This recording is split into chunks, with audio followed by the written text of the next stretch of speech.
nightmares in my head, I fear thoughts build up until I can't hear. My mind fills up into a creature, and it haunts me somewhere much deeper. I got nightmares in my head, I fear the thoughts build up until I can't hear. That my mind fills up into a creature, and it haunts me somewhere much deeper.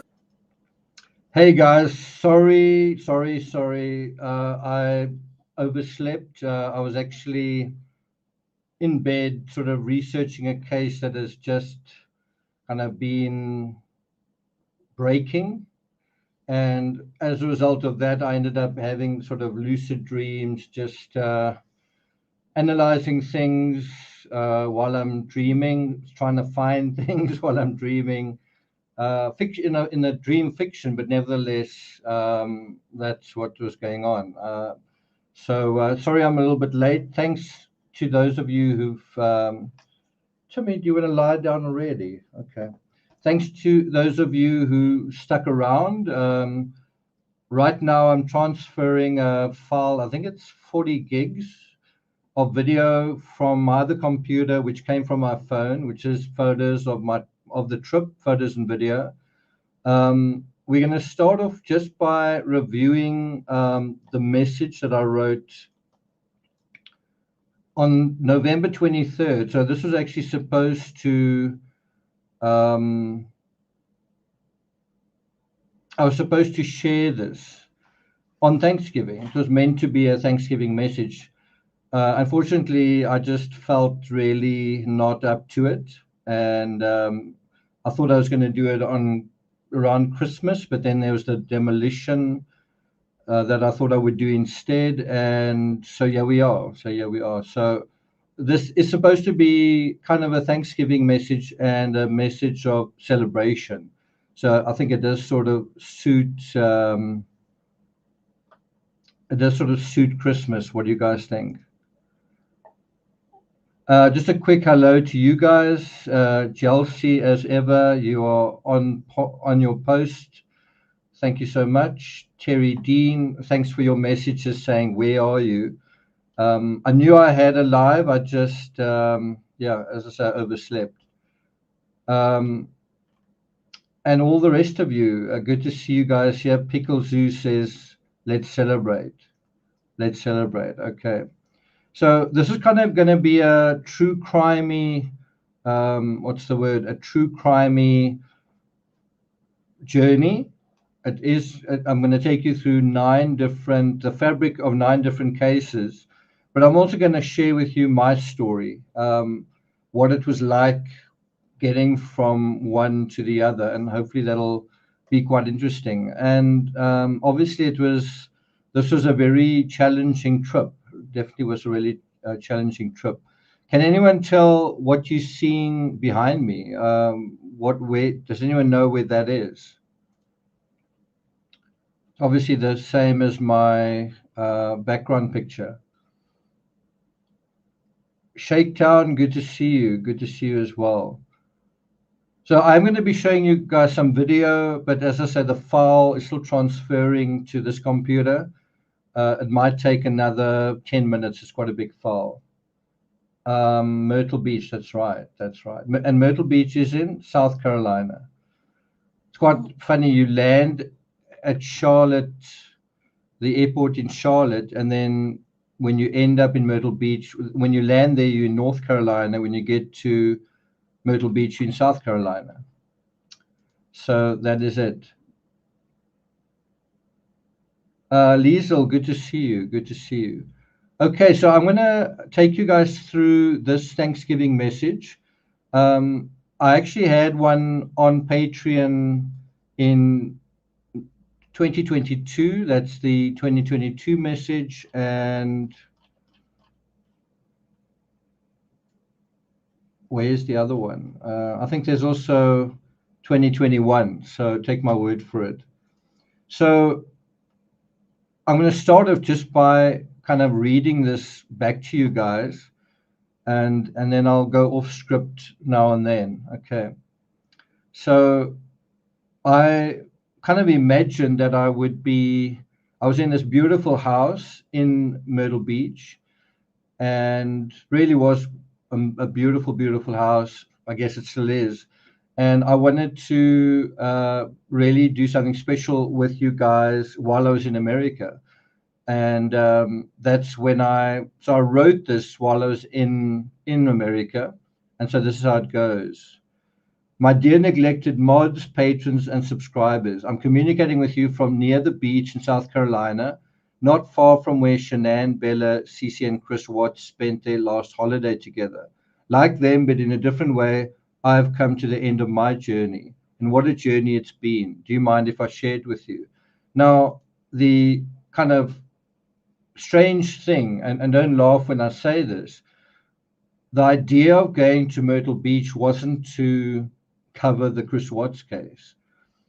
I understood that I was going to be in North Myrtle Beach, and despite writing quite a few books on the Watts case, I kind of assumed, I mean, I'd obviously looked at maps and I'd looked at photos. I kind of assumed where they stayed, when they went on holiday, was Myrtle Beach. And so I kind of assumed where I'm staying. I didn't ask my hosts for a map because they were driving me to where I was going to stay. But I just assumed, well, where I am isn't going to be anywhere near there. Anyway, I sort of felt like when I visited that Christmas star in Boulder, I kind of felt that's the dotting the T crossing the T and dotting the I. I've just woken up. That's the end of that aspect of my trip. And so I kind of came to Myrtle Beach just thinking that I'm going to get 1 or 2 days of R&R, and then I'm bugging out and going back to my country. And so that was the idea, not to do any photography, just to kind of relax. And then I found out that it's like we're driving in the car, and that's the hotel that the Watts family stayed in. And so that was quite an unexpected aspect to this little trip. So this was the original itinerary on this little fragment of paper. It was October the 19th, arrive in New York. Anyone want to do some handwriting analysis? Then I was supposed to go to LA just before Halloween, and then from LA to Irvine, and then I was actually going to go to Costa Rica, spend half a week in Costa Rica, following in Kaitlin Armstrong's footsteps, but also getting a little bit of summer while in that part of America, just wanting, because I like that kind of setting, rustic beach, not expensive 5-star holiday apartments, but more of a kind of a rustic vibe, nature being at the forefront, right? And then the plan was to attend a couple of days trial in Austin.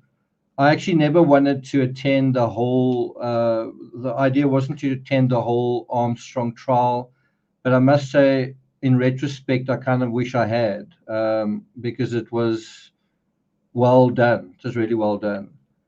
And then drive to Colorado, then Myrtle Beach, and then just 1 day in New York. That was kind of the plan. And of course, that's not what happened, but that I did stick pretty much to this with a couple of delays. That never happened. I never went to Costa Rica, but everything else, I guess, I did do. That's on this list. So let's go to the beginning of the trip. Joe Huck says, Happy New Year. Happy New Year, Joe. Terry says, like a band set list. Yeah. Okay, so some of you may know that on the 4th day after arriving in America, I started feeling really sick. So I'd actually been in the States for a weekend, basically, and went on a really nice trip. Where do you think was my what do you think was the first fabric that I visited when I landed in America? Like, what do you think was my first the first case that I was sort of walking into? Any ideas? Yeah, that's right. So I actually went to Gilgo Beach with a friend of the channel, with her dog, with a friend of hers and her dog, and I must say the dogs added a really nice element to it. And that was really an awesome trip. That alone was one of the highlights of the entire trip. Just quite something being on Gilgo Beach with these dogs and kind of having fun, and then also in a setting that was for me surprisingly beautiful, and then kind of um, remembering that something horrible happened here, admittedly quite a long time ago. I mean, it basically may have ended 13 years ago, and now our memories are catching up with us. And so it was a little bit like that. We would be at Gilgo Beach, um, eating something, drinking something, joking with, and then realizing actually this is where a very serious crime compared to the crimes that we typically deal with, had happened. And that's almost the challenge of all of us. In Idaho right now, it's kind of the challenge: should you remember or should you forget? And I think there's a little bit of both. I think there's a certain amount where you do need to move on, and you do need to live your life, but there's a certain amount where you need to honor um, someone who lived somewhere once upon a time. It doesn't have to be all day, every day, but I don't think the right thing is also just to completely forget, because if you do, history repeats itself, right? Lightwalker says North Myrtle. Oh, okay, that's interesting. Someone says, "I'm sorry you got sick." I'm also a little bit sorry. um, okay, and so that's how it started. Um, I started feeling really ill on a Monday night, the 23rd of October. I was returning to a hotel in Midtown Manhattan. I'd made a subway trip to Coney Island. The hotel I was staying in was the New Yorker, which is very close to the the name is slipping my mind. What's it? The Long Island. It's the railway station right there. Anyway, so I was staying basically across the road from the railway station that Heuermann would use every single day, right, as part of his commute. And so every day he would come out of this railway station and see something on his way to his office. And what do you think the thing was that he could see? Right? No, it wasn't Grand Central. It's the railway station, that Penn Station. And the first thing you see when you step out of that station is the Empire State Building. Someone says, I bet you caught a bug on the long plane journey. Very possible, very possible. I could have also caught it at customs. We were about 1,000 people in like a very long maze that kind of went like this in a box, like a sealed box with big windows. And we have 1,000 people from all around the world. And it took probably about 2 hours, 2 or 3 hours just to get through customs, all of us standing there. The line of people moving, but moving really slowly. And I did have a mask with me, and I probably only put it on after about a third of the way through it. That's where I think I picked it up. What does Shakedown say?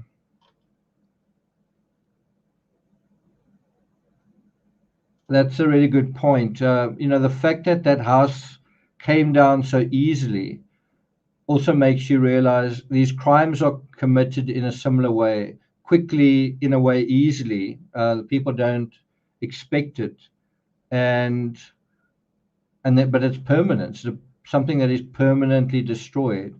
And how much harder is it to build something, right? How much harder is it to build something, to build a life, than to take it away, right? Okay, so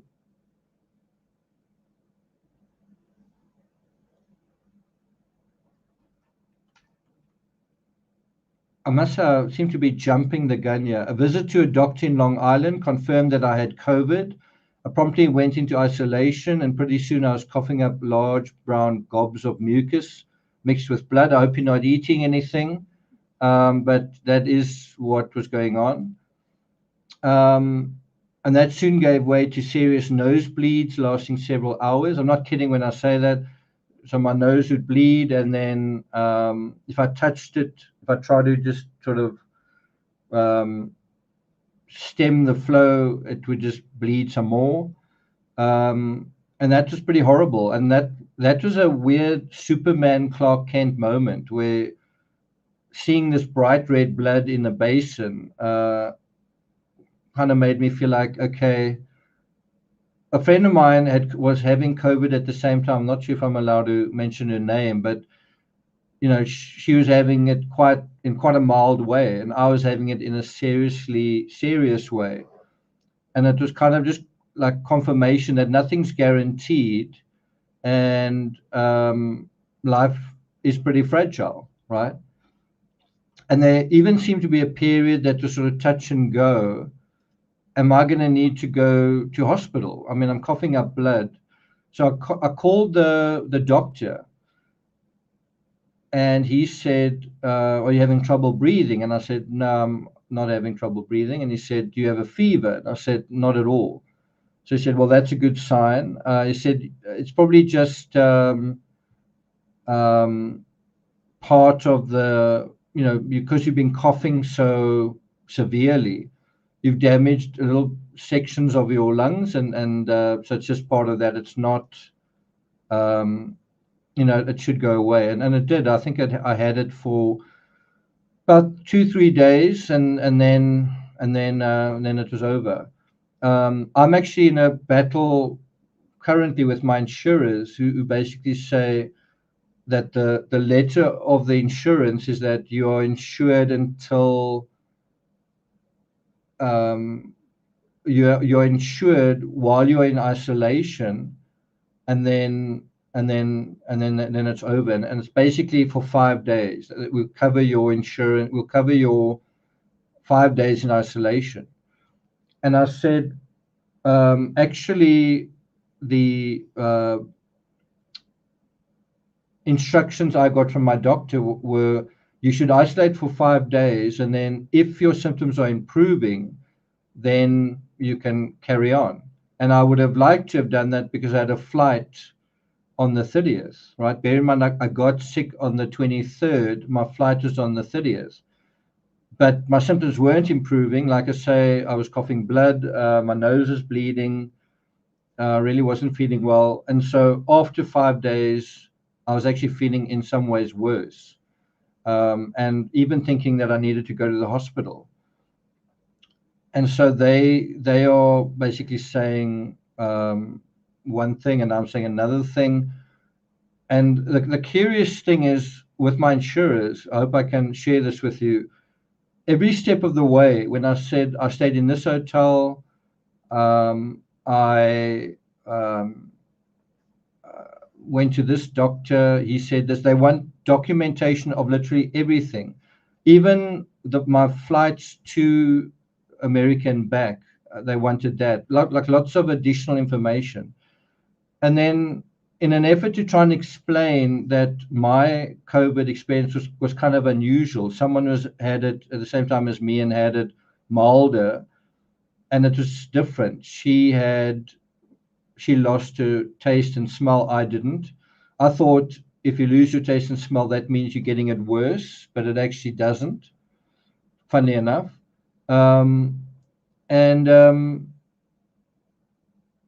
Sorry, I've just lost my train of thought. So they were asking for documentation all along.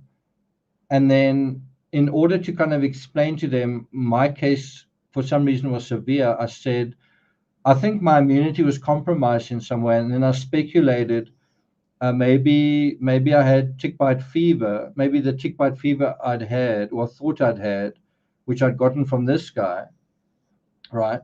In other words, I got the tick from this guy. Maybe that had compromised my immunity. And then as soon as I said that, they said, your policy's void. Your immunity was compromised at the time.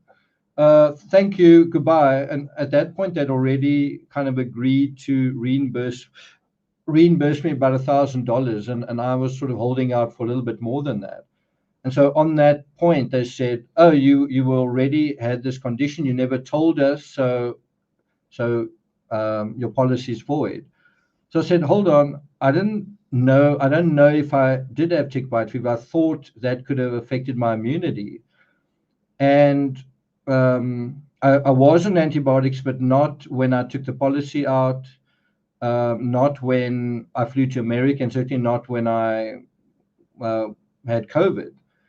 And I said, but hold on a second, this is quite strange. Every single thing I've said all along the way, if I caught a flight, I wanted to fly to LA, I stayed in this hotel, then I went to that hotel.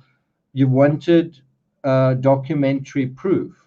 But as soon as I say, I wonder whether I had tick bite, I wonder whether tick bite fever is a factor. Oh, we accept that your policy is void. It's a little bit of a double standard, wouldn't you say? So anyway.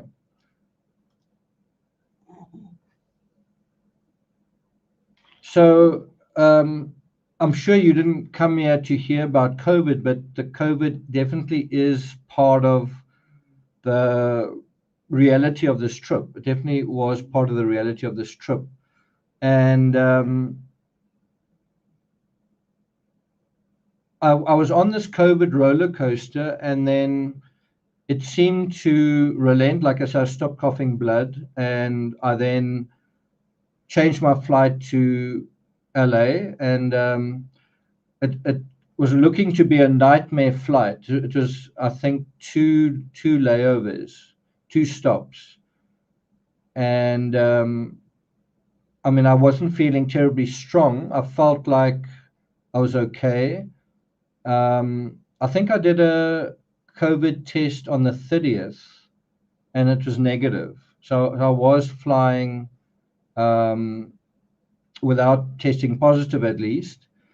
And I actually misunderstood it. There was one line on it, and I thought that meant I was still positive. And then my friend told me, no, it's not. That's a negative test. I thought if there are no lines on it, that's a negative test. Anyway, someone says your immune system will be stronger now. It's only now. Let's have a look. November. Only after about 2 months is it coming sort of back to normal. Yeah, definitely. So, so then I booked this flight to LA, and I think the flight was supposed to be to Denver, Michigan, and then from Denver to Salt Lake City, and then from Salt Lake City to not Bakersfield. What's the other one? Starts with a B. Always forget it, but it's just north of LA.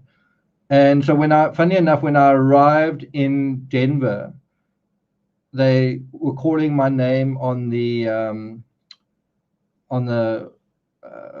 speaker system, and they basically said, "Look, it's virtually impossible that you're going to make the transfer. Not just you, but your baggage as well. Would you like a direct flight from here to LA?" I said, "Yeah, I would." And so that was quite fortunate. That was quite well done of that airline, because that was a lost baggage, missed flight thing waiting to happen. Burbank, that's right, Burbank.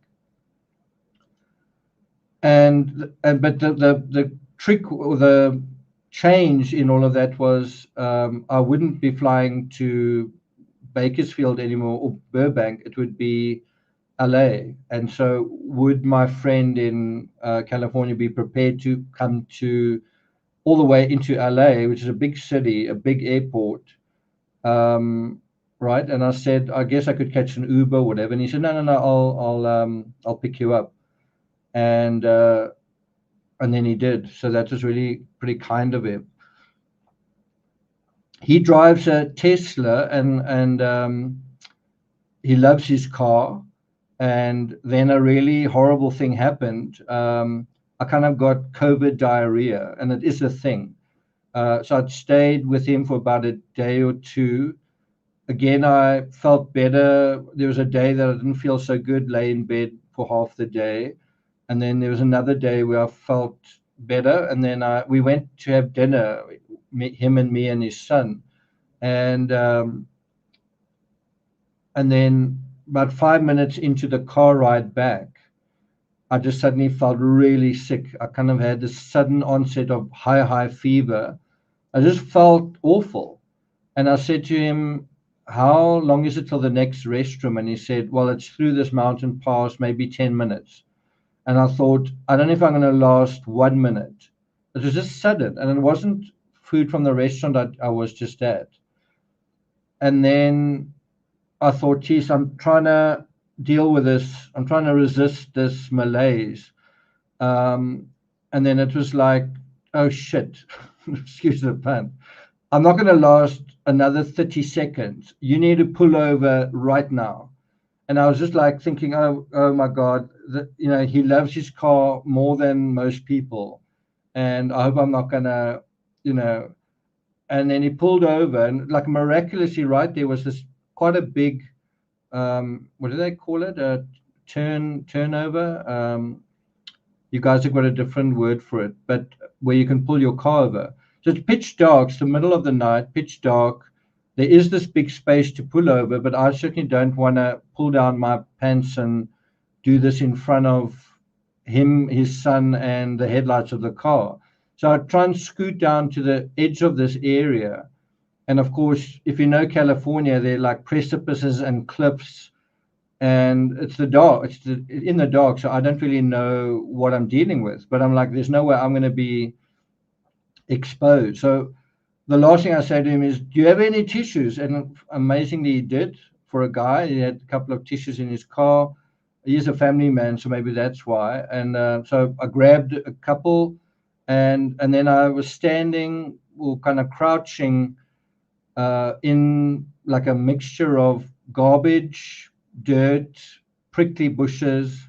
And I don't know, it wasn't like I was going to start crying like a little boy, but there was like this self-pity moment where I sort of looked up, saw the stars above me of California. I was like, this is where I am. It was like quite a dramatic moment. I'm 51 years old, and this is where I am doing this. And just pretty awful. I needed to be in that position for quite a while. Felt really sick, and then after a long time, I still want to go back there and just see where the land ended, because it was like a sheer thing with rocks that I was standing on, and like a ravine, and I could easily just have stepped over the edge. Anyway, and when I got back to the car window, I said, you didn't see that. And I said to his son, if you recorded that, like you can blackmail me with anything. I'll do anything you say. But it was definitely probably the lowest point, a very early, extremely low point. And that was also, I mean, when last did you have an emergency like that with your own body, where you weren't in control? Right? As adults, we sort of feel like we can monitor ourselves, we can predict and anticipate certain things. When last did you feel like actually your body is dictating things in that, specifically in that sense? So it was quite humbling. I definitely felt totally humbled. I also felt like this bug that is in my body is unlike any that I've ever had before. It's affecting my mind. It's affecting my lungs. It's affecting my other parts of my body. It's pretty potent.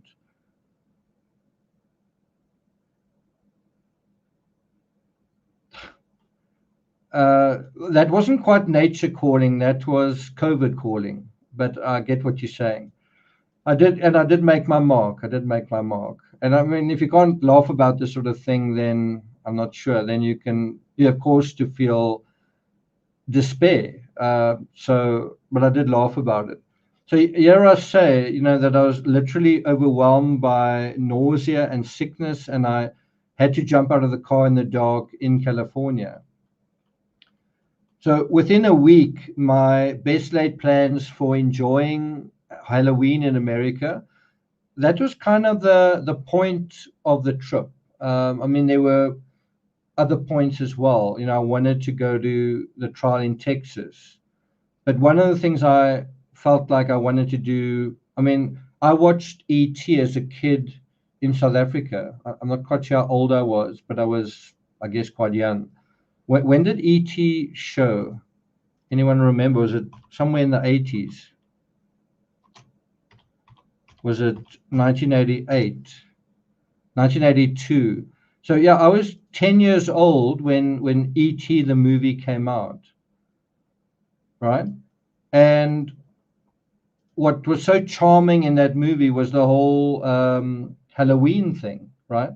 I mean, I don't think E.T. could have been E.T. without the whole Halloween thing. I mean, that was how E.T. moved around in public, right? Remember E.T.? So I kind of wanted to just experience that part of America myself, and that's a part of Long Island that was so unexpected. I mean, I ended up being in America for Halloween. I mean, I was experiencing a literal Halloween myself. Death approaches, but I found the scenes, which I'll show you guys in a moment. The Halloween decorating in Long Island, just incredible. Just amount of effort. These giant skeletons, graveyards all over the place, and of course, we went to visit the Amityville house, and that house was decorated as well. I mean, if there's any place, I don't think you could have a better Halloween background for ghosts and skeletons than that house. And of course, they did have decorations there, which I thought was quite good humored, and it shows you that house in Long Island is a good example of after a nightmare, you can come back to you can still live happily ever after. Life goes on after the end of the world. I'm just saying, compare the Amityville horror house, which still stands and is still providing sanctuary to happy families in Long Island. Compare that to the house in Idaho. It literally is, I think, very immature to say every time someone commits a crime, you should demolish that house. It just wouldn't be practical.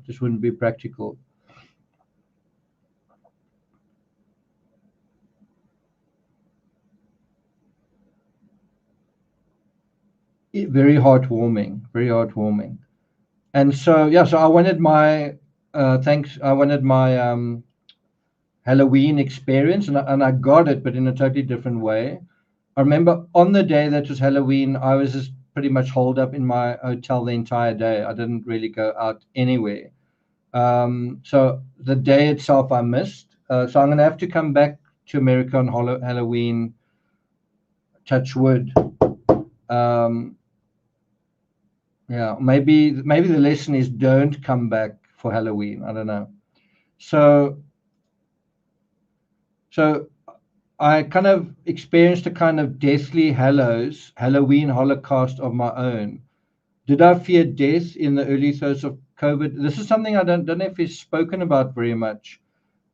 while I had COVID, there were moments where I thought, I think I might die. I've heard other people who had COVID saying the same thing, that I'm not actually sure if I'm going to pull through. So I was even thinking maybe I need to write a will. And then after about a week of illness, I posted this message on Instagram. And there were some people who were really worried. They thought, what's the word? My mental health is in jeopardy. Those are my feet over here. But this was what I was seeing all day, every day for a couple of days. Just darkness, sometimes the TV on, but pretty much this was my world. Quite lonely, quite horrible. And it's easy to look back on it now, and it's not a big deal. But when you were in it, it was definitely not fun. And the title I gave this picture was, as I say, death. And people were like, "Are you okay? Somebody get hold of him. He needs. This guy's life could be on the line." And like I say here, I wasn't trying to be melodramatic. It wasn't a plea for help. It was what it was. It was like a living death on Halloween. This is my Halloween. The entire day would pass only having drunk water and perhaps eaten a banana while my rental car sat outside waiting in the parking lot. My hotel wasn't, it was bad enough that I was sick. What was worse was I was paying for the privilege of being sick. So my hotel bill was going up by the day. I was staying at an extended stay, so it wasn't like it was extremely expensive, but I'd hired a car. I was staying in a hotel. Flights that I'd booked, I was missing. So it wasn't like you could just sort of lie back and just rest, just take your time, just relax, take your time, heal. And as much as I was trying to do that, all I'm saying is the pressure was ticking up. Another day lost, another flight missed, etc., etc. So, you really had to maintain your kind of sang-froid, your composure. Just let's deal with this. Let's take it one step at a time. And of course, there was the temptation just to go home. You've got COVID. It's quite bad. You wasting a lot of money. Maybe you should cut your losses and just go home. Yeah. But maybe I should try and resist and try and deal with a difficult situation. Liesl says it's paralyzing. It was pretty scary. So this is and I mean, there's not too many photos to show of phlegm and lying in the dark. This is the introduction to the whole Thanksgiving thing. And then obviously from this point onwards, it became, panorama of America. But what I want to impress on you guys was, like when a rocket launches, and I've actually got quite a few, ironically enough, I've got quite a few photographs of rockets from this trip. From Roswell, New Mexico, like fake rockets, but then also real rockets at an exhibition from the father of rocketry, Robert Goddard. And that was also kind of a strange thing that I didn't expect, because I was even like, Roswell, New Mexico, I'm not sure if I really believe in aliens. And someone said you should go to Roswell, New Mexico. And I thought I'm probably not going to go there. And then when I did go there, there was this unexpected tip of the hat from reality in a way to, oh, you are true crime rocket science? Well, this is some authentic rocketry for you to think about. And that was a little bit of I felt like an unexpected reward from what's the word? Having the courage to do something that you didn't have to do, but just, pushing forward. And the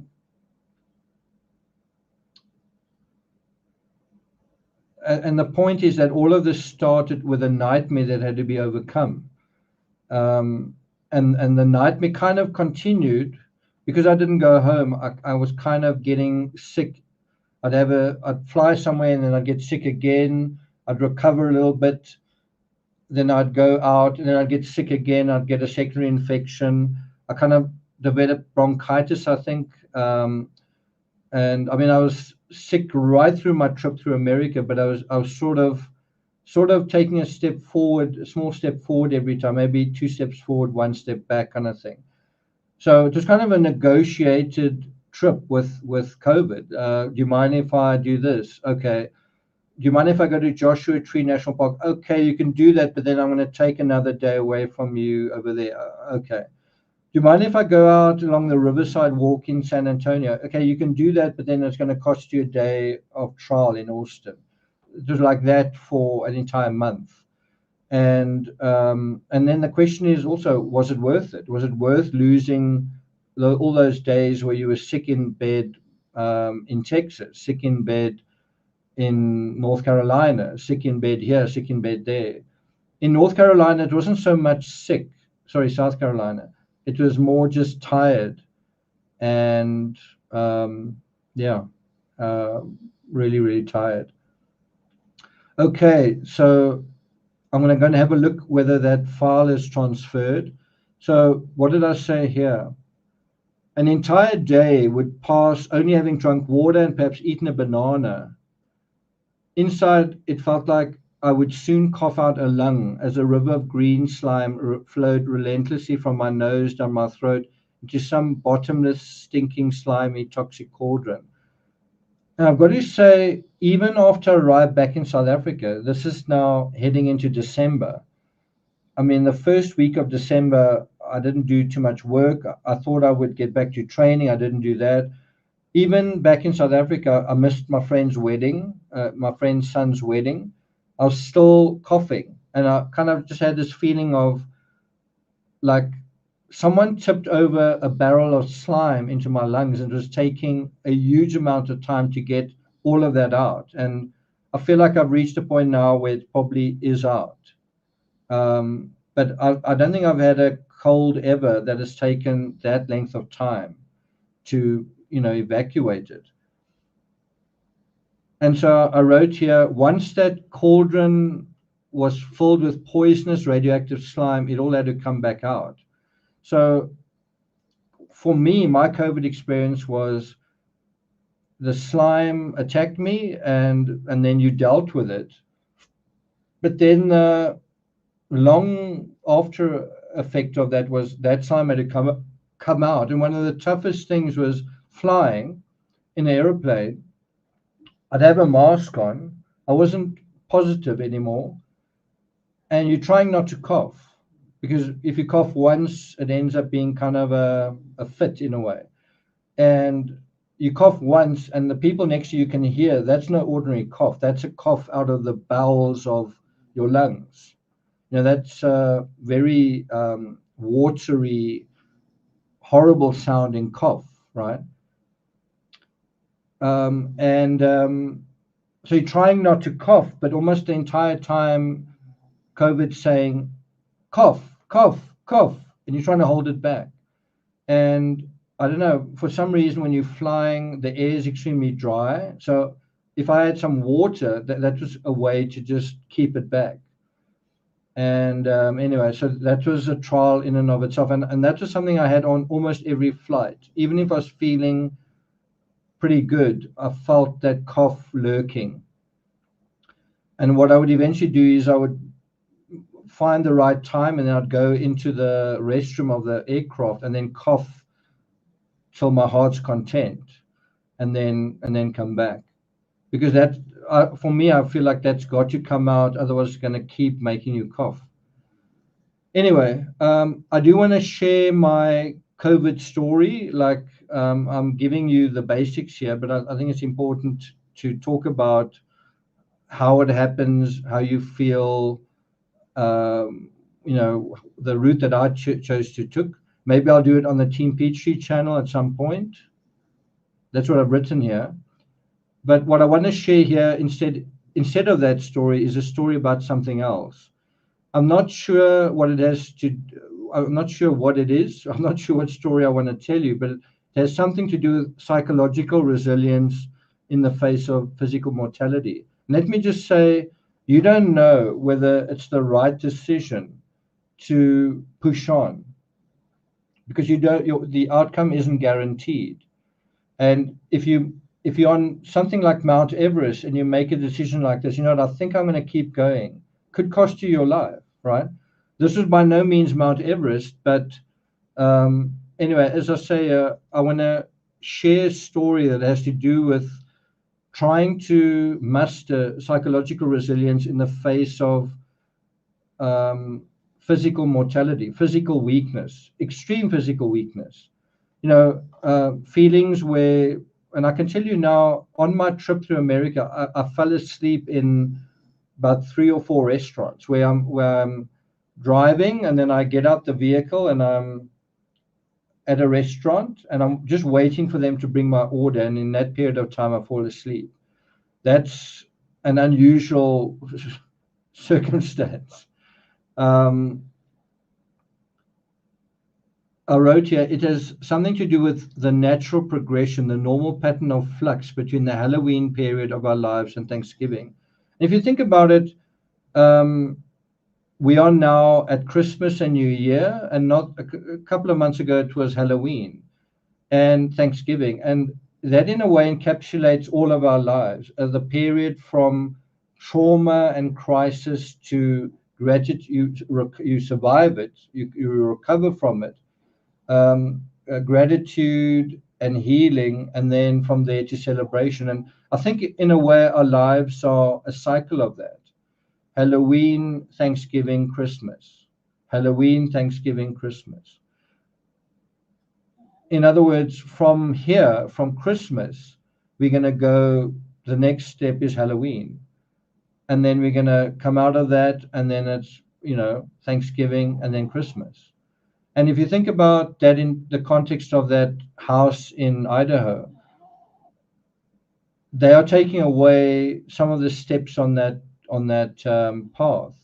They've had Halloween, but there's not going to be any Thanksgiving or Christmas because it's simply being taken away. Maybe in time there'll be a garden there, but I'm talking about in the same structure. We are born with our physical bodies. We don't say, I had COVID, let's burn that body, let's break it down, give me another one. You've got to live with the scars that you end up with as people. And that's one way you develop resilience, is you deal with those scars and then you move on, kind of thing. Part of what you need to do is remember history. Think about the Second World War. I've just watched an amazing documentary in color, narrated by John Boyega, one of the guys who acted in Star Wars, on the Second World War. Do we try and just forget about the Second World War? Well, that is a very scary prospect, to forget about the Second World War. We almost headed to 100 years since that happened. So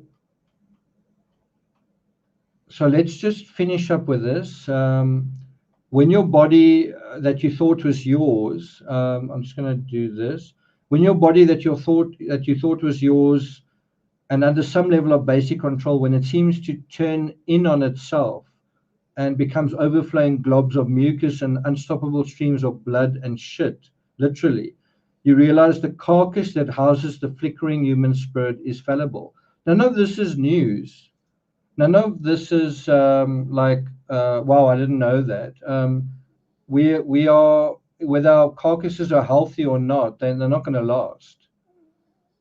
Whether that house in Idaho was demolished on the 28th or not, one day it wouldn't be standing anymore, right? So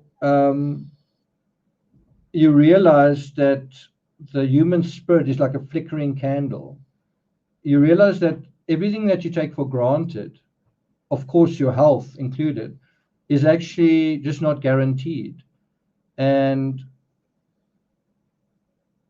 you realize just how fallible everything is, how fallible you are, how fallible our world is. And you realize the bottom line, and I guess this is the terror, is that you are not in control. You're not in complete control. And the fact that we think we are in control is an illusion. We think because we've got time, and we say, well, it's time for this and it's time for that. We think that everything can happen on schedule and will. It's not. It's not a guarantee that it even will happen, that you'll be there for it to happen. But the time gives us a sense that things are happening as expected and as predicted. Giving something a name, a person a name, a dog a name, a place a name, gives us a sense that we know what something is and the world knows who we are just by giving it a name. That doesn't give you really any sense of control over any of those things, but there's the illusion of that. And in a very large way, we human beings live in a bit of an illusion of control. I think if we didn't, our lives would be pretty terrifying. Definitely would be pretty terrifying. Andy says, hope you're feeling good. Happy New Year. Thanks a lot, Andy. Thanks. That is a really good point. What we can control is how we respond to things. And so this was an example of that. How do I respond to this strange lurgy that's become part of my experience? A lurgy is a sometimes fictional sickness, sometimes fictional. And so as I began to miss scheduled meetups, I was supposed to meet people in Long Island. I was supposed to meet Stephanie. I was supposed to meet someone else and as well in Long Island. Meetups with one TCRS member after another. I was supposed to have a Halloween barbecue in California. That didn't happen. Canceling one flight after another. The question soon becomes, why not just stop? Quit trying to, get the message, get the memo, and just go home. And quite a few people were saying to me, you know what, COVID's not going to be like over and done with. Maybe you should go home. And a friend of mine in California said, when I saw her, she said, wow, I'm actually surprised you're here. I thought you would go home.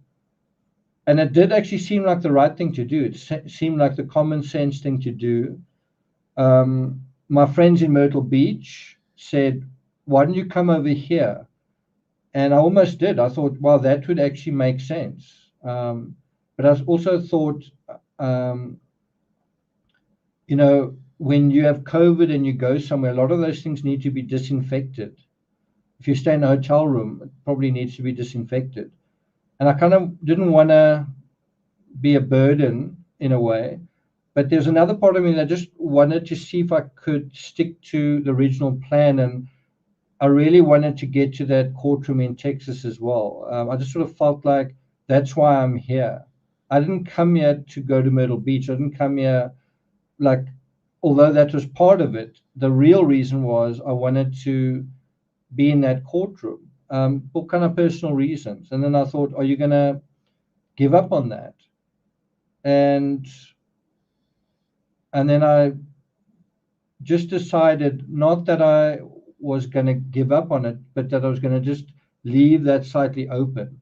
So I was going to continue with my plan, but albeit at a delayed rate. I was going to cut off certain things that didn't seem to be rational, like going to Costa Rica would mean another flight and expense as well. And so basically, I just didn't give up on the plan, but I did make concessions. And I was like, let's see what happens here, right? And I think this is a good spot to look at we're almost at the hour mark, so maybe a good time to look at the photo file of this trip. That's kind of what I want to show you guys. Okay, let's see if it's here.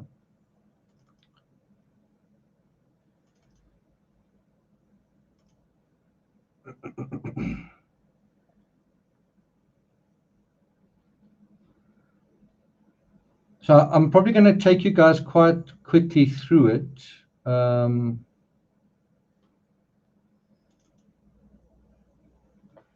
And this is kind of how it started with Bye-Bye Timmy.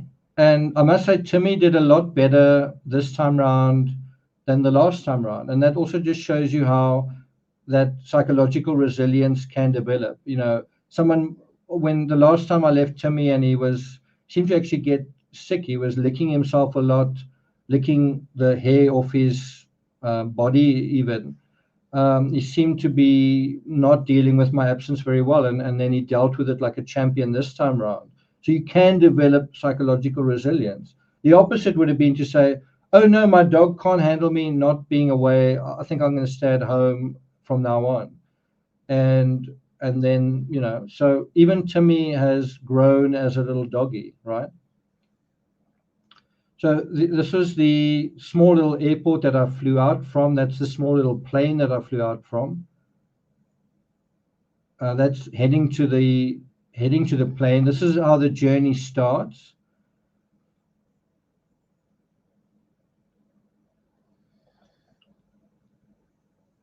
And I must say, I was actually feeling kind of overtired. Like I was feeling really tired and overworked, I guess is the right word, when I caught this flight.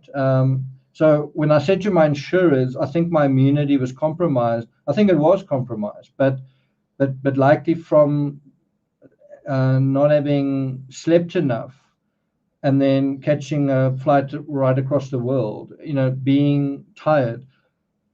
If you look at that sort of little selfie shot, I don't know if you can see the tiredness in my face, but I definitely did feel quite tired. So this is South Africa heading into summer. So it's just the beginning of summer. And I don't think I look too bad there. That's the airport in Johannesburg. What am I saying? Give you. Hey guys, any idea? Well, sorry about that. Any idea where I am and where I'm headed? Give you a clue.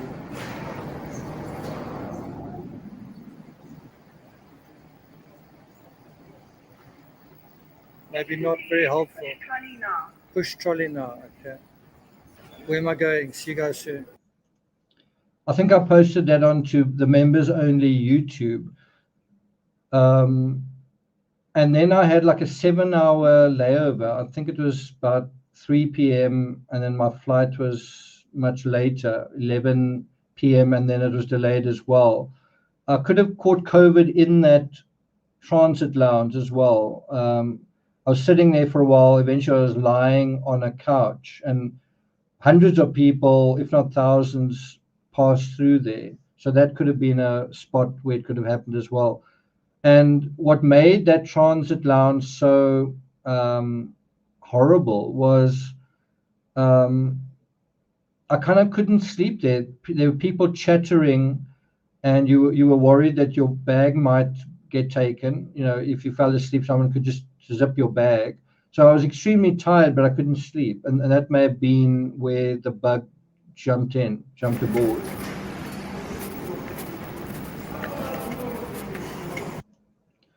So there's a look at the airport in Johannesburg. It's not a bad airport.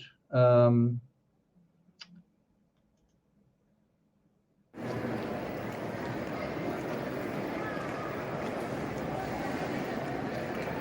if you guys come visit me in South Africa, that would be where you'd likely land.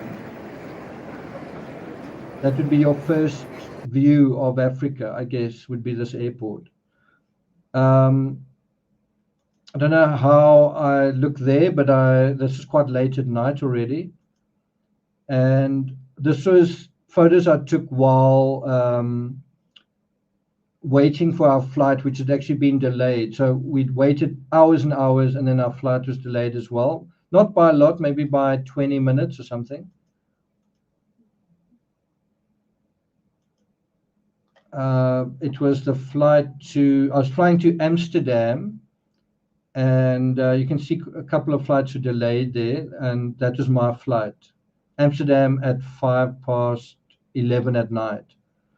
So I had been in that airport for 8 hours, and I was about to do about 11-hour flight, followed by another layover, and then what was it? Maybe a 6-hour flight. And it's when you fly long haul, you get onto really big planes with a lot of people, and this was the queue of people just to get onto the plane. And obviously it was absolutely full, not really a seat open. Very, if a seat was open, maybe one or two. And I'm on general boarding, and that was the plane. I must say, I always find it disappointing when you get on a plane that doesn't have those little wingtips, right? It just seems like it's quite an old plane. So anyway, that's the plane, and it would be quite a long haul to get there. And I think that's the next morning, flying over Europe. That's flying over the Netherlands. That Schiphol airport, one of the biggest airports in the world. This is my second time there. And it's a very nice airport. If you want to hang around at an airport, you could do worse.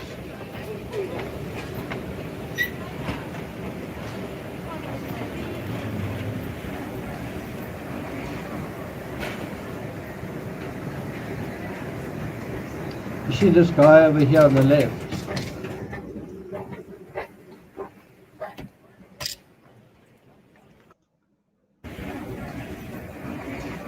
Have a look over here on the left. The guy on the clock.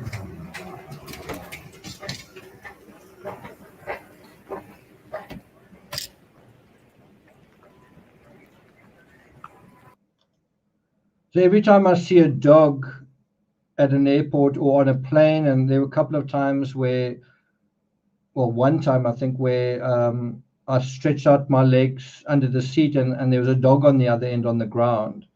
But there were a couple of times where there was a dog under a seat quite close to me. Every time I see it, I kind of think, I wonder if Timmy could do this. So this is the transfer at Amsterdam. I must say my person who booked my flight did a really good job in getting a really quick transfer. It was about 2 hours. So this was fairly painless. And that was the flight we took, Delta. And I quite like that, philosophers do your thing. It was like almost a message to me. You know, I'm a writer and I'm on this trip through the American fabric. Do your thing. Okay, I will do my thing.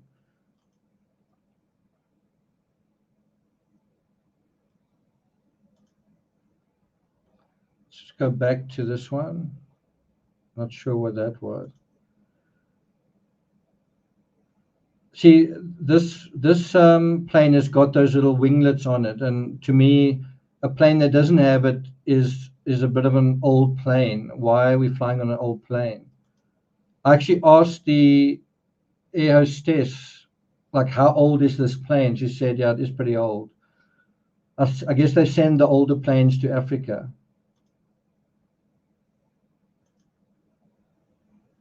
So this is catching the flight to the States. And I'm quite surprised that the very next image is this one in New York. It shouldn't be. It looks like I don't have the picture of the whole immigration section. But you can see as you come out of Penn Street Station, look what you see in the background. And Rex Heuermann's office building is like right next to this building. I mean, the first thing you see when you step out of his office building is the Empire State Building. And so, yeah, that's, if you catch the Long Island Railroad to Massapequa Park, you kind of come out here, this sort of area. You can also come out over there. But this is basically what you see when you set foot above ground in New York, in Midtown Manhattan. The building that dominates the skyline is this one. The movie that sort of dominated the trip to America was this movie. And what's really interesting about this movie, Flowers of the Killer Moon, is it's a story in a way of how the FBI came into being. Quite interesting.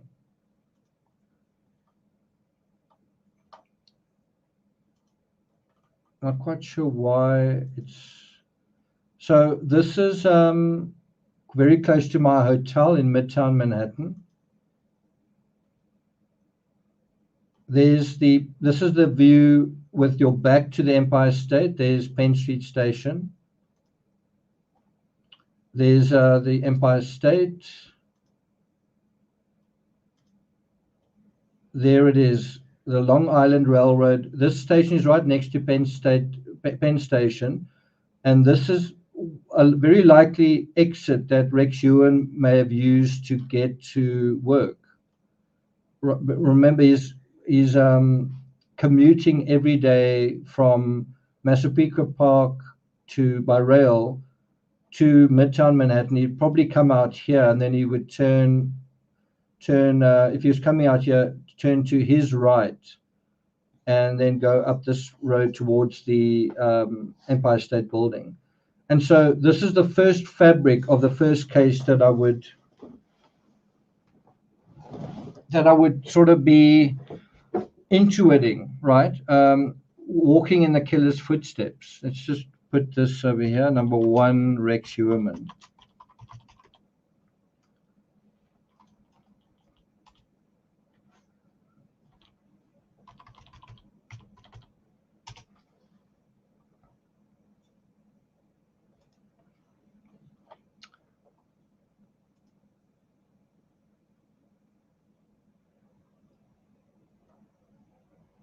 For some reason, this is not playing video. Let me just go out and then come back.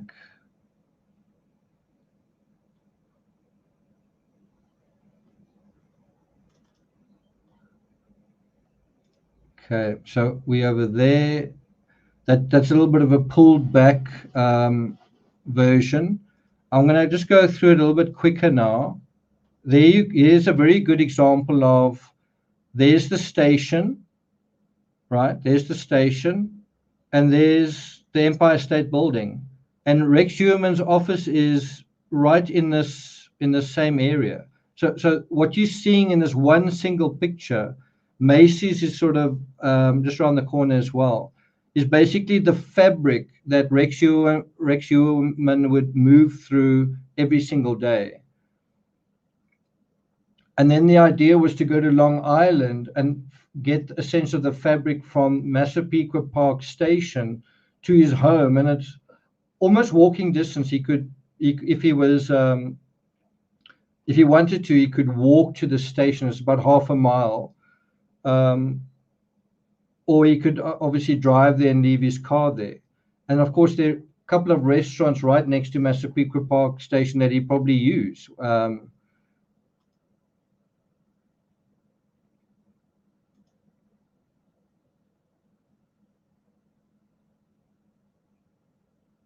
So this is just the fabric of the commute to his office. And you may remember that his daughter worked at Macy's. So that makes sense, doesn't it?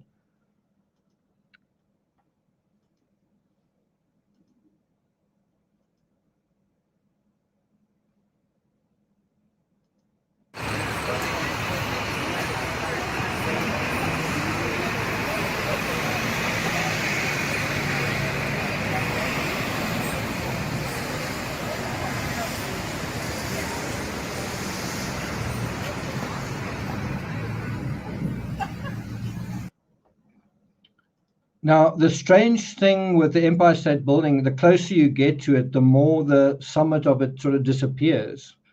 It's quite a strange thing.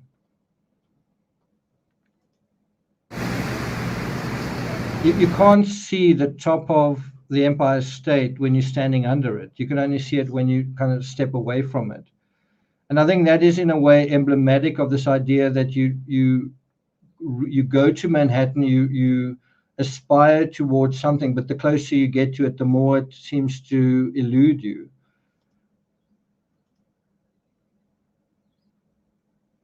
I must say, for a building built within a year, it took about a year to build it. I'll take you guys through the building in a moment. A building that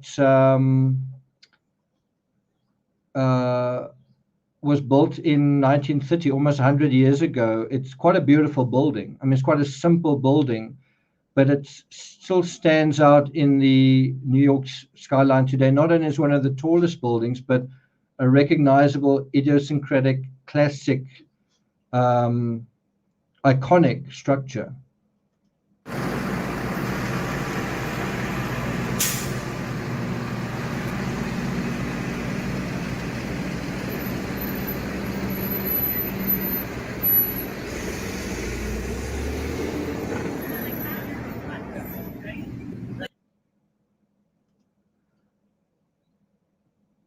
There's a NYPD vehicle, and I actually don't laugh, but I actually bought a NYPD cap, shirt, pants, long sleeve shirt at a store right next to Rex Heuermann's office. So right next to his office is kind of a souvenir shop, and that's kind of where I like went to Rex Heuermann's office.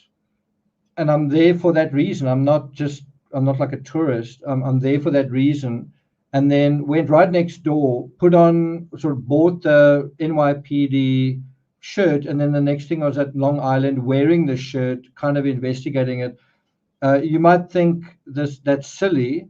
I found it kind of fun, but also kind of a weird, just kind of a weird feeling that I was now putting on the gear in a sense. I mean, I know it's not that serious, but of investigator. And it was just quite a cool feeling in a way to be taking on the whole thing in a semi-serious way.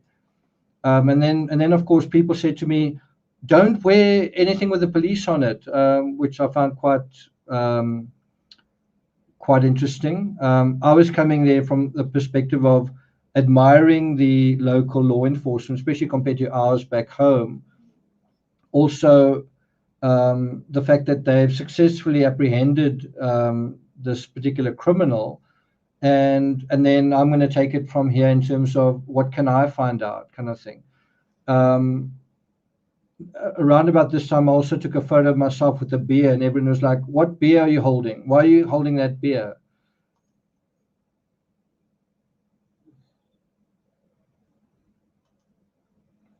So one of the questions I kind of asked myself is, where was that Google Earth image, the Google Street View image taken, Google Maps, where you see Heuermann? Where was that spot? And I wanted to orientate myself in terms of that.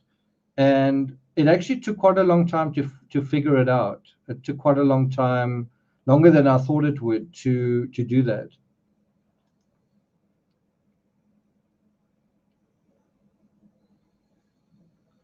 So this is West 34th Street. There's Chase Bank.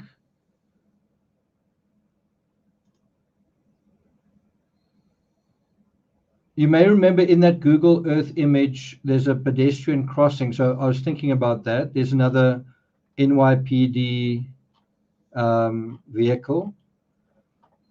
Let's see if I can show you what I'm talking about. Rex Heuermann.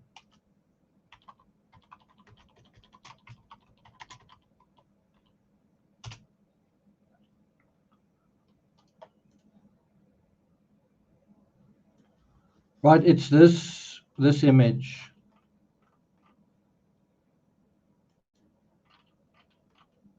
this one here. So the idea was finding where that was taken, right? And you can see there's a place that sells mementos and things. It's I think this store where I bought my T-shirt. That's a better angle, but so that's his office, 385, and this is the store where you buy all the what do you call it? It's not the smoke shop, it's next to it. You buy all the souvenirs. But here's a pedestrian crossing, and I remembered that quite clearly. There's the trash can. There's the trash can where he threw away the pizza, and it's right next to that is I think a mailbox. And so I knew this was a clue, this pedestrian crossing. I hadn't actually realized only until I was there that he's standing over here, and his office is over here, and there's the trash can. I only realized this when I was in Manhattan, and not on the first day, like closer to the last day. So that was kind of one of my assignments. Like one of the reasons I was there was to just try and figure that part out. I was also trying to find pizza places.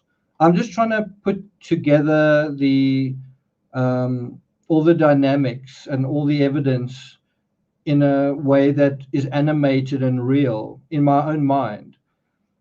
And so I found this place. Now I'm on 36th Street, very close to the hotel I stayed in during my first trip to America. I didn't stay in the same place this time. And this was Heuermann's original office. His original office was in this building.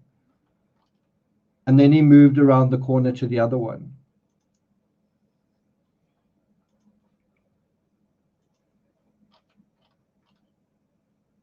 I think it's number 19.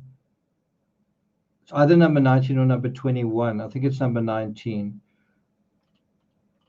Without knowing it, I had taken my laundry to within two spaces of his original address. That's how close I came to crossing in his footsteps, right, in a sense.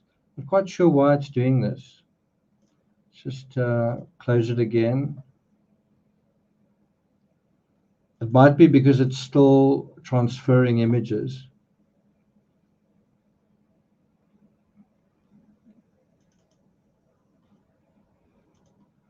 Okay, so that again is the fabric.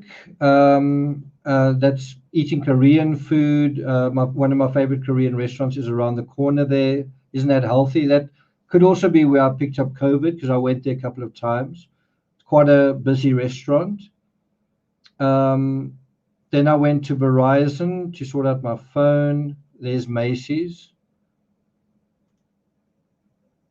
I'm going to take you quite quickly through these images.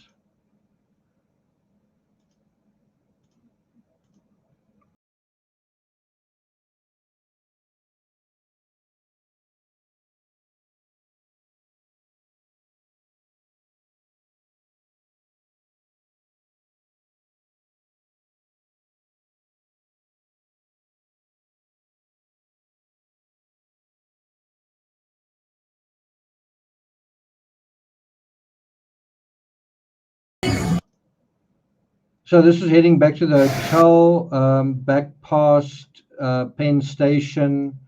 I think I took a photo of it again. There's Penn Station. This is now heading back to my hotel. There's my hotel. There I've got my computer set up. I'm never going to take books with me again. I always take books with and I never end up reading them. So I'm not going to travel again with books. Can you recognize... Well, that's not I thought that was the Gabby Petito shirt, but it's actually a different one. And this was happening while I was in America. The hostages, Natalie and Judith, taking place over there. Hey guys, would you like to see my hotel room? Let's have it. So it's definitely modest. No, a bath, but no, a bath, but no refrigerator. Also no, what do you call it? Sort of coffee bar. So very, very cheap kind of accommodation. Yeah. I'm there to do kind of a job, not to live in the lap of luxury. That was the next day. Again, you can see just how prominent the Empire State Building is in terms of the urban fabric of this part. The Penn State Station is around about here.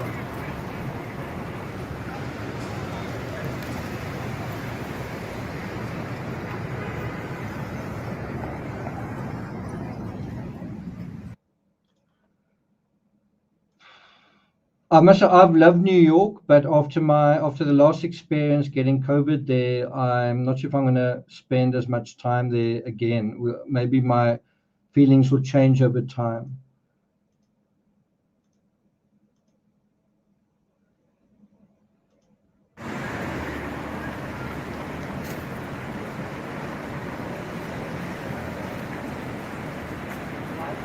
So there again is the station, and there is the Empire State.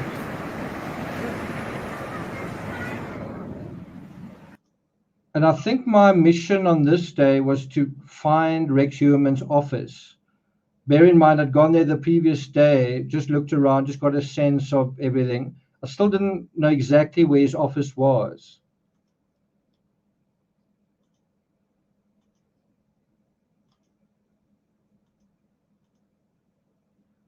I think this trip was when I went to watch a rugby game, and we won, and everyone gave me a lot of flack for holding up a Bud Light, but it was like, I'm celebrating the win, it's not about the beer that I'm drinking.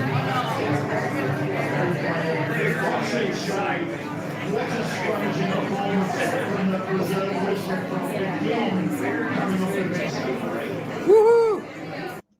So it could also have been that I got COVID from that bar. I think that was a Saturday. I was sick by Monday night, so it's definitely possible.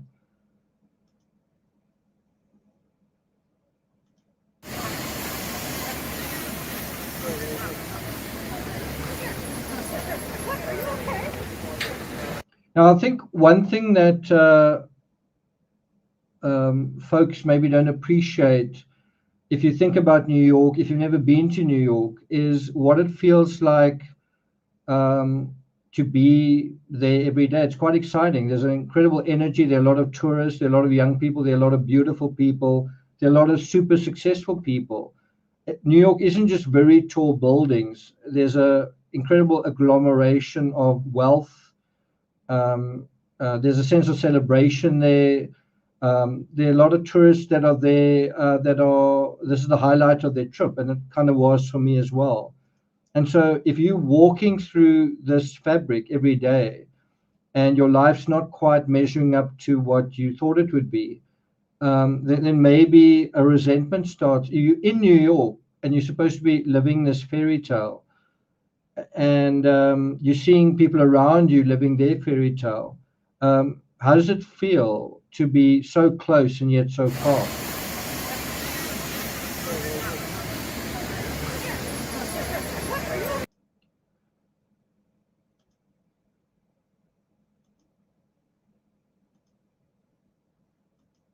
So this is another pedestrian crossing. This is not where that photo was taken.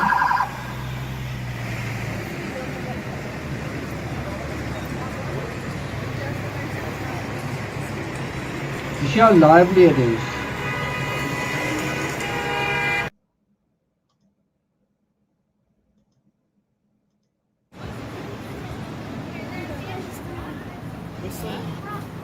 And you see the sky moving behind the building.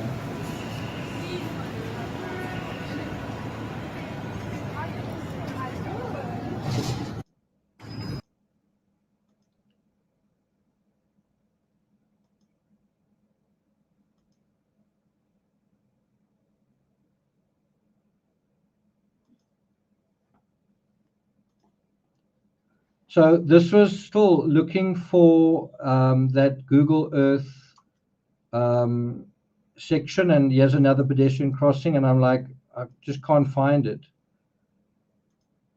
Yes, there were some more pedestrian crossings, and I didn't know it then, but this is actually it. There's the vitamin shop. There's About Time Coffee. That's Rex Heuermann's building, right? I still hadn't properly orientated myself, but if you look at this image here, there's About Time Coffee. There's that gold framed thing. There's Smoke Shop, and here is something else, the vitamin shop, right?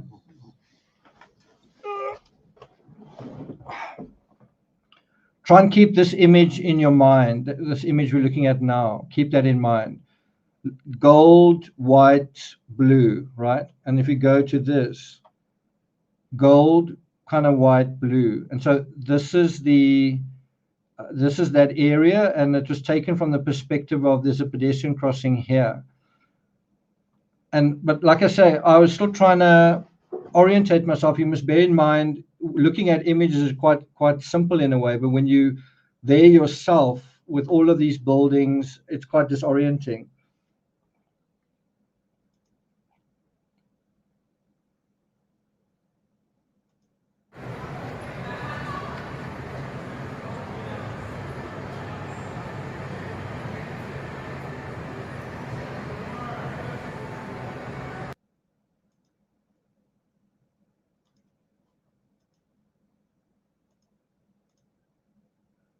And so at last I locate the building, and I think I went there in the day and at night.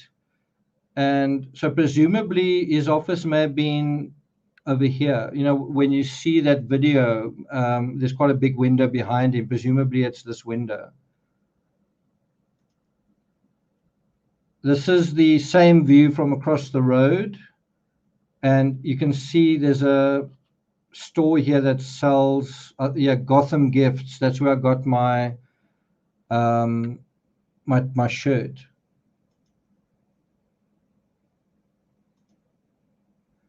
This is a view across the road to another trash can.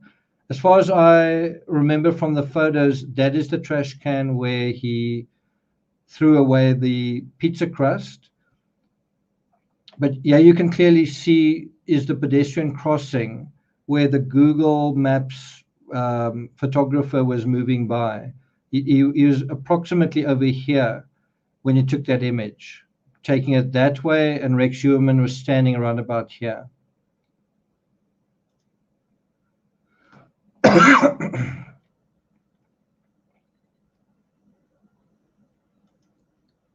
As far as I remember, there's a pizza place just around the corner on this side.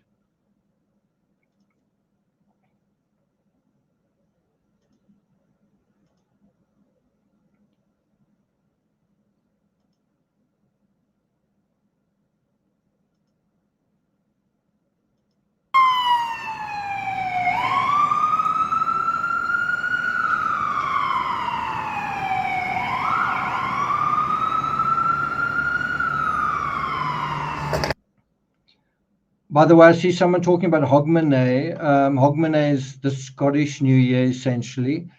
It really is a big celebration in Edinburgh. I was there once for that. It is pretty special, especially if you attend the, what do they call it? When the pipers do their thing with the bagpipes at Edinburgh Castle.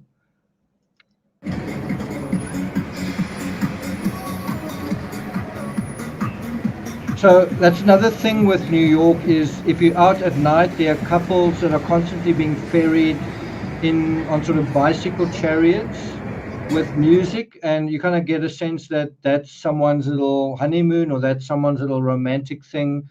Often they go through Central Park, but you kind of get a sense of that constantly, and that kind of adds to the atmosphere of New York. And that's something that Rex Heuermann would have noticed a lot and perhaps felt jealous of, perhaps felt envious of, perhaps felt there's someone else getting their fairy tale. What about me?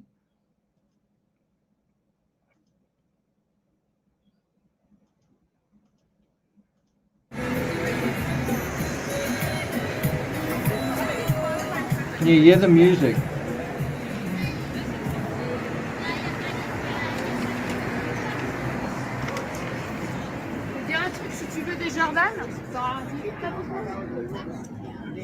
You can kind of hear a French lady's voice there in the background. So there's quite a lot of photography in the beginning because I was not my best self, but I was quite healthy, and it becomes very thin through the rest of the trip. So if you feel like the New York part is going on for a while, well, it gets a lot thinner very quickly. Okay, so I think I'm going to stop there and then jump a little bit ahead. Are you guys happy for me to do that? I'm going to jump a little bit ahead to the trip to Long Island.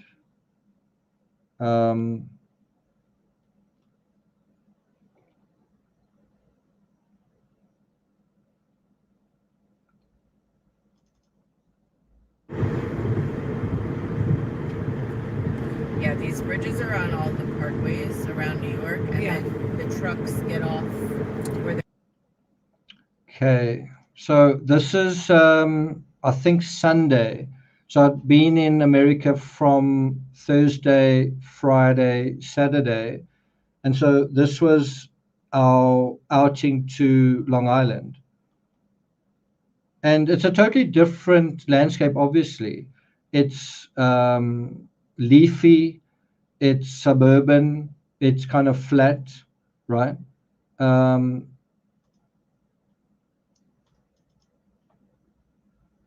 I was hoping I could just go on to the next one.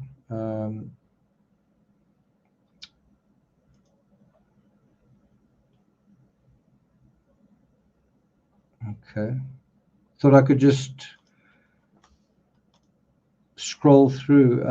Let's go on to the next one.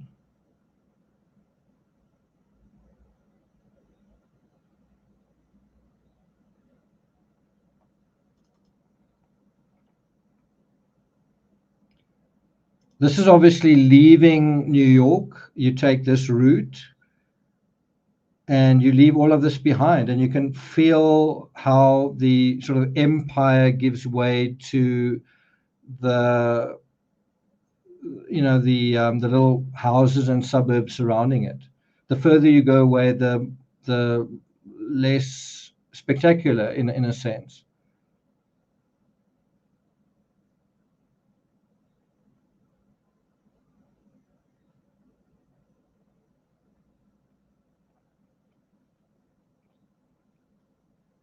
So it was quite a nice day. It had actually been raining every single weekend for like 7 weekends in a row, and this is the first time that it wasn't going to be raining. So a little bit of a blessing there. Not quite sure why it's not allowing me to just scroll through this. I wonder if I do this, if it'll work. I don't want to keep going backwards to take it out, but let's see if this works. So this is approaching artists and free spirits, and now that's become very... So this is already in the Long Island area. It's the area of Gilgo Beach. And we were looking at the area where Sharon Gilbert, driving towards the area where Sharon Gilbert disappeared.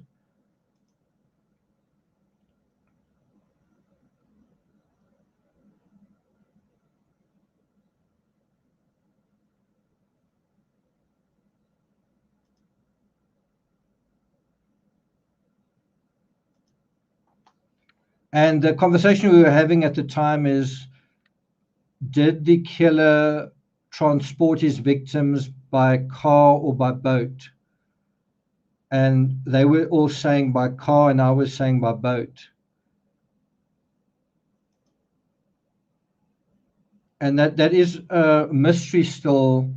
If there was a boat, how could Rex Heuermann have had access to it? We know he was a duck hunter, but we don't know how he could have. He doesn't seem to have had a boat himself. Could he have gotten a boat from somebody else? one thing that's a fact is this area is surrounded by water. So the idea that the water is irrelevant to the fabric seems to be not the case, in my opinion.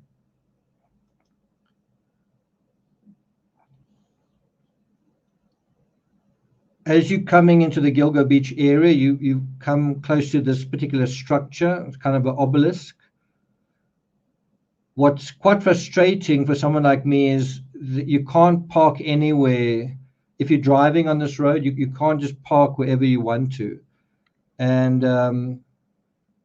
that certainly is quite frustrating. I don't know whether that was the case in 2010, but on the one occasion where I did go there and I parked, a cop came up to me and he said, "You can't park here." But I imagine things have changed since 2010.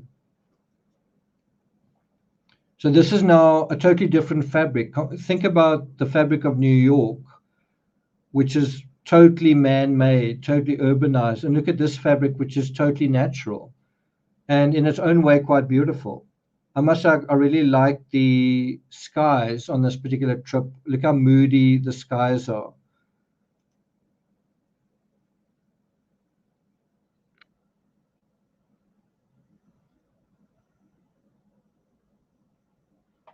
That's interesting. I didn't know about that.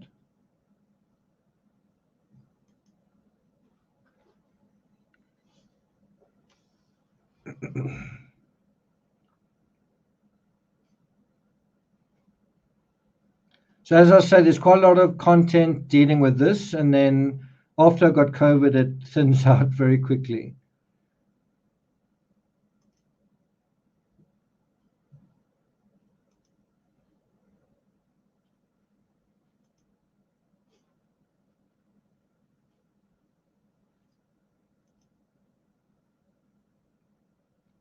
Again, the question is, how relevant is the water to the story?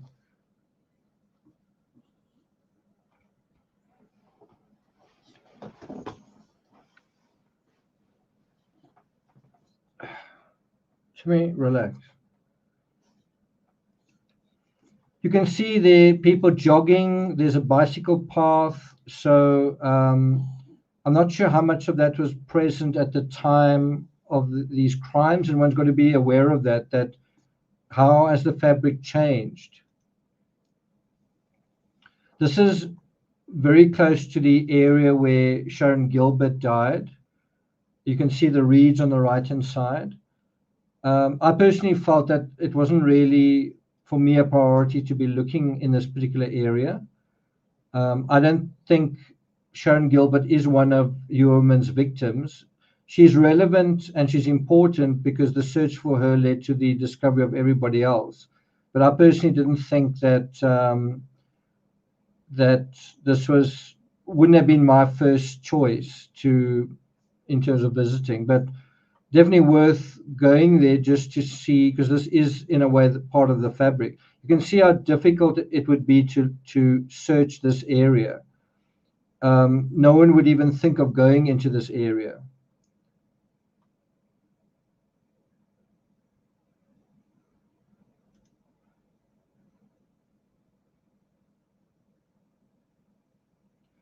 And of course, you need to imagine this area in the dark, and it would be pitch dark when Sharon Gilbert was here. And that was also frustrating. You couldn't park anywhere. It was kind of difficult to do your thing. We actually even ended up asking locals, where can we park? I thought this is quite a nice area. The houses looks like quite a fun place to be. How's that, Timmy? No, Timmy, can you see? No animals year round. And it seemed like someone said you can park your car, or you can take your dog for a walk at the sign that says no animals. And this was quite surprising, was how beautiful. Let's see if I can find that image. How beautiful the area actually was when the sun came out. So if you look at that, look how beautiful that is. Look how beautiful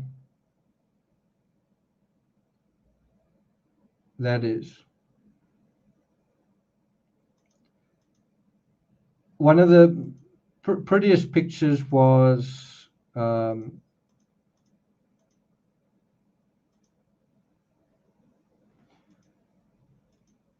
this one right at the end. To imagine that there was something so horrible happened here in a place that really looks quite pretty. Now, again, compare this to Manhattan. It couldn't be more opposite. It's just flat. There's almost no sign of anything man-made in this particular picture. And the emphasis here is, in a way, water, right? Water and sand. It's soft. It's cool. It's empty. It's the opposite of Manhattan. Okay.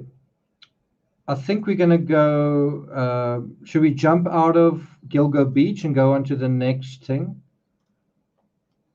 Should we go to California from here?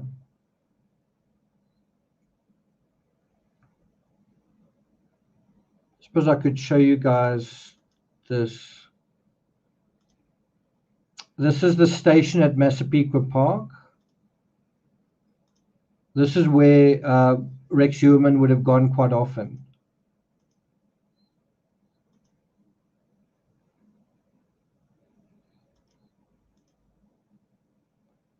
That's the view when you come out the station. And it really, Massapequa Park is quite a pretty little place. Definitely is quite a pretty town. There's the train heading off to Manhattan. And I must say, what's quite striking is how that railway line cuts through in quite a dramatic way, in quite a brutal way. It cuts right through that little town. It's kind of above it, and the town is below it. It's quite. I found that quite strange. These are some of the shops around the station. And now this is the drive towards Rex Heuermann's home. As you can see, it's quite a pretty spot.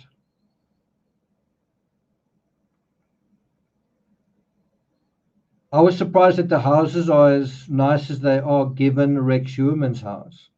Look how beautiful those houses are. And you can see some, here and there, you can see some Halloween decorations. There are a couple over there. There are some over there as well. Right? This was about a month ago. And then after you pass the stop sign, there's one house, and then there it is.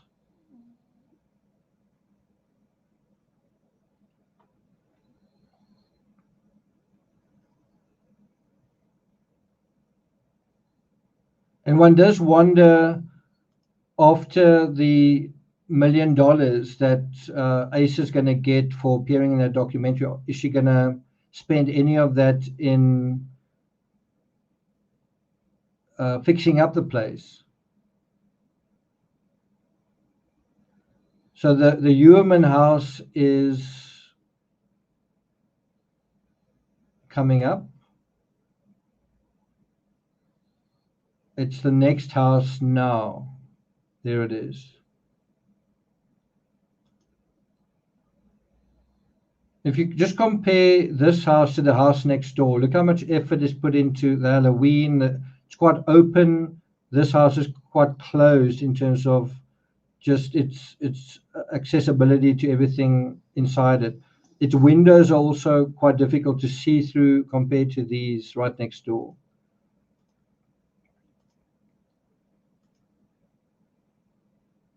And this is what the neighborhood looks and feels like.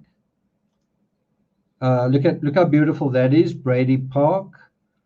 If you've got kids in Massapequa Park, it's probably quite a nice place to grow up.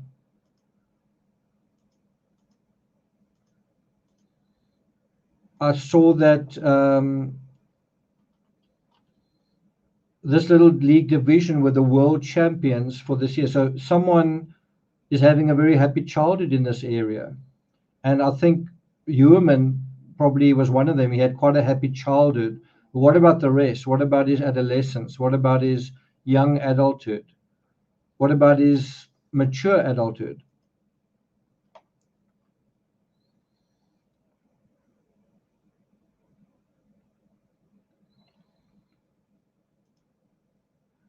So this is returning to the station. I think I went upstairs at a certain point.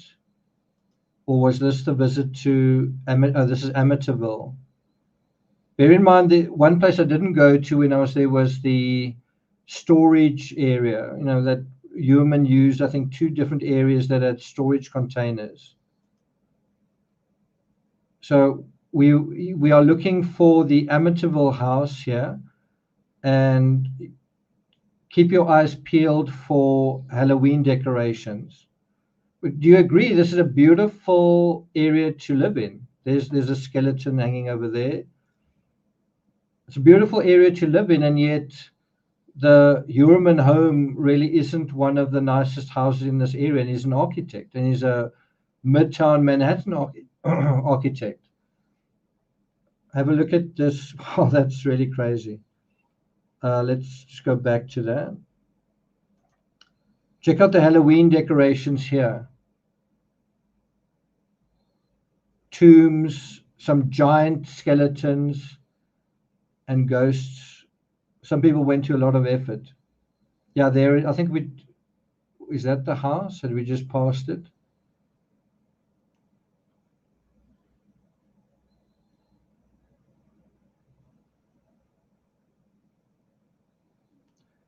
Do you recognize those windows?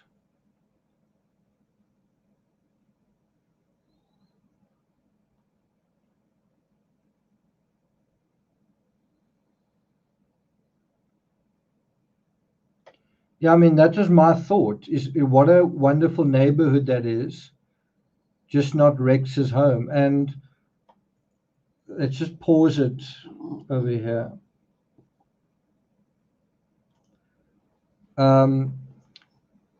It kind of made me think, when he was in Massapequa Park, did he feel that everyone was having their fairy tale except him? In other words, the neighbors, their neighbors, basically that whole strip, were people living the dream, or was he? When he went to Midtown Manhattan, and there was all these happy tourists and couples moving by and successful businessmen, was he one of them? Did he always feel like an outsider? And is that part of the psychological fabric?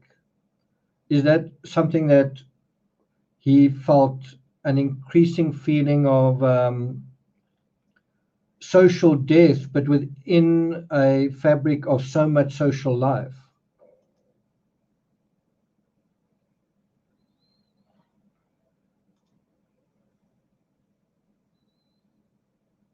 Look at all the effort into this particular house. There's a coffin over here. Son of Sam Gacy. And interestingly, the Son of Sam case may have application on this particular case. Should relatives benefit financially from the crimes of the patriarch? Can you see the spiders on this house? Giant spiders.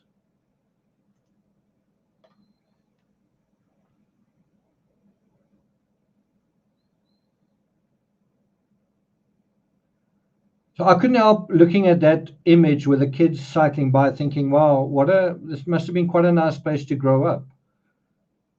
And the amount of effort put into the Halloween decorations makes you think there are a lot of happy people here. There are a lot of happy kids here.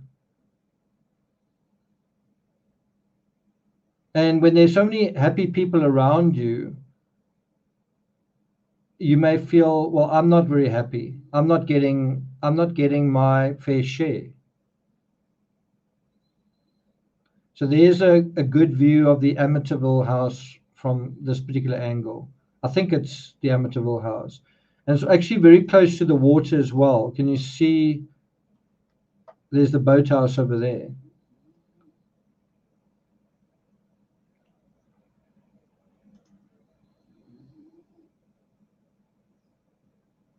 I think that's the house. I could be wrong. Look at that.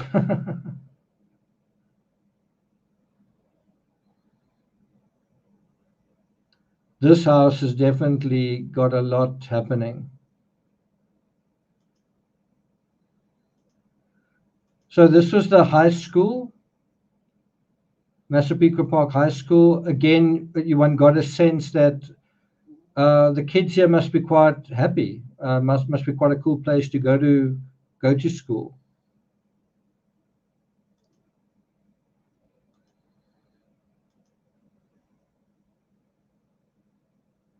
And this was where Rex Heuermann went to school. So I've been telling you about the fabric of one particular case. Look at what we've looked at. Where he went to work, how he commuted from work to home, the route that he took. I took the same route. The school that he went to, the house that he lived in, what the neighborhood looked and felt like. It's quite a lot just dealing with one case. I didn't just go to his house and then leave. We went to look at Gilgo Beach. And all of that is giving you quite a rich sense of being in this guy's shoes, right?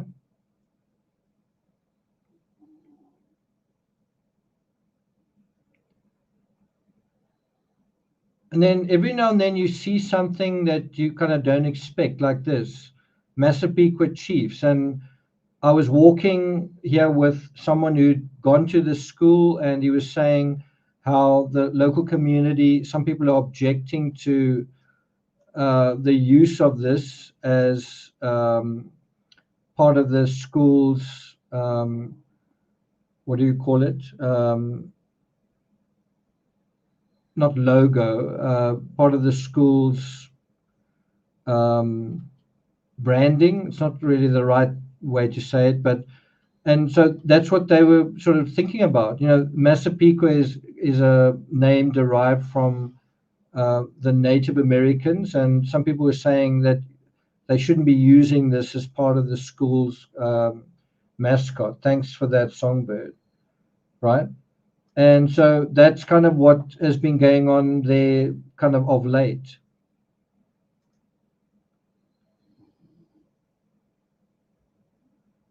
And, you know, if I was there by myself, I would think, wow, that's quite cool. Meanwhile, there's some drama going out in the background where some people aren't happy.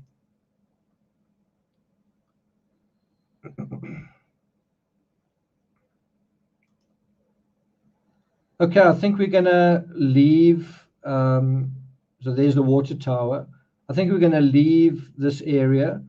Bear in mind the area of Gilgo Beach, Long Island, is also quite close to where Gabby Petito once lived. Remember, she lived in Northport, wasn't it? Northport.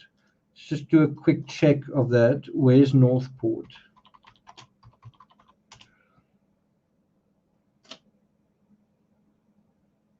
Northport, Long Island. And how far is that from Massapequa Park? Now, I didn't go to Northport, but I guess I could have or should have. Massapequa.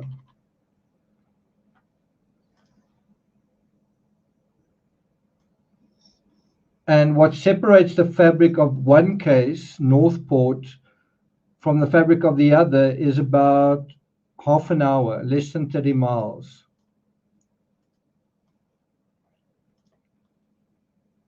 Right?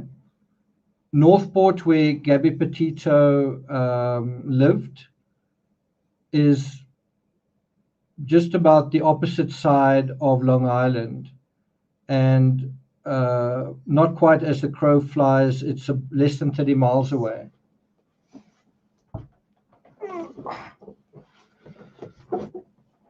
So unfortunately, as I say, I got ill, and there were quite a few places I would have gone to if I didn't get ill. I wanted to go and see where the Great Gatsby novel, that's fiction, but the geographical location that inspired it, where you look out over the bay and you see Manhattan in the distance. I wanted to go there. I still want to go there. I also wanted to go to the very edge of Long Island, which is a place called Montauk. I really wanted to go there. I also wanted to go to Connecticut. And so all of those places, instead of seeing those places with the vividness that you see here, I was lying in a hotel room thinking I might be dying. I'm not being melodramatic.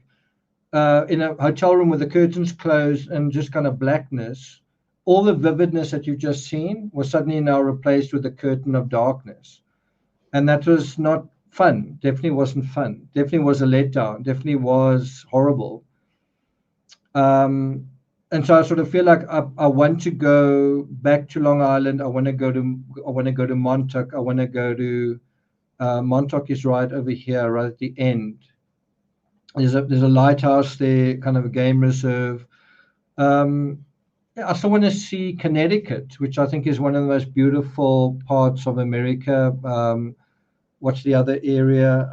Maine, Vermont, all of those areas, New England, right? So I'm going to take you guys now to where do you want to go? Up the Empire State Building or to California? Let's do a quick poll. Where do you want to go from here? More New York or let's go to California?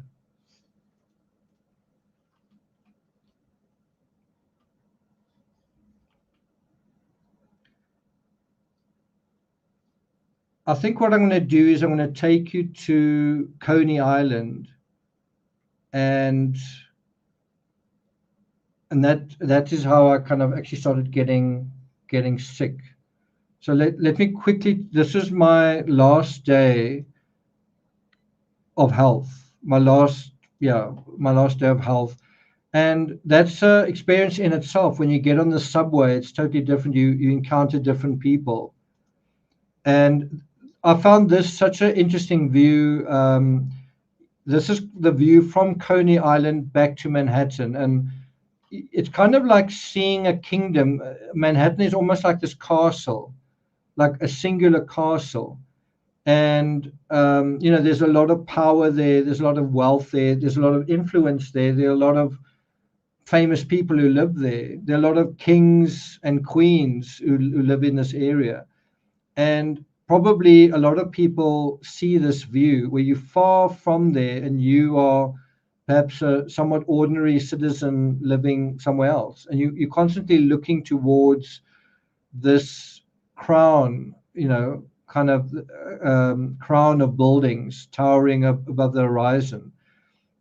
And of course, at night, you'd also see it right from a distance.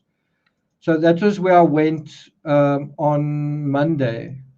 I went to Coney Island.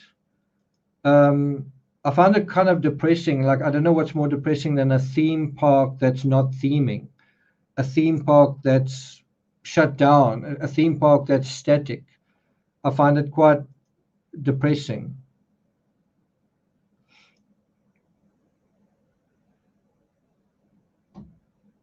Especially walking there by yourself. And I also found Long Island, by comparison, quite a lot more scenic than this part, which is not. You can go by subway; it's barely an hour from Manhattan to get to Coney Island. And Coney Island felt like going back in time 40, 50 years. Like some of these buildings feel like they've come from out of the 60s. I'm sure some people have got really good memories of Coney Island. I found it very kind of lonely, and I don't know, I found it a little bit sad. But maybe I was already starting to feel sick. I don't know. But can you see it's got a bit of a 60s vibe about it?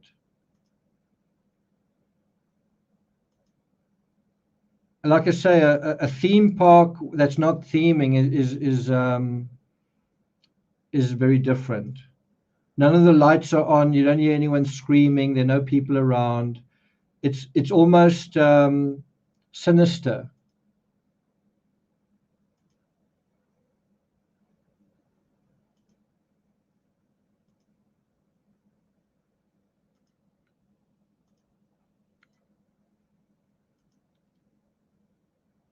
Scream zone. So I had a bit of a walk on the boardwalk. Then I went to the beach. And if anything, these red flags, this was me just before I actually got sick, right? I got sick that night.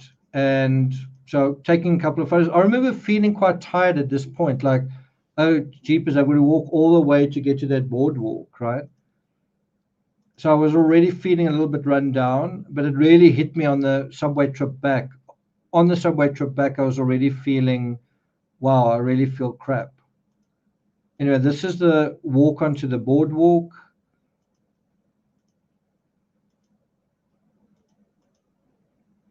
Some guy fishing by himself.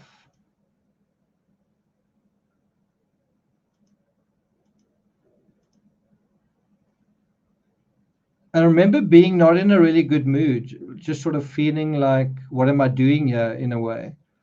There's a group of German tourists that seem to be kind of making fun of me. Like they were like 5 or 6 guys walking together. And if I walked by them, then they'd kind of make a joke. So I don't really know what that was about.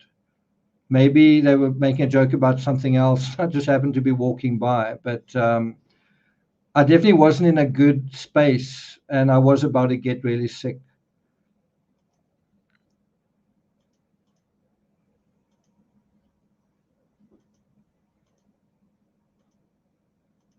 So this was the end. I was about to get on the subway, and by the end of that subway ride, I was already feeling really ill. So these red flags definitely were trying to tell me something. It is really ironic that I was focusing on this red flag, and within about an hour of taking this, I was like a red flag zone.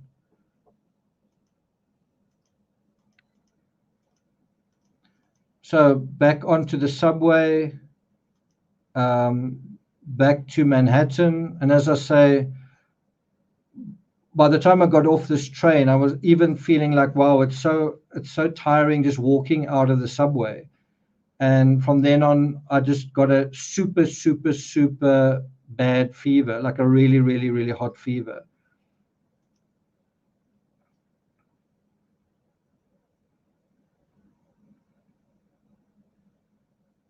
So this was really marked the end of my exploration of America for around about 7,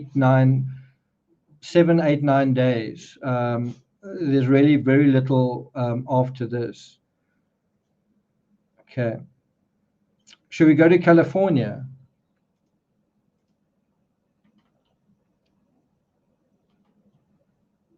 Who wants to go to California? I took some beautiful photos of the bridges, including Brooklyn Bridge, and then went to California. So anyway, this is it.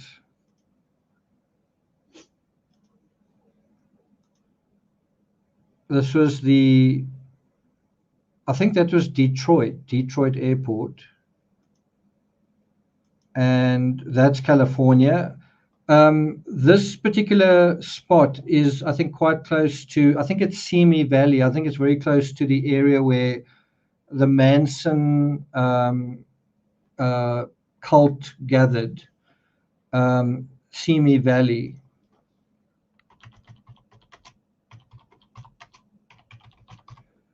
And so I really didn't go there for that. I think it's the Spahn Ranch, right? Spahn Ranch. I just want to see how far the Spahn Ranch is from Corriganville Park. Let's have a look. Anyone know offhand? Spahn Movie Ranch, Corriganville Park. is it the same spot? It's separated by less than 4 miles. So without actually knowing it, I was in the sort of fabric of the Manson thing, right? It's literally separated by less than 4 miles, and arguably it's actually in the same space. It's the same sort of it is the same spot. I guess you could argue that it is part of the same park. And I mean, I didn't do that on purpose. It was just when I was in that area, I thought, hang on, I think I know about this. And there was a ranch here. Isn't that where the Manson thing took place? And I was going to write a book on the Manson thing. I designed a book cover and everything. So anyway, this was a good day, one of the best days I'd had since getting COVID, although I was still coughing. So I would drive in my friend Webb's vehicle with a mask on. And so this was the nature in California. Again, what a contrast to Long Island, to Coney Island, to a dark hotel room, to Manhattan. You know, California is definitely a different world. And I kind of was feeling, I think I'm out of the woods. I think I'm going to be okay now. And I actually continued being quite sick. And then we found all of these spots where they filmed particular movies. And of course, that is where the Manson cult were sort of gathered, was on an old movie set ranch, right?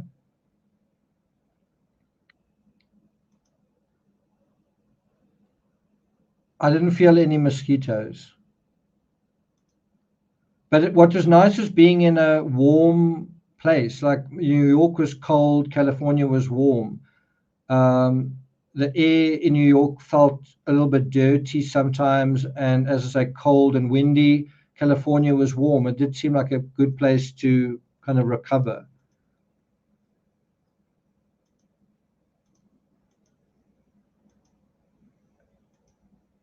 And that's a view from Webb's home in California, Thousand Oaks. That's the meal I ate before horror took place. You can see how the photography is thinned out significantly. There I was still dealing with a really bad cough. That's my bedroom in California. My friend Webb is very into comic books, and his wife as well, and into Harry Potter and into Star Wars and Star Trek. They dress up for all of that kind of thing. Funny enough, they've got rockets in their home as well. Their rocket launches every now and then taking place in that part of California. What was this? I think this was the drive to Irvine.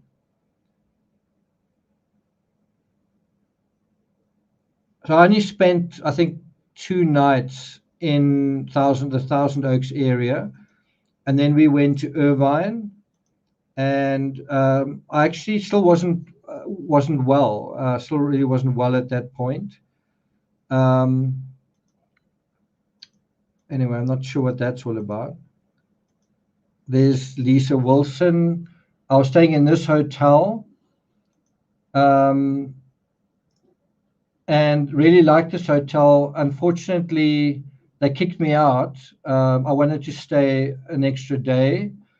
Like I wasn't going to Costa Rica anymore, but they kicked me out because they said, sorry, we've got a big delegation coming and we're fully booked.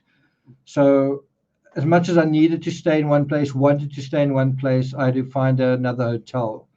Ended up being quite a cheap hotel, but anyway, so now we're going into crime scene fabric number 2, technically number 3 if you include the Marilyn Manson thing, but I'm only including the ones that I kind of intentionally went to and spent some time sort of documenting. Anyone know what crime fabric we're going into here?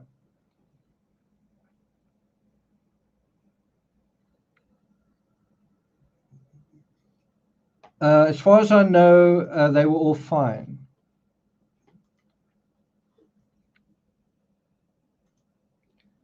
So anyone know what crime fabric we're going into now? Anyone have any ideas? Timmy, can you try and give me a bit of space? Anyone know? Yeah, that's right. Rebecca Zahau. So we're now going into the Coronado space, and it's kind of one of the most disturbing cases I think I've ever covered. Like sometimes we think of a case in terms of body count. Did 2 people die? Did 3 people die? Whatever.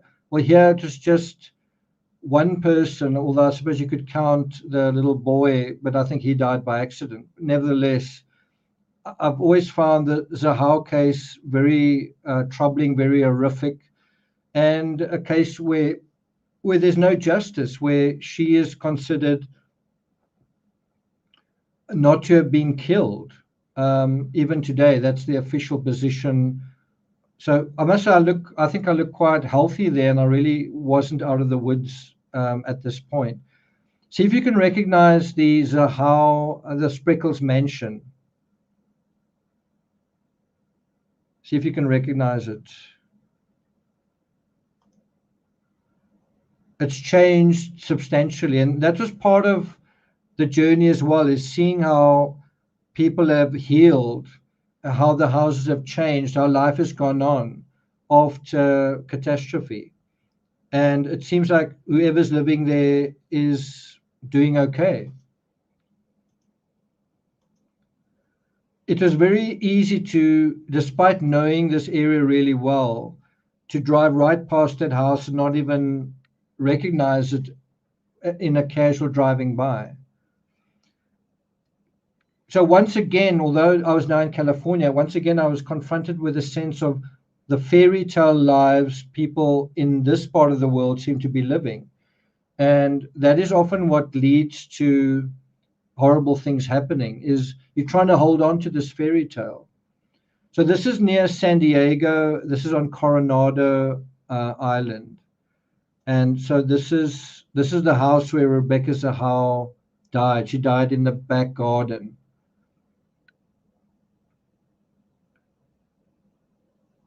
This is actually a historical building that has been significantly altered. I was quite surprised.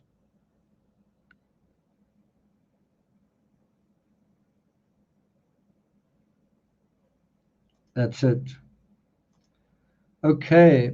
And so this is definitely something that I'd spent quite a lot of my time in. I've written 2 books on the Rebecca Zahau case, and gone through a lot of the discovery, and I'd even gotten in touch with the lawyer who wanted me to write a book on his behalf and on his client's behalf, but he wanted me to ghostwrite it. So I did get quite involved in this particular case.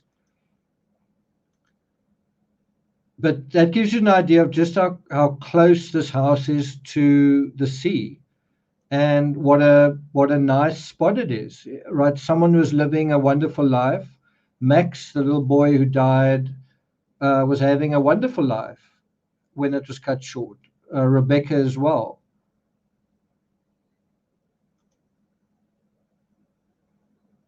It looks so different now to what it looked like then. Let's see if we can get a photo.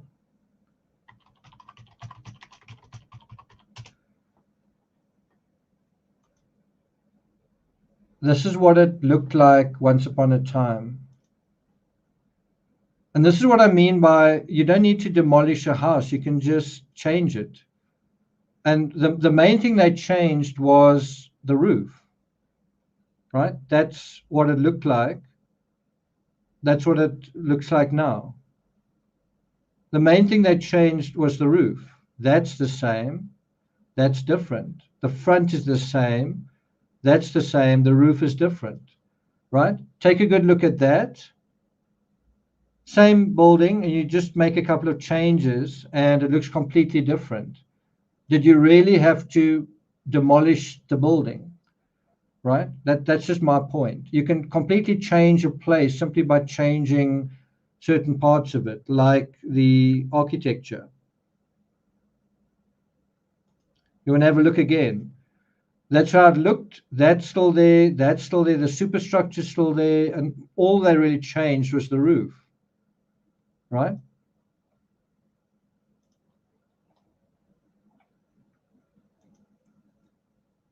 I mean, even when I was standing right in front of that house, I was like, geez, is this the right place? I recognize that, but what about the address? Are we at the right spot? So this is slightly from the back view. There's a car parked over there, and that's kind of the back part of that house. You can kind of see right through the house, through this window, through that window, into this courtyard area, and that was where Rebecca's house was found. Okay. And look how beautiful it is right across the road. This is Coronado right across the road. Makes sense, right? So this is crime scene fabric number 2, Rebecca Zahau.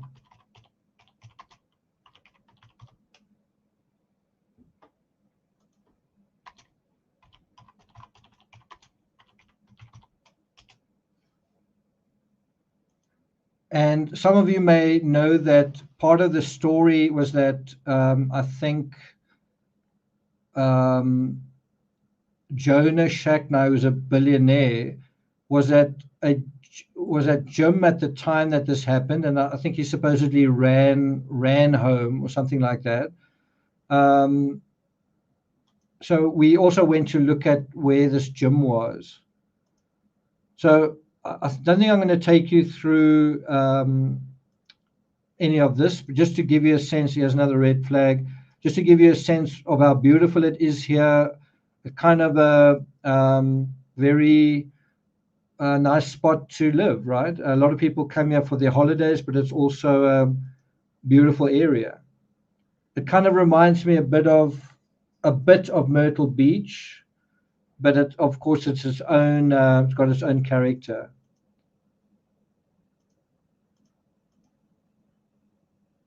Okay, so do you guys want to go from here to Arizona, or do you want to see more of California?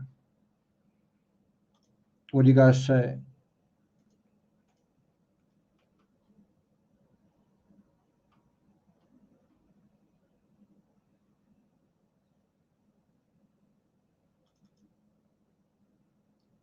This was my chauffeur on this trip, Lisa Wilson. Just quite a good trip as well. Where do you guys want to go from here? Do you want to go to Arizona? Where do you want to go? I went to Huntington Beach after this, and then I went. Anyone want to guess where I went from there? Does anyone want to see the horrible hotel room that I stayed in?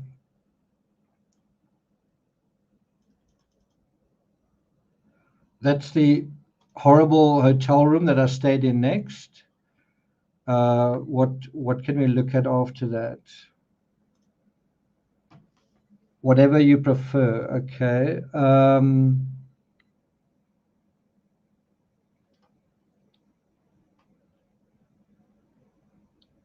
Just want to see how long it takes from Joshua Tree. Okay, so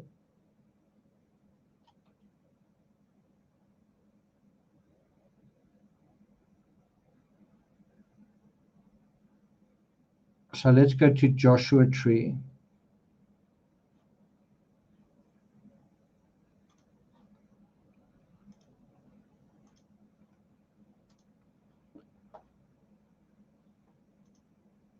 Okay. So there's nothing true crime related to Joshua Tree. I actually don't know if I can remember, did Gabby Petito ever go to Joshua Tree? I seem to think she must have, but I can't really think of any photography, any Instagram she did from Joshua Tree. But again, this was an enjoyable experience, but then the next day I was really sick. Just although it looks warm and nice, it was actually very cold and quite windy.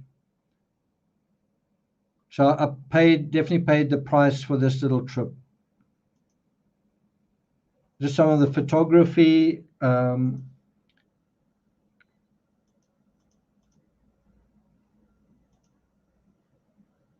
I had a really long drive on this particular day. So although there's quite a lot of photography, I ended up being a very, very long day. There's Skull Rock. Everyone was quite interested in it. It ended up being a really long day. Yeah. The landscape is really incredible.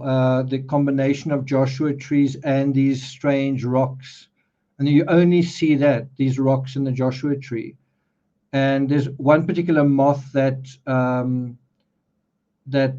provides pollination for these trees. And that was something else that I found very interesting, was having had COVID, having thought of going home, finding myself in this landscape where this tree has got this wonderful relationship with the moth, and the moth has got this wonderful relationship with the tree.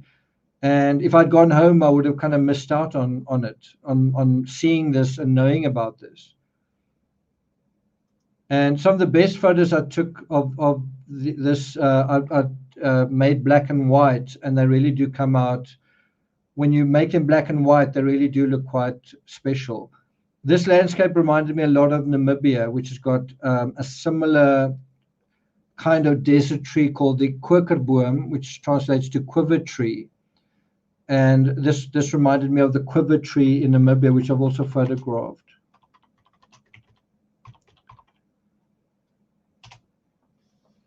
This is South Africa. This is the African version of the Joshua tree. Which one do you prefer?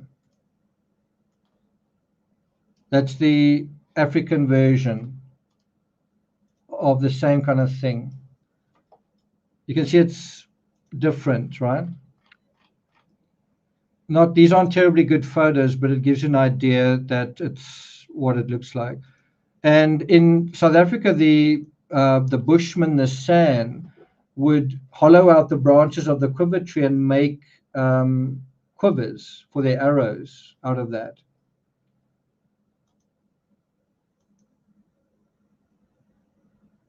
Lainey says, it always reminds me of cowboy movies with John Wayne.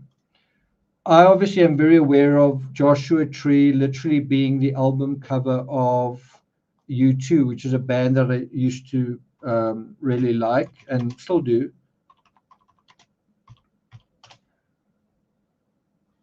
And so this is the cover of Joshua Tree, and this is the back cover.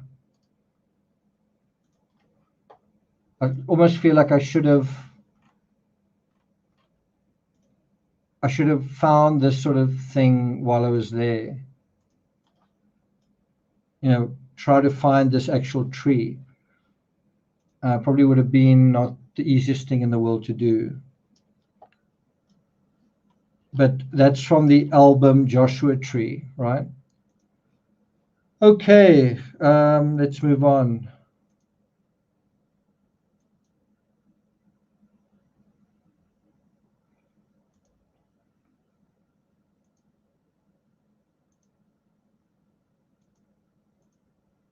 Okay, I'd love to take you guys through this longer, but we're already at 2 hours, 20 minutes. So let's jump forward in time to the end of the day. It's actually not that far. It's just right over here. So I actually, like I say, I wasn't really well, and I actually ended up running out of steam and just sleeping by the side of the road. So I parked over here, and I think I slept for an hour or two. I just couldn't drive anymore. It's just, and that's not something I often do. And so I slept, and then I hit the road again. And I really should have put fuel in here. It was only 3.49. I should have put in fuel. Anyway, next thing I was in, anyone know where that is? That's kind of quite close to Sedona. Almost said Salida, but that's close to Sedona. And now we actually in the fabric of the Jodi Arias case to some extent.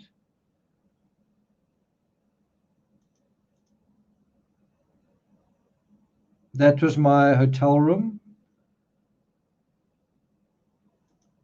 And I must say it was extremely busy and lots of traffic jams and kind of stressful. I didn't really like driving with so many people around me. So I ended up going to the Broken Arrow Trail.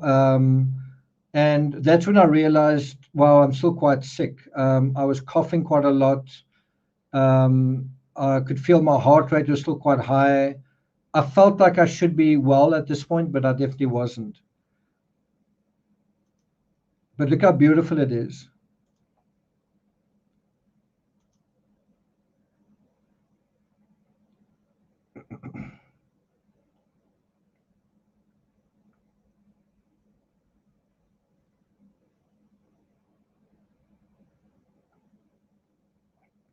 A lot of Team Peachtree colors, right?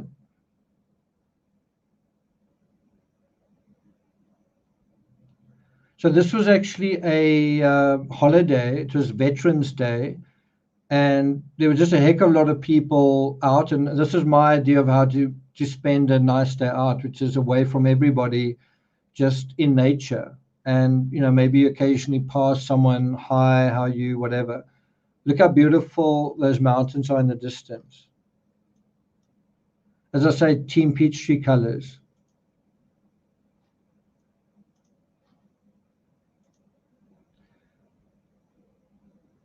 Some people off-roading. You can see this is going to go down there and up around there.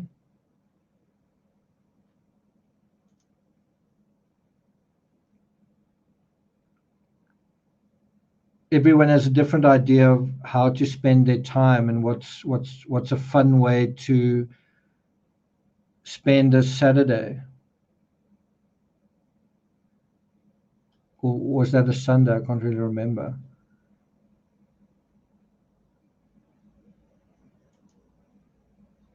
What did I say here?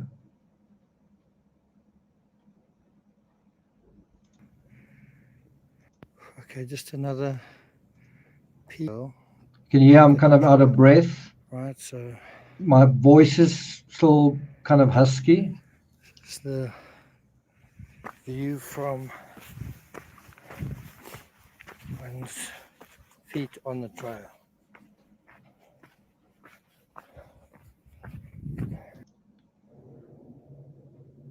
Just going to take the sound off. So anyhow, that was how I was getting to the Jodi Arias fabric.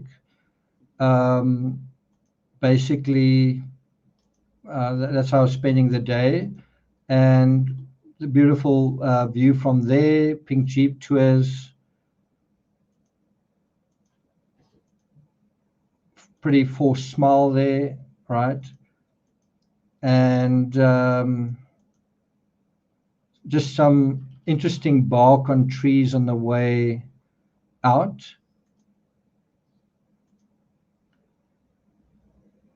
Again, Team Peachtree colors, right? And then I think, was it that afternoon that I went to the Jodi Arias site? Let's just have a look. Yeah, I think I got to the hotel. I might as well just take you through these images because they're not many of them. Thanks a lot, Gayla. Wow, thank you. Appreciate it. So this just shows you how few photos I did take. So 1 minute I was in Sedona, got in the car, drove to my hotel, and then drove to the area, I'm trying to remember, Mesa, which is south of Phoenix, which is where the Jodi Arias case took place. This is this is approaching Mesa, and a little bit closer to Mesa, and coming to that suburban area, and now entering that suburban area, and now that's which one is it? I think it's this one. This one is Travis Alexander's house. So this is the third fabric, essentially. Travis Alexander.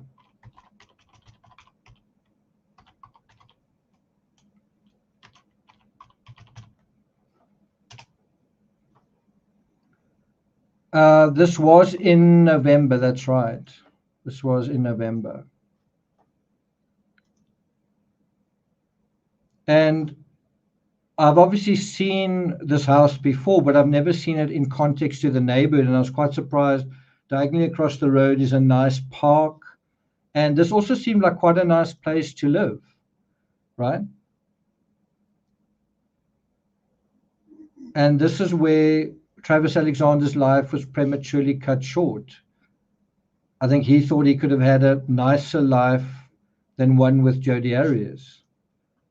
And so these are a couple of photos I took in that area. And I must say, again, even in this neighborhood, I felt this would probably be quite a nice place to live. I could live here. And I found it very neighborly. There were people walking their dogs. There was someone pushing a pram. As I passed her, the little kid in the pram waved at me. I thought, wow, this would actually also be a nice place to live. And I found the sky also very appropriately kind of moody, the lighting, because this is where another horrific crime took place. So I got there just in time. It was quite hard to get to. It took quite a long time to drive there. And that is the major insight I got from that, was Jodi Arias had come all the way from Wairika, California, whereas I'd come from Sedona, and I was already thinking, I wonder whether I should rather just leave it. It's just so hard to get to. There's so much traffic to go through, right? And then you realize just how determined Jodi Arias was to commit her crime. You know, she had a long way to drive, lots of traffic to go through, the expense of paying for everything, and then she still executed her plan. It kind of gave you a real sense of someone's like obsessive determination to do something.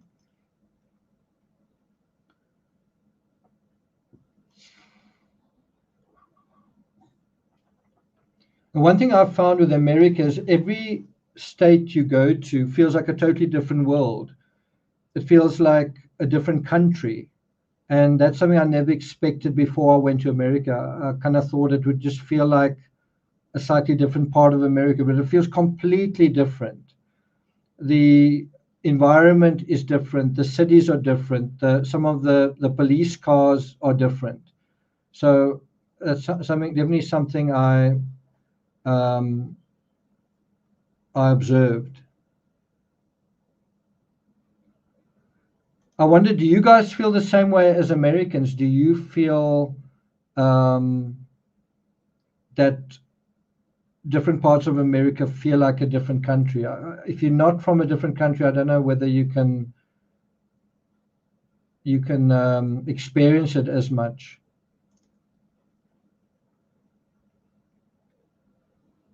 So, you know, this is driving back out. You can see it was quite a spectacular sunset. That's the view sort of over Phoenix. But it was quite a fiery sunset. Okay, so from here we go to Texas. Right, from here we go to Texas. Well, I don't know why I went out of that, because I'm basically in Texas almost instantly. So let's take off.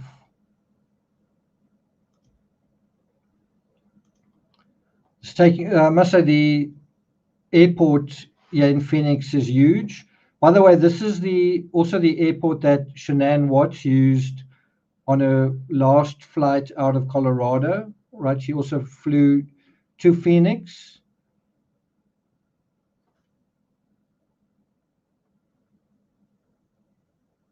As I say, this is a totally different world to Manhattan, Long Island, California. Very, very different. Nice and warm, though.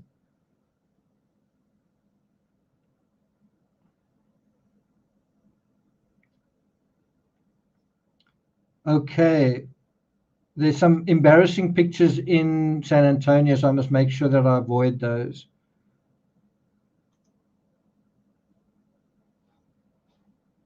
Okay.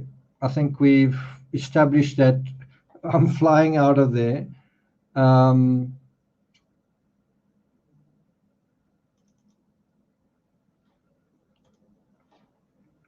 not quite sure what is going on.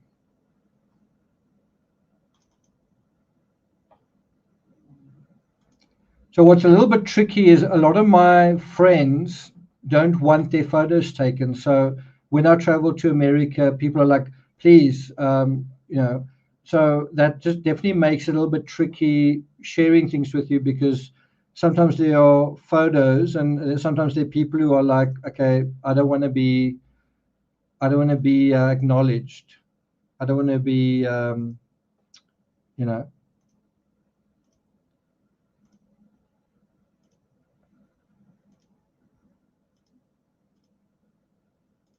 Okay, so where can I take you guys this photo?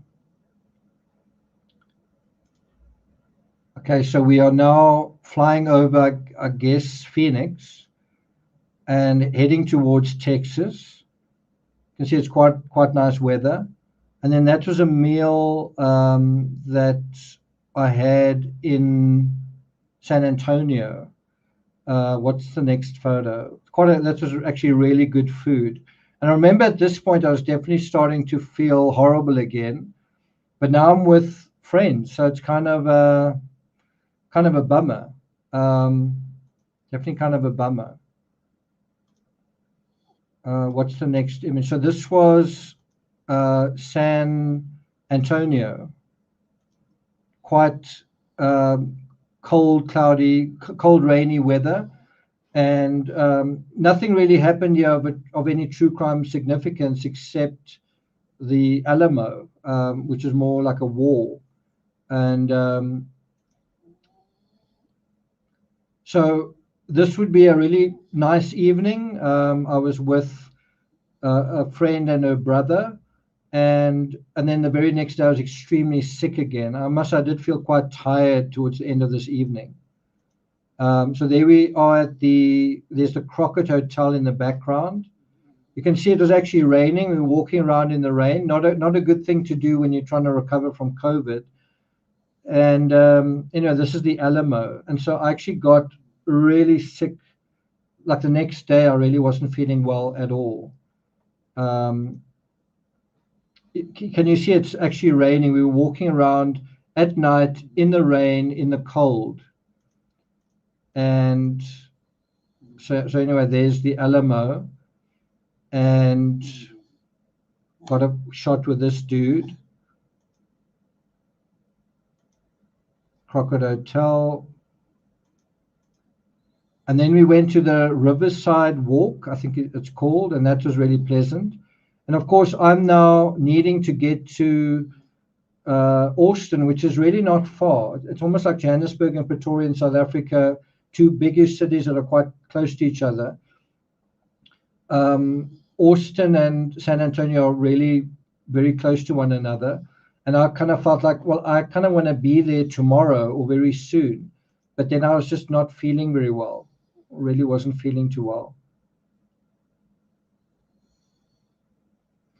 And now, of course, I'd gone from the nice warm weather in California and Arizona now to suddenly cold and wet. And that definitely wasn't good for travel or for health.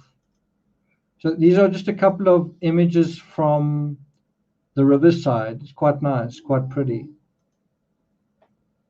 I wonder whether Colin Strickland and Kaitlin Armstrong ever came here. There's another view from the top. Another view just of what it sort of feels like.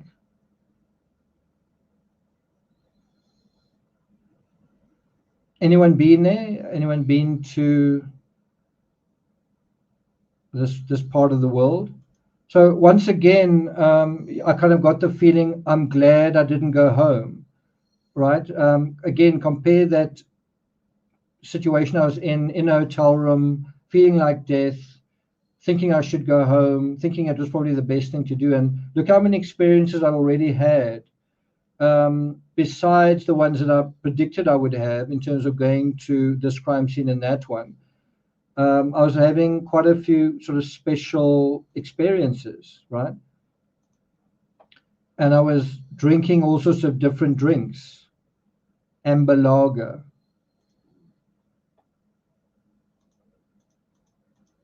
And I was seeing all sorts of fairy tale scenes like that.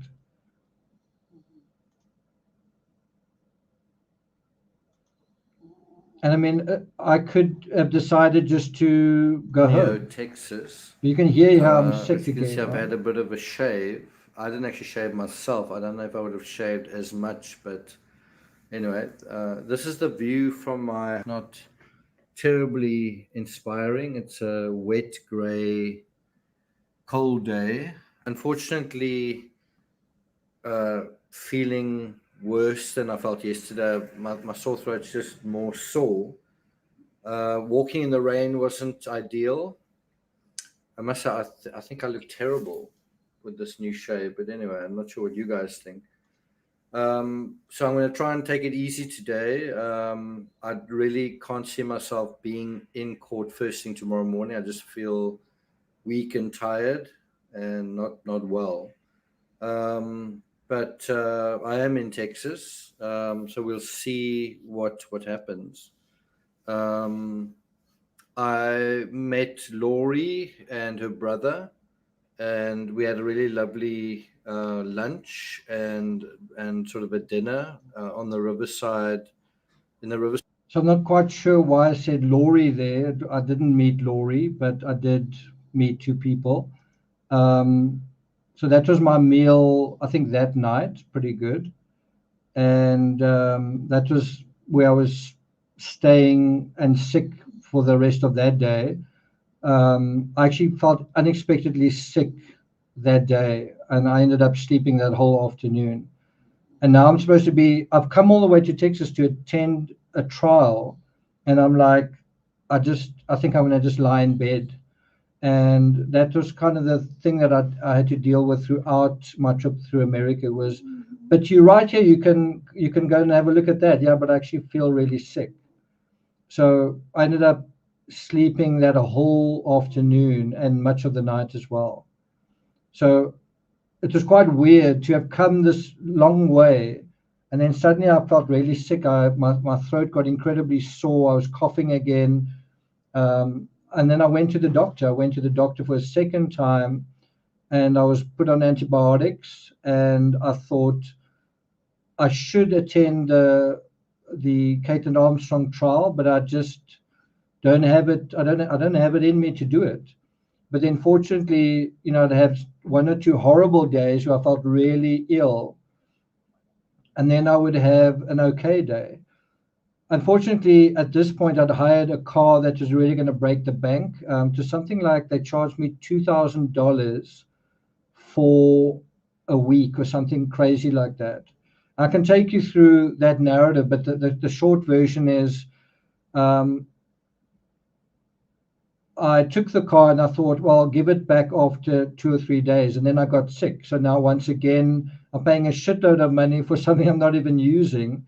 And to make matters worse, at this point, my credit card declined. So now it's like I can't easily hire cars from this point onwards. And now I must also stay in hotels and so this is adding a layer of difficulty to everything I was dealing with anyway. So that was the meal then. there's Jean in her brother's house. And this was me arriving in Austin. And so I did make it to Austin that night.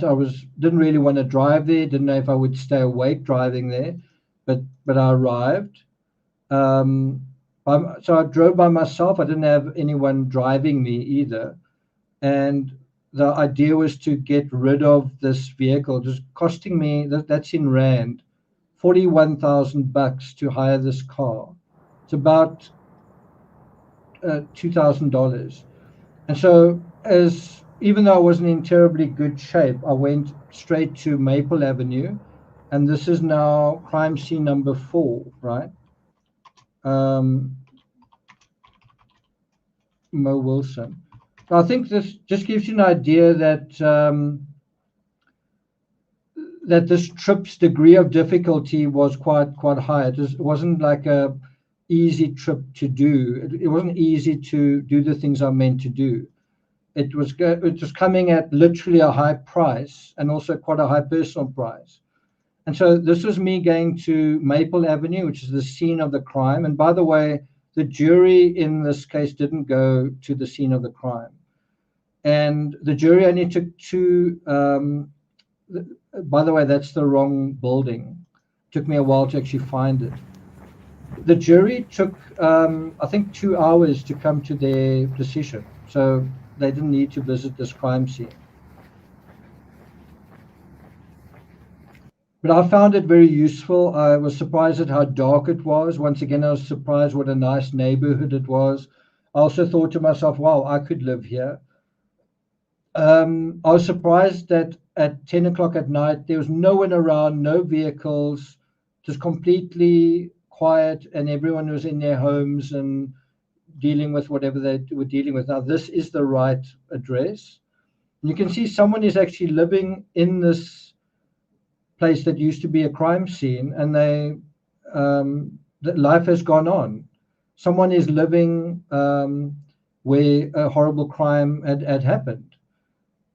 It happens. You don't have to tear something down, and you don't have to even change it fundamentally. You can decide that it's not going to bother you, I guess. And for some people, it will bother them, and for other people, it won't. By the way, this area down here is where Kaitlin Armstrong took Mo Wilson's bike and kind of threw it into the bushes, but she made a critical mistake by leaving her DNA on the seat of the bicycle. I think it was the seat, but basically on the bicycle. And that proved beyond any doubt that she was at the crime scene, because there was no other way her DNA could have really gotten there. No reasonable way. So this, again, gives you an idea just how dark it is. I did notice that there were cameras. There were cameras around, and some of them turned on. And that's something people should learn from this sort of thing. When a crime happens in your neighborhood, upgrade your security. Add a camera. Add a couple of cameras. And there was actually a camera right over there. I don't know if you can see it. There in the corner. The amazing thing when you were in court was they said that Kaitlin's vehicle left the scene 2 minutes after the crime was committed, which tells you it was in the area for about an hour, but it left the scene within about 2 minutes of the shots being fired, which just that alone, if you had no other information, would give you a very strong indication who committed this crime. And again, do you really need a walkthrough to decide that what happened? Do you need to walk from the house to this part to figure out that would take you about one minute, especially carrying a bicycle? So I was really surprised walking around there myself with a camera that I didn't walk into anyone, that there was no one around. And that is exactly the situation Kaitlin Armstrong would have had, just going there and not being, she spent an hour in that area, just like Koberger drove around the house for quite a long time.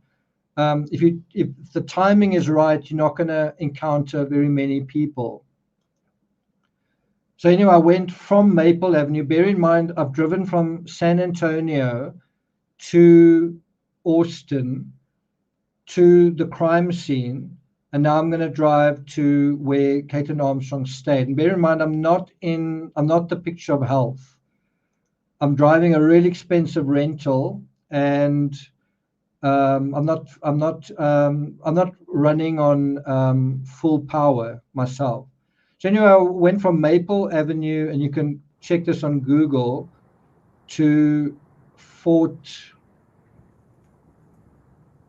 not Fort Knox, Fort something. Can you see how deserted these streets are? So I went from Maple to the next address, which was 11 minutes away. Can you see not a single car driving, not a single person walking around? And I just found that really interesting. Street, then turn left onto Chestnut Avenue.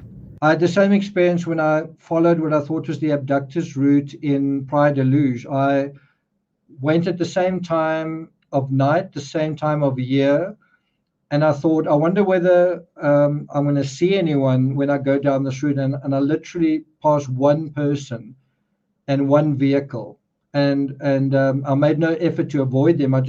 But you could easily have avoided being seen at that time of the year.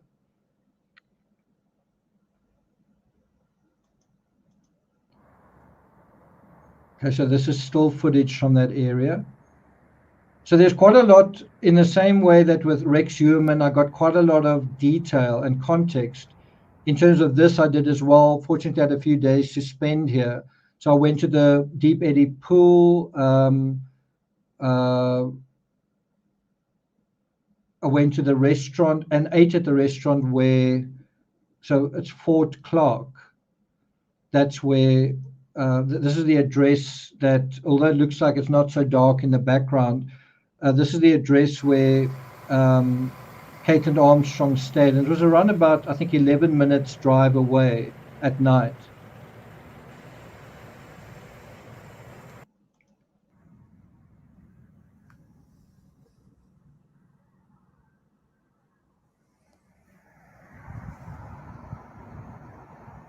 And it was also completely quiet on the other side. It was very calm, no people walking around. I was driving around, walking around, and not encountering anyone.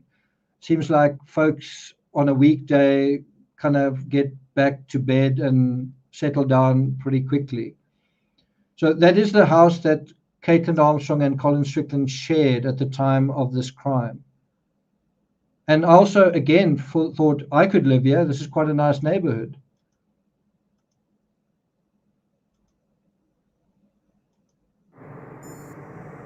And then I think the third area I went to was the Meteor Cafe. So I'm doing all of this in one night. And I thought it was important to visit the scene at night because that's when that's the time of day that the crime happened. And I feel like a lot of the analysis people do of these crimes, you shouldn't be seeing it in the day. That's not how it was seen by the perpetrator or the victim. So this is just around the one side. It seems like this construction never was completed. They were building some kind of perimeter fence around. They never actually got to complete it.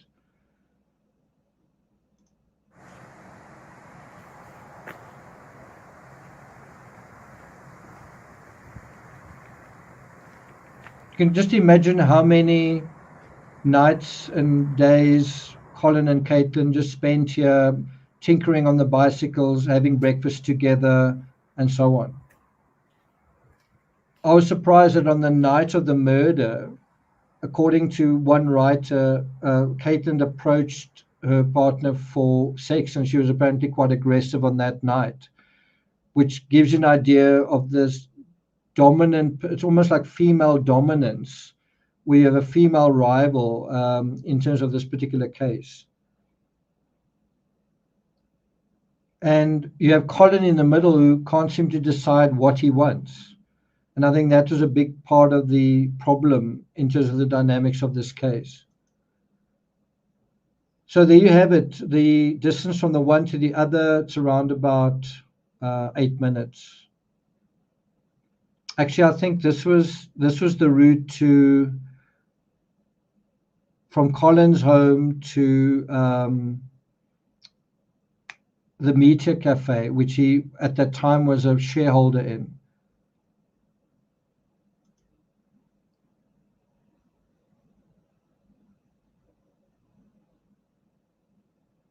And again, it was hard to be in Austin because I'm someone who loves cycling as well, without thinking this would be a cool place to live. And, I haven't shown you the half of Austin. Austin's a really beautiful city.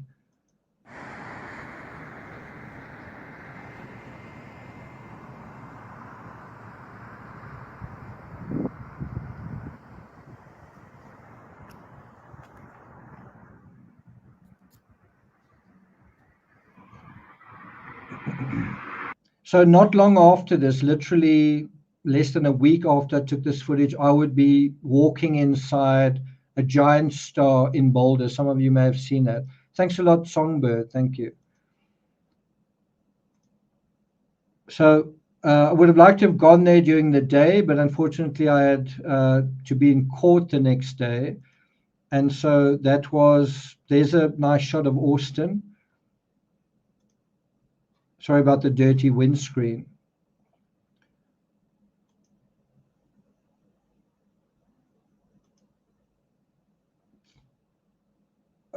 Heading back to the hotel, there's the Capitol building.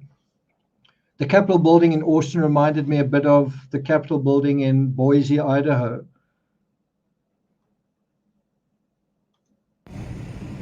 Once again, just a feeling that every state in America feels like a completely different country.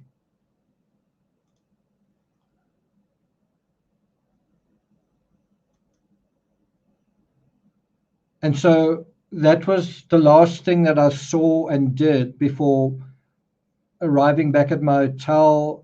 I'm in Austin to attend trial the next day. And am I going to be coughing in court? Am I going to be able to stay awake in court? Am I going to run out of energy? Am I going to need to have COVID? Am I going to have COVID diarrhea? Right? All of those are kind of concerns. But I really found my first impression of Austin was really positive.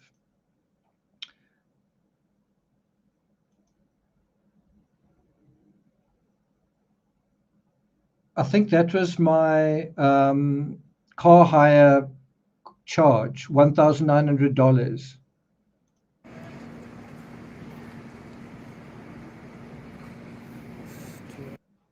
Okay, I just want to check something before I move on.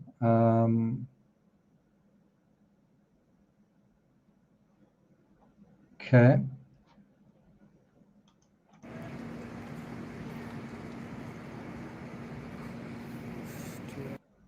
I must say I wasn't very happy about my shave. I don't know what you guys think. Do you prefer a shorter trim by the chin? I don't know. Hi guys, so I'm just providing a lunch update. I did slip out a little bit early. So those were the sort of updates that I did while I was there. I think I posted that onto my channel. You probably have seen them. I was doing quite a few members only, so I would provide a summary of the day, each day, pretty much on members only. And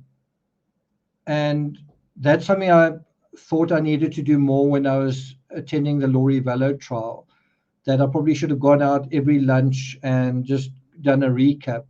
And probably in future, if I cover trials, I will probably do that. And this is, I think,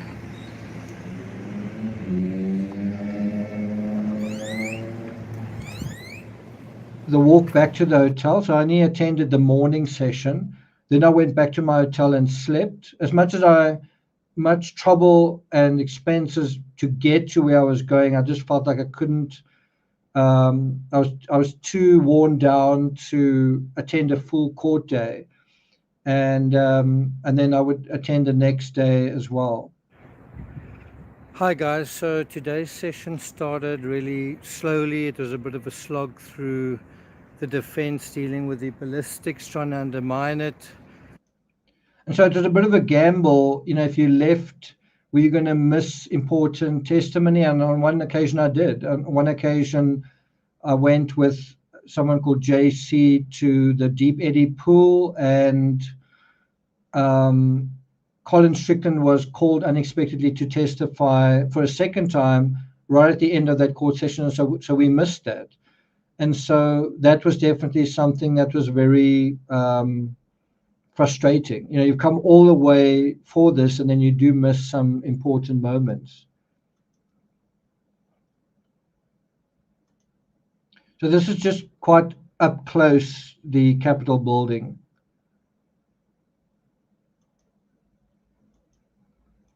So, okay, so this is, I think, the next court day. Blackwell Thurman. I think I spent a total of 3 days in court, 3 or 4 days.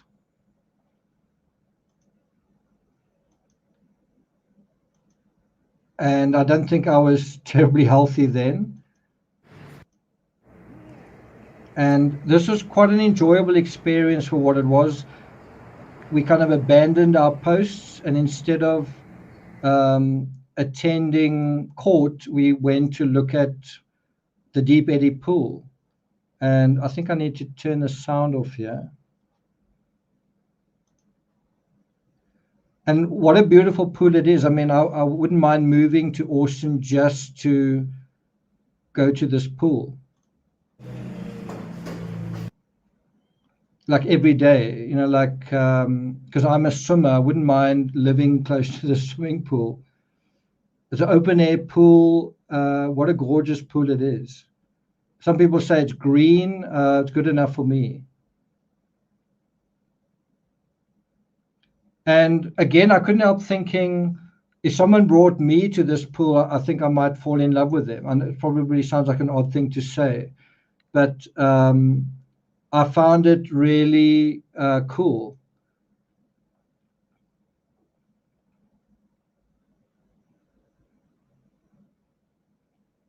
And a question I've always had is, did Colin and Mo go there to train? Did they go there to swim laps? Remember, they were both professional sports people, or did they go there and kind of have a picnic? Right? And that's totally different. And I'd be interested to know the answer to that, because if they went there to swim laps, then that would be quite a practical way of spending the day. And there were some people like this person lying there that weren't there for the swimming pool. They were there for the relaxation.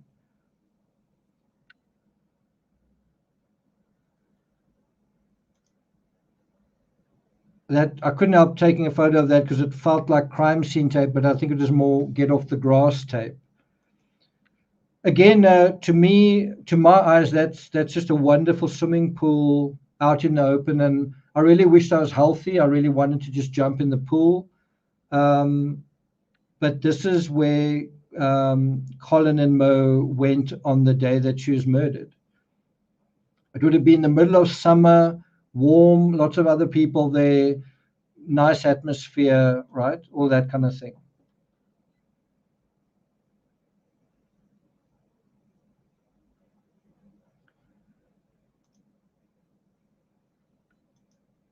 So some people doing some serious swimming.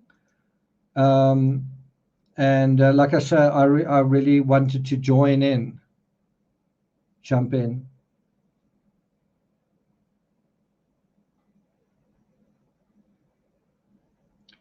The weather had improved. It was rainy for a couple of days in San Antonio, and then when I went to Austin, suddenly it cleared up.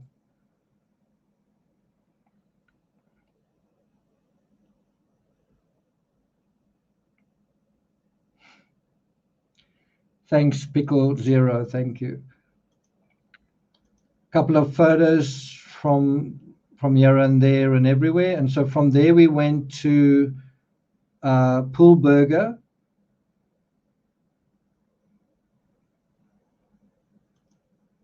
and actually had a meal there, and it was actually really nice. Here's one of those strange, not strange, Airstream things that Colin also had a business making this sort of thing, and one wonders whether his company had anything to do with providing this. I wouldn't be surprised. And so anyway, that's where they ate that night. And what was quite strange with the prosecution was saying, the prosecution was suggesting that Colin Strickland may have committed this crime. And he was saying, how could the vehicle that he was supposed to be in, the vehicle that took the murderer to where Mo Wilson was staying, how could that vehicle be moving where it was moving when CCTV showed Mo and Colin at the Pool Burger? I mean, how could he be in two places at once? Just basically mocking the absurd defense case. By the way, the latest is that Kaitlin Armstrong is saying that she was pregnant at the time. And anyway, she's trying to appeal her case. So we'll see how if she succeeds with that. So this was actually another very pleasant experience, and I remember also thinking I could live here. I could come here quite often. And so it's once again entering someone else's fairy tale, and you don't want to, a fairy tale like that, you don't want to leave, you don't want to give it up, you don't want it jeopardized, right? And it made me wonder, had Kaitlin and Colin ever come here and hung out here together? So anyway, yeah, we were at Pool Burger, had something to eat. Yeah, it was a funny little bird. Anyone know what kind of bird this is? Is a kind of starling. It's got a really long tail.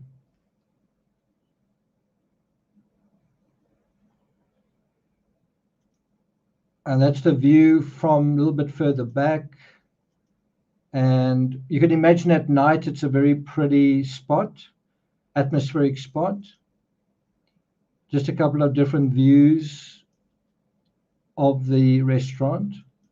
Got a lot of character, right? And the food wasn't too bad, definitely quite vivid.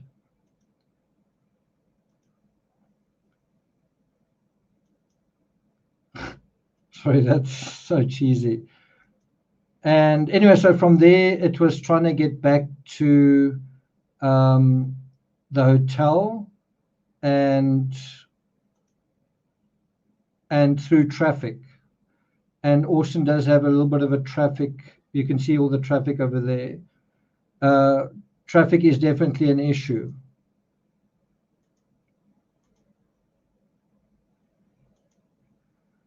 And that's the hotel I was staying in, not the most luxurious hotel you've ever seen, right? Next day, cloudy. There's the Capitol building. I've always find it so interesting how the law enforcement vehicles are completely different in a different state.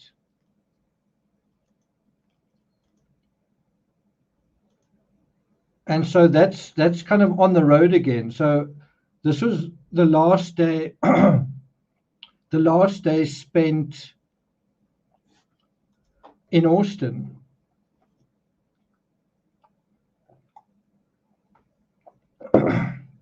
Last day spent in Austin, and now we were on the road. I was traveling with someone else and hoping that she would share the driving. I really didn't know whether I was going to be able to drive. I mean, I'm supposed to drive all day, and I haven't been able to stay awake for one day, one full day. So this was the beginning of the drive through Texas, and I was doing my thing, trying to get some landscape photography. This was kind of the aftermath to a few days of work, attending trial, making videos of it, doing analysis. And so this is a little bit of R&R and trying to enjoy the other side of America, the America beyond the courtroom.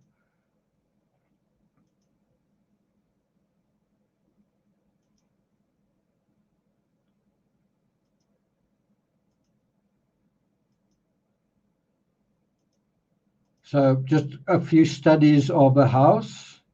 I think you can imagine if you see that in black and white, it would be quite a interesting view. Looks like some pillows in the middle there. So even if you don't demolish a house, the passage of time, don't worry, we'll do it eventually.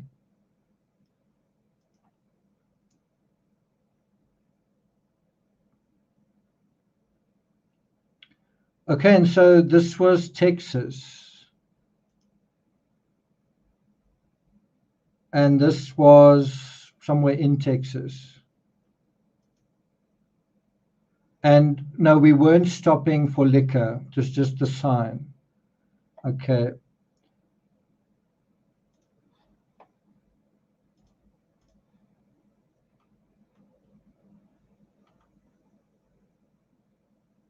I think I'm going to just jump a little bit ahead to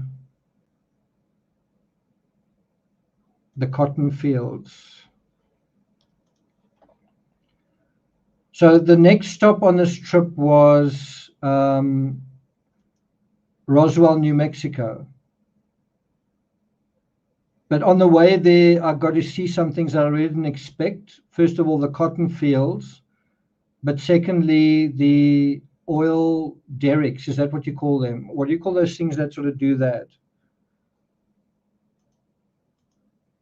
So this was entering again a completely different landscape. Again, that feeling of, I could have just packed my bags and gone home when I got COVID.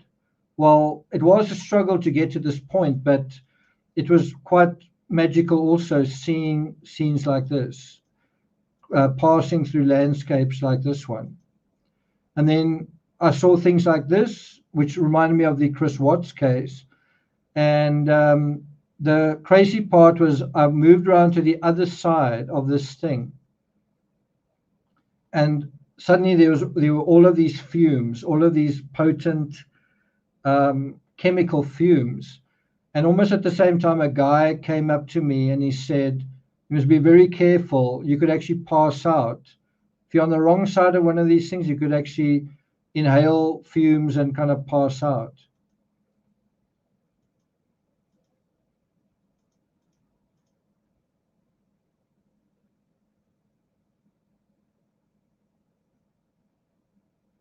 And of course, this kind of thing always reminds me of the Chris Watts case. Michael Harrison says, I used to build them. So I was now on this side of this, what do you call them? Are they called derricks? What do you call them? Oil pumps? What do you tend to call them? Beam pumps. Okay, beam pumps. Okay. So I was on this side, and look at what a beautiful sky it is behind it. If you render this in black and white, it's going to be quite a nice picture. And so I'm on the other side, and I think you'll see a vehicle come up in the background.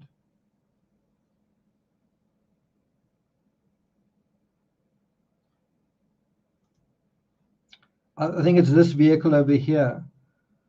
This guy saw me in the background. The guy saw me, and then he came up to me like the beam pump police. Be careful. There he. Whoa. Shit. Just knocked over some water. Yeah, basically saying, dude, be careful.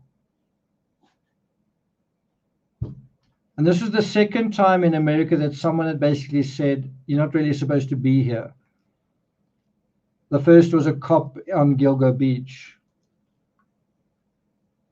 Can you see the cotton fields in the background? So yeah, I definitely did take quite a few photos of beam pumps. Beam pumps, beam pumps, beam pumps, beam pumps, beam pumps, and on and on and on. And so you've got to kind of imagine a photo like that, as I say, in black and white. And I actually haven't gotten around to doing it. Do it in black and white, and then enhance the contrast a little bit, and then it's quite a striking photo.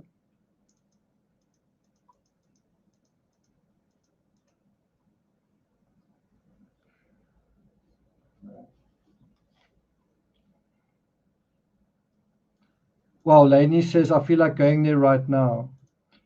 This is New Mexico. This is just about entering New Mexico.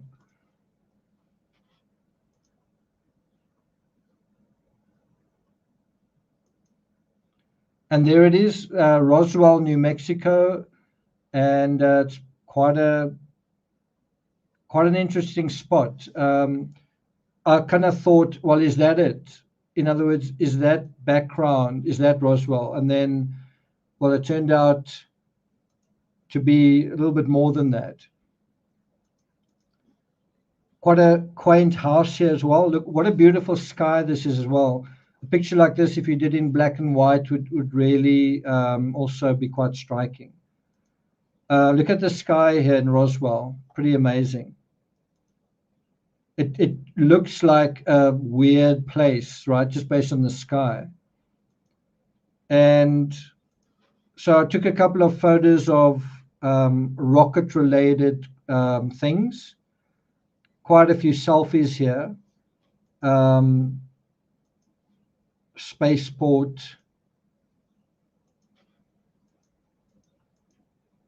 Another rocket, more rockets. I've kind of meant to use this in my marketing of my channel, and I might do that at some point.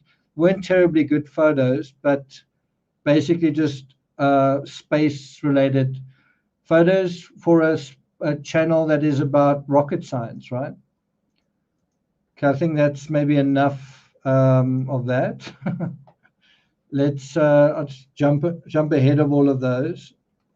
Sorry, a little bit of self-indulgence after about a month being out there.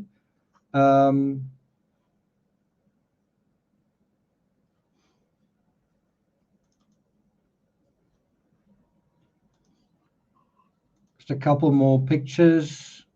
Put the cap on, put the shirt on. That's a kind of a mock rocket, right? But we were about to see some real rockets kind of around the corner.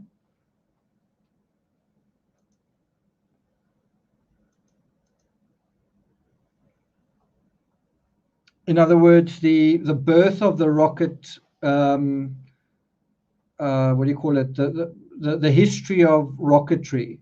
We're going to be dealing with that in a museum. And so this may be the fun, silly way of dealing with space and rockets. And then we went to a museum where you dealt with it in a serious way. There's an alien sticking his head out the window.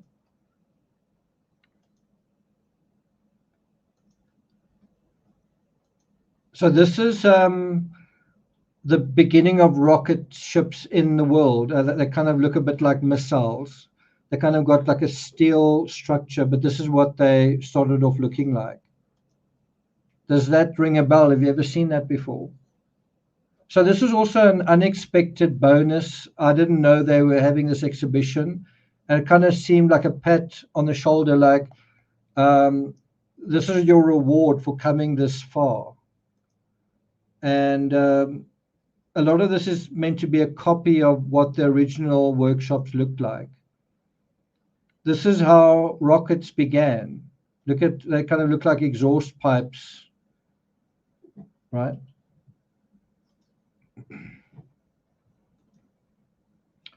That's a fragment of rock from the moon. There's just an exhibition of rockets from all over. And this was the father of rocketry's wife talking about what it was like. From Clark University, one afternoon in December of 1925, with his dark eyes shining. He told me with great excitement that afternoon at his laboratory, his little liquid propellant rocket motor had lifted its own weight and even a little more. Now it is ready to take out into the open, he said. So what's quite interesting with this is this was happening in 1926. And around about the same time that they were building rockets, they were building buildings like the Empire State, that look like rockets. I mean, the Empire State was built in 1930, I believe. Let me just make sure of that. The Empire State Building was built in 1930 to 1931. So at the same time that people were thinking about these vertical structures that were going up into the air, they were building buildings that kind of looked like that. I don't think that is an accident. From this start, the fragile little rocket lifted itself lightly into the air, turned in that direction for a bit, and fell in a patch of ice and snow. So that was really an unexpected thing about Roswell, New Mexico. It was something that I found really interesting, something I totally didn't expect. I didn't go to Roswell expecting to see this, and it was really quite interesting. The very early efforts at building rockets and rocketry, the very first rockets, the very first steps in that direction. And then there was something totally different to rockets, but also involving high-speed projectiles in the same museum. And that had to do with well, let's get to that. So there's Robert Goddard and True Crime Rocket Science.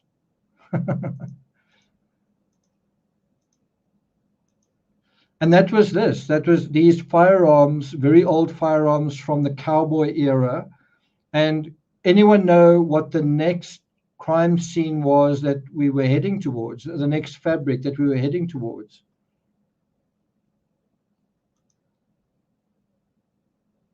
Any ideas? This should give you an idea. Anyone know what the fabric was of the next crime scene? And here we are in a museum. We went to look at aliens, and we ended up looking at rocket ships and these firearms. Someone says the armorer. No. Remember, we're in New Mexico, right? Anyone know what the next thing was?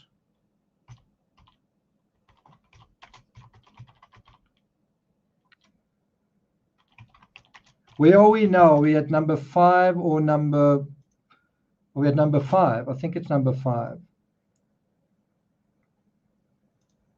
Let's do a quick recap. Rex Heuermann, number 1. Rebecca Zahau, number 2. There was the area of the of that cult, but let's not count that one. Then there was Jodi Arias, number 3. And then there was Mo Wilson, that's number 4. A lot of effort into the first one and the fourth one. And now we were going to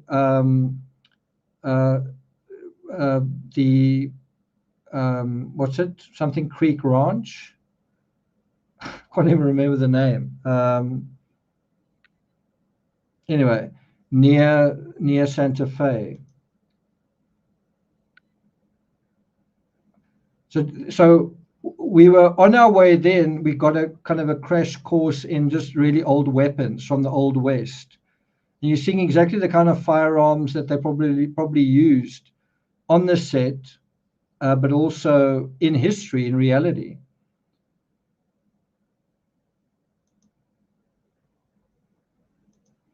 And this is going even further back in time. Suits of armor using axes, the Native Americans, the outfits that they would wear, how they would use snowshoes, right?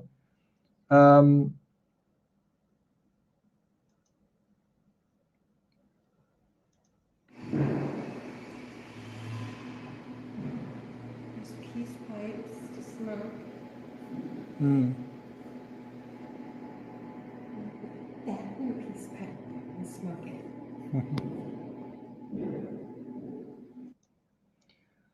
So just another view of a lot of the Native American weapons and clothing. I found this really fascinating. As a kid, I was very into the Wild West and that whole thing. And of course, I'd also watched the movie, the Leonardo DiCaprio movie, Flowers of the Moon, that movie.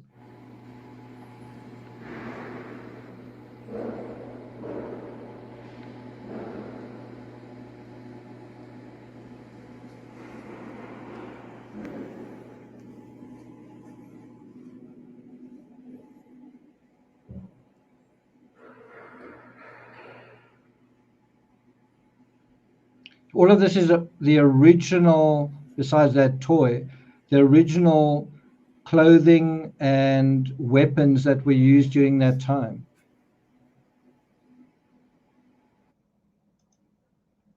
So there's kind of a macro view of that part of the exhibition. And then you see some things like this, and I saw things like this all over in Joshua Tree, in that Simi Ranch area in California. You're reading something that is to do with a specific time in history, and you can't believe how it has relevance to what you're thinking about in terms of a particular crime case. Yeah, conflict is a part of human nature and a tremendous force of change, shaping political and social landscapes today as it did in ancient times. War often erupts over the most basic of needs, control over land, food. And I've obviously come from the Kaitlin Armstrong case, and I couldn't help reading these words through the eyes or the psychology of the Kaitlin Armstrong case. Think about it. Conflict is a part of human nature. Couples arguing. Someone else comes into that dynamic, and it is a force of change. It shapes the social landscape, and it can erupt over the most basic of needs. War, crime can erupt over the most basic thing. Control over land, control over my boyfriend, control over where I'm living, right? And the joke of the whole thing is you can't actually control anything. Control is an illusion.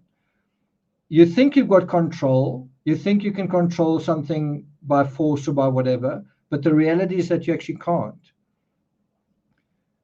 But nevertheless, war and crimes and our responses to things shape our society. The numerous battles of the American West were waged for these reasons as cultures and individuals fought to preserve and establish their own communities. You can even think of the Kaitlin Armstrong case as that. Even a community of two people is a war, a battle, a crime committed to control, preserve, establish a community of two people. You could say even with Chris Watts and his new girlfriend, that crime, that war, that battle was a battle to preserve this small little new community of two people that was starting to form. And you start to realize how, whether it's in the small, in a microcosm of two people and one house, or a whole fabric of cities and towns, a whole fabric of landscapes and communities, we are trying to do the same thing. We're trying to control our own communities. And then these were some other amazing headrests. And I mean, this is the same thing that you saw in Massapequa Park, right? Who does this belong to? Who does this iconography, who do these traditions belong to? And the whole thing about, well, it doesn't belong to you in Massapequa Park is a kind of battle to regain control or retain control over your culture, I guess. Isn't that a beautiful outfit, this one over here? Like a yellow, really rich yellow color. And so now this is the road away from Roswell to the ranch. I'm still trying to remember the name, something Creek Ranch, but towards Santa Fe. And look how it's just open road, open road, open road, open road.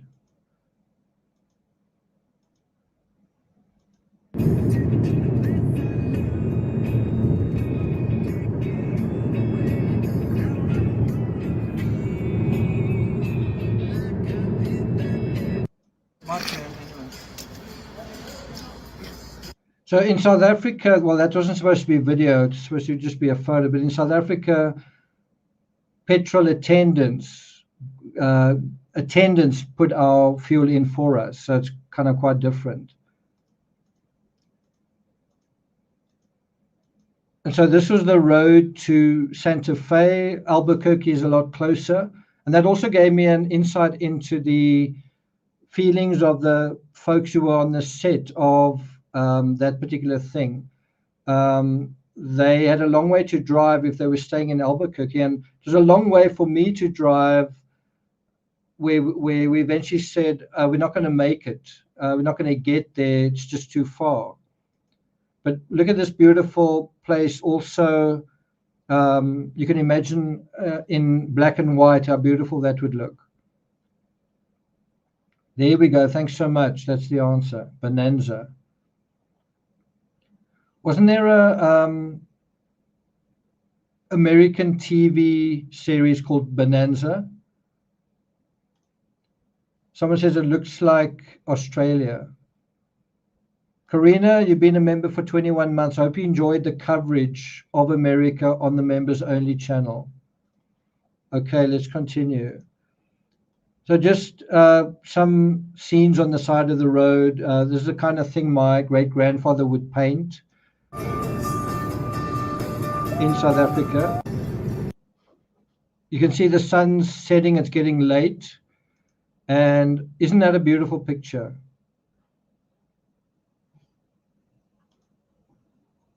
And it was very close to this that I actually saw a coyote run across the road. So sun was setting, it took too long to get to Santa Fe. So we had to go to the ranch the next day. I really wanted to be there with this dusk light, but it ended up taking too long.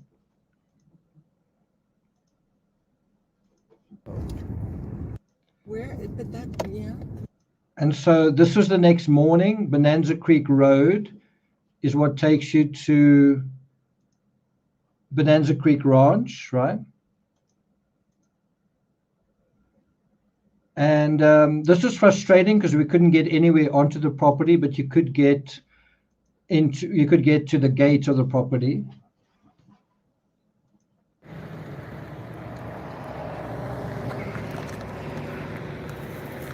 Oh, that's right, yeah. I loved Bonanza as a kid.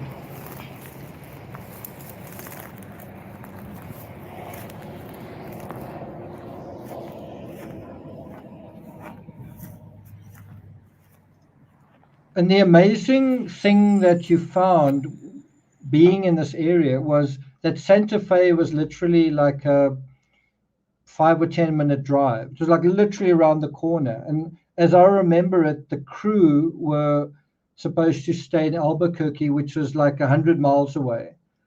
And if I understand correctly, the reasoning was the accommodation was cheaper in Albuquerque, right? But for the crew, it was very tiring to be driving to get to the spot before dawn, and then driving back every single day, being there before dawn, and then driving through the night to get back to your hotel room, and doing that every day for like 3-4 weeks. They were finding that difficult. And I'm not sure if the problem was they couldn't find cheap accommodation or enough accommodation in Santa Fe, but certainly just that aspect, I felt I could intuit by being in the area myself. So that's, you may recognize that particular gate. And then this is just really the basic area. Some of the areas, there's the church, but this is part of the Bonanza Creek Ranch. And it's very difficult to photograph it from outside.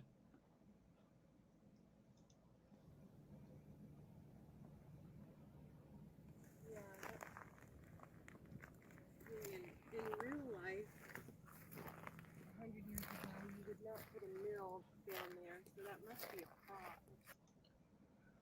There's my driving companion, and you can see again, it was quite a nice morning. There's the ranch from a distance.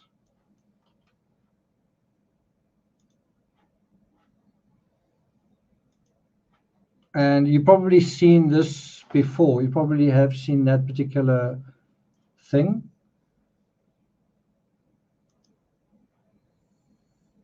Okay.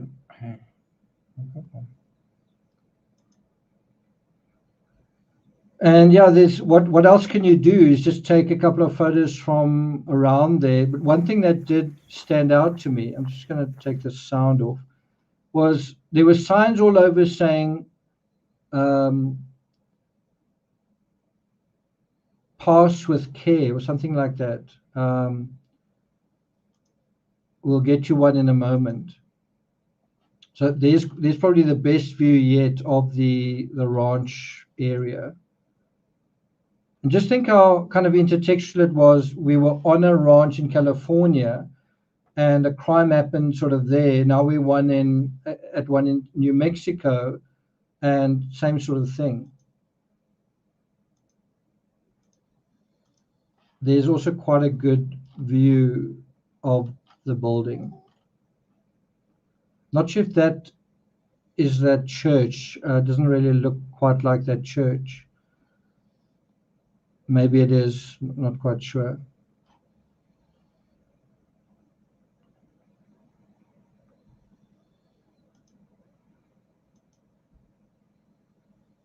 But there were signs saying, do not pass.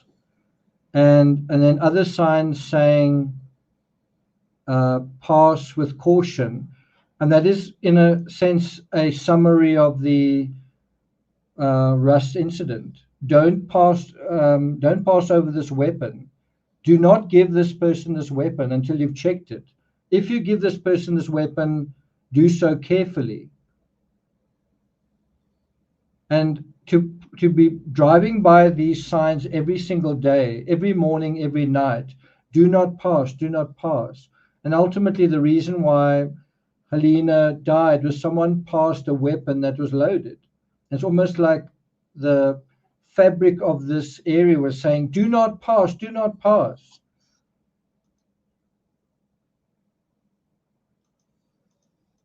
I'll show you another sign. Pass with care, right? Pass with care.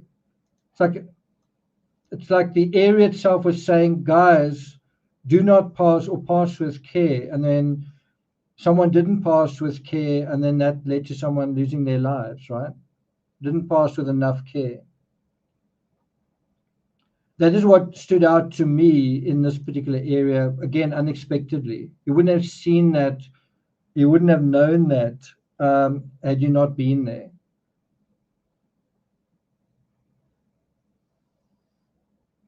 Okay, I think it's on to the next stop. Anyone know what the next stop is? We're now at 5, the fabric of 5 different crime scenes. Anyone know what the next one is? What's the next one?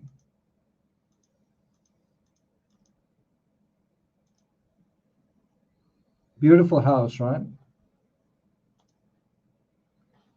So now we're going to number 6, which is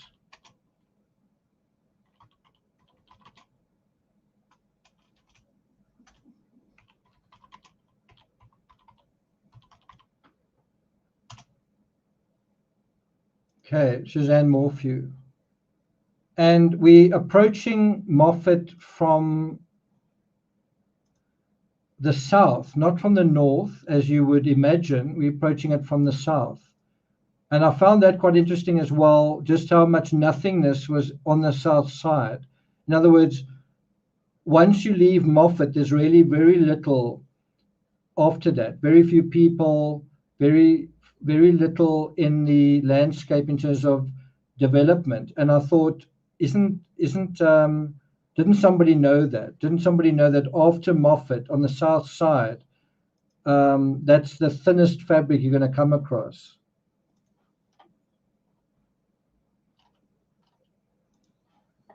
So again, some scenic landscapes. Could these photos be turned into paintings? Could they be turned into black and white portraits.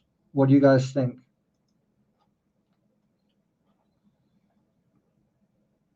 One wonders why this house was abandoned. What went wrong?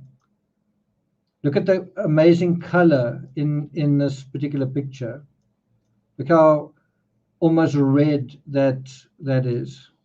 Look at the beautiful character in these posts and rafters. Look at the color in this pickup over there.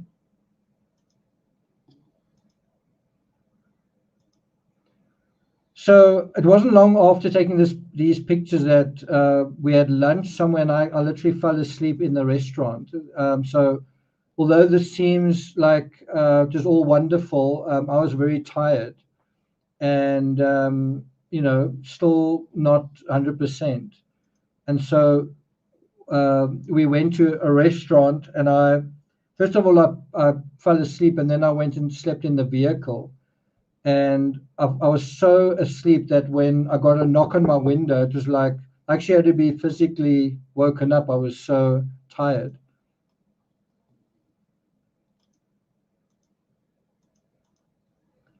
And now we coming into Colorado, right? Just have a look over here. Like a bunch of selfies here.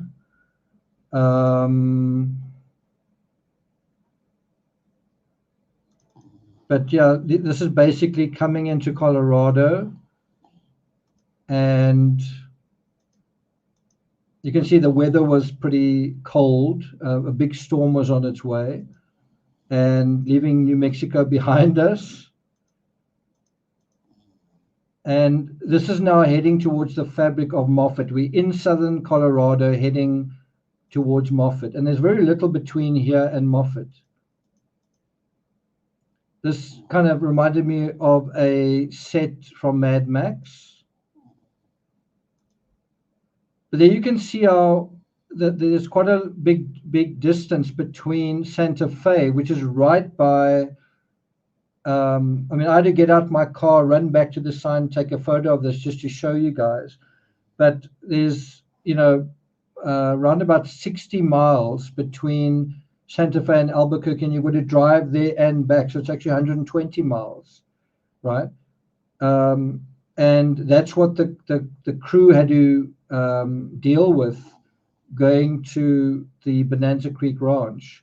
And in the same way that I was tired, not being able to stay awake, I was feeling for them. So if I'd been traveling at any other time, I have thought it's not a big deal. But I was literally I was struggling to complete my drives every day. And I think this is a big factor influencing, it was one of the factors influencing the safety on the Rush set.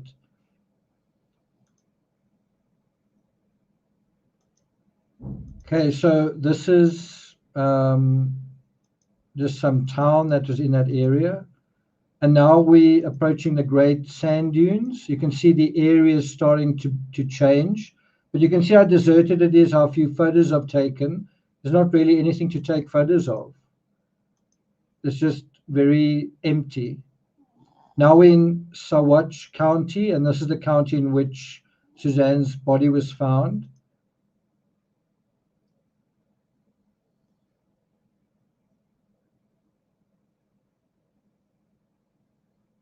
And even the roads are pretty empty. You're driving, look how atmospheric these clouds are. You can see there's just not a lot going on here.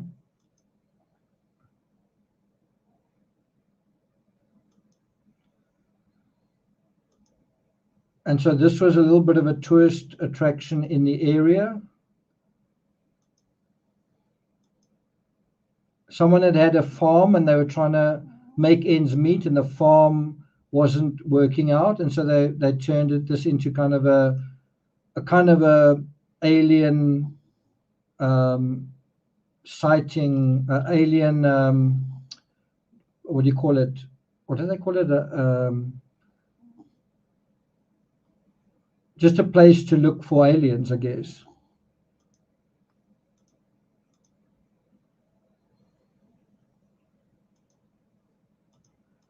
So yeah, I'm not going to take you guys through Moffat. I've done that before. It's going to be quite a long thing if I do, because there's quite a few photos dealing with that. So we're going to skip through that, and we're going to resume.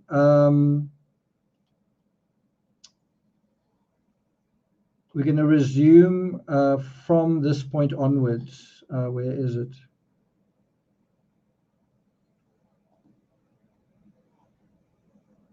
Anyone know what the next crime scene is? The next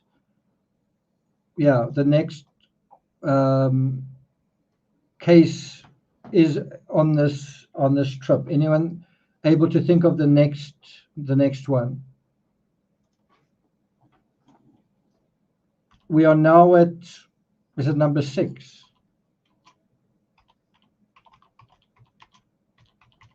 Is it 5 or 6? I can't remember. I think 5 was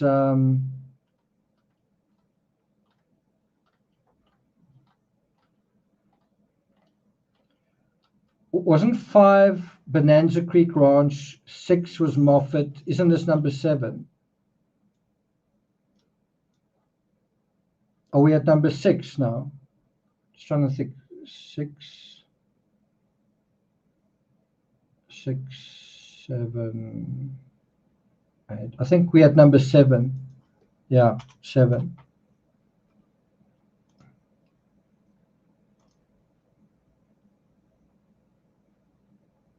And number 7 is Patrick Frazee. So that case also means quite a lot to me because I wrote a book about it. I was getting ready to write a second book about it. And I always wanted to go to this area whenever I went to the Morphew case. So I was in the area previously in, I think, May, and I never got to go there. And so I was really glad that I was able to go this time, but it was kind of under the threat that there was a storm and there were weather warnings, and you can get stranded over there overnight. You know, it's not to be taken lightly. And so it looked like I wasn't going to make it. But then eventually we did get there and it was okay.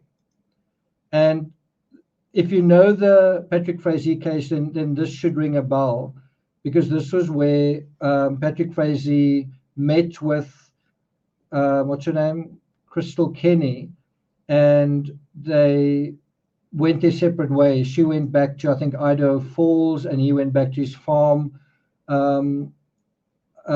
This is where they coordinated things. I think Crystal Kenny had Kelsey Berreth's phone with her, and the idea was that her phone would make it seem as though Kelsey Berreth was still alive and still moving around. So this felt really weird. It was like driving into a book that I'd written, and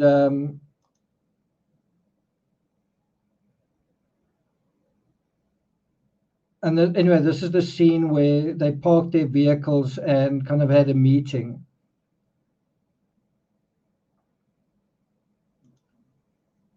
And this is where Patrick Frazee would often fill up his pickup truck. He had a red pickup truck.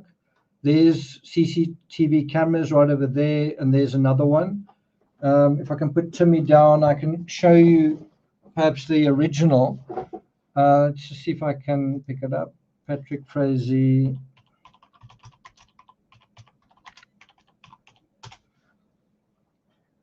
So if you look at that picture over there and you look at this one,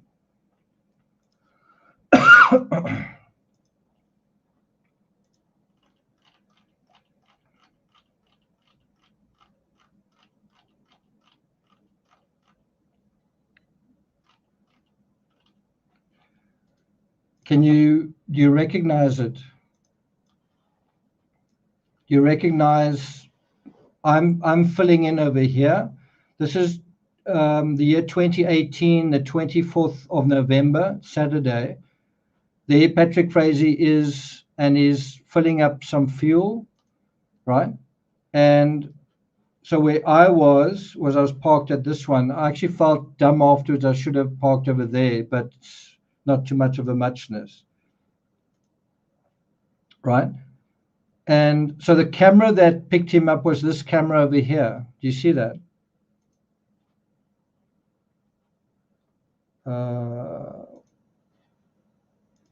The camera that has him in this picture.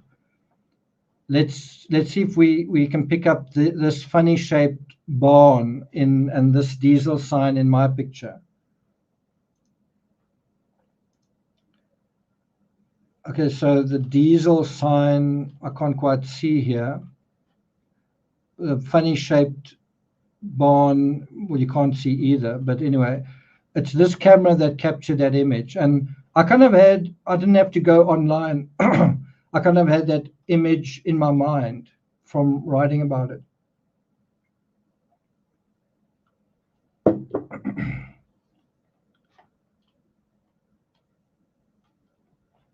That's right.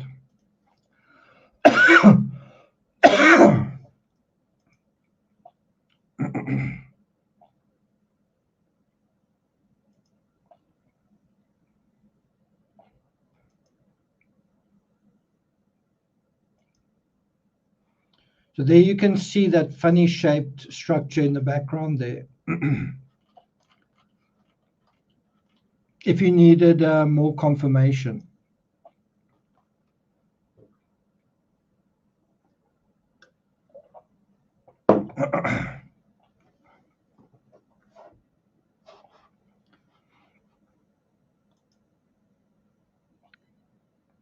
Does it say diesel anywhere here?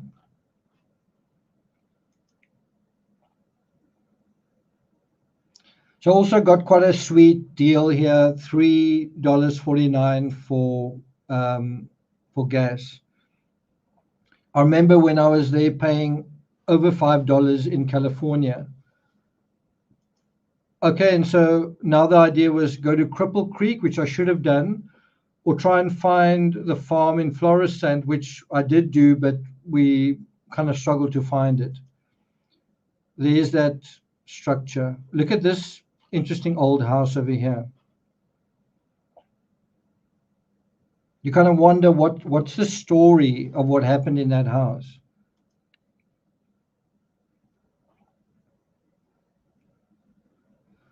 So yeah, I'm going to take you through these images of the Cripple Creek. The significance of Cripple Creek is that is where the trial was held. Sorry about these selfies. That's where the trial was held. Otherwise, it doesn't really have any significance. But again, this is a totally different country, it feels like, to where we've just been. Roswell, Austin, Texas, totally different here.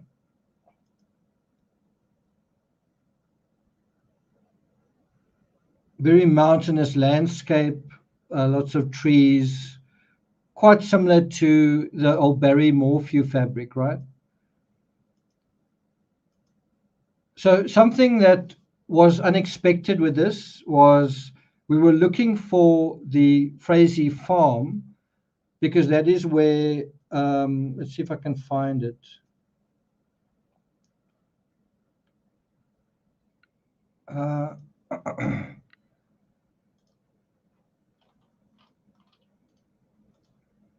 This is a photo of Patrick Frazee, and this is a photo of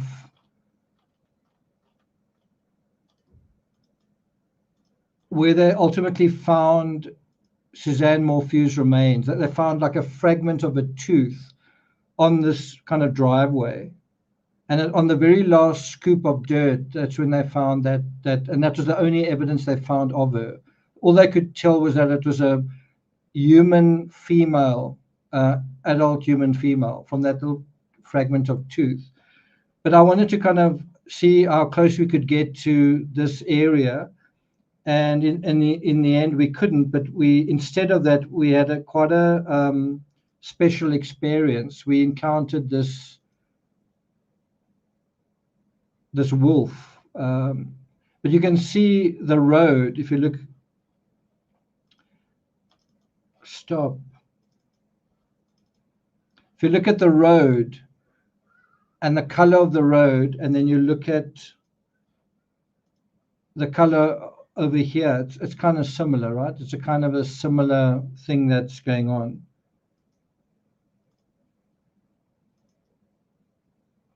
And then we had quite a special experience. Can you see there's a cat over there? And look at what the cat's looking at.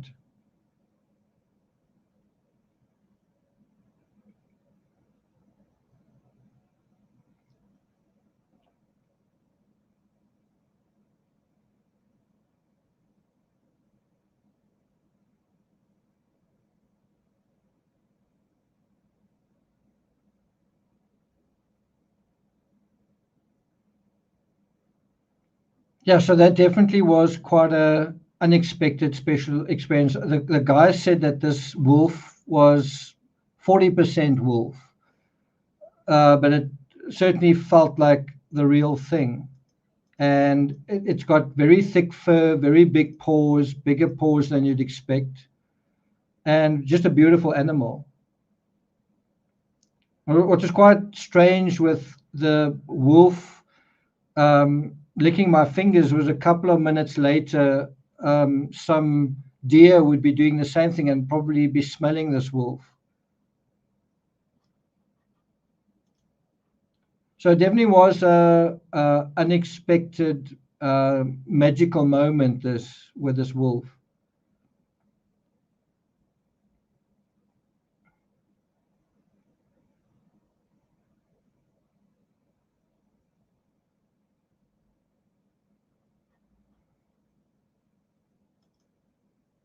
Not sure why that hand's there. Beautiful animal, right? Chelsea says, I don't think I'd want to get too close. That's not a husky. That is 40% wolf. Or that is a wolf. So I don't know how many of you here, are there any of you here who know the Patrick Frazee case quite well? Are there any of you here who read my book? I don't know. Well, this is going into the fabric of that case. This is, again, in the same way that you saw the CCTV, this place that I think sells timber captured Patrick Frazee's truck leaving Kelsey Berreth's home, probably with the remains in a tote on the back. And so I wanted to see where the camera was, and I guess there's a camera somewhere around here. So take a close look at what you're seeing here. You see a giant chair, right? And there's the camera. So if we go back 2 images, it's around about here. The camera is around about here. Just have a look at this part of the structure.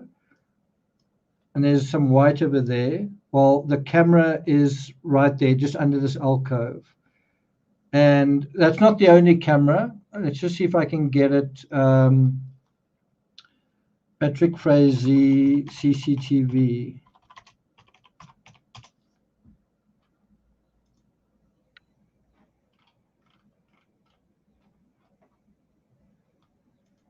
So if you look at these images,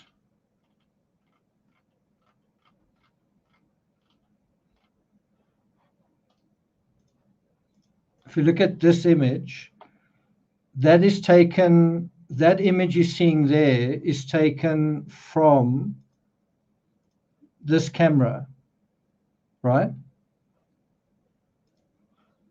Whereas this image over here with a chair in the front,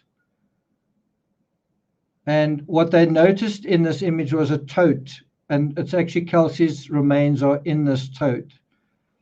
And this is on the 22nd of November at 4:40 in the afternoon, Thanksgiving.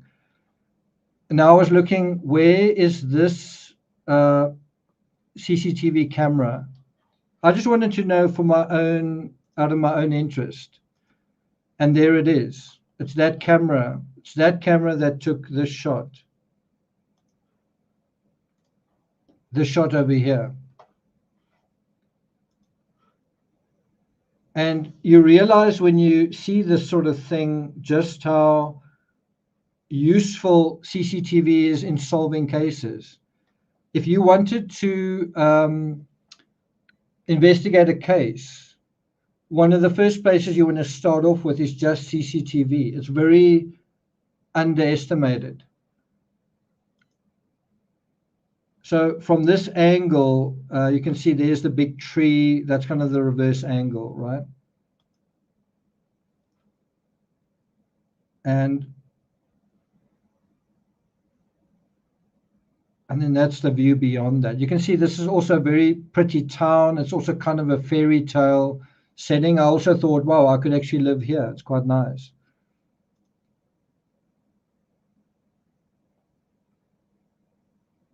So again, I'm just trying to get my own, for my own appreciation, a sense of how this image was captured, right? This image here, this one here.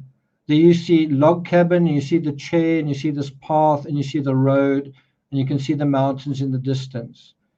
And he actually had the tote with Kelsey's remains in it at the back of it. And so,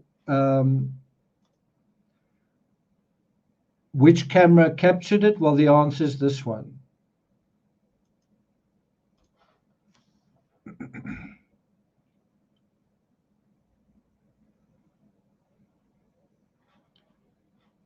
And so literally when you're standing here, you're standing on the route that this murderer took on that date, and he turned right and he went down there. And which way does that take you? Just by turning right at this point, which way does that take you? Well, it takes you towards Florissant.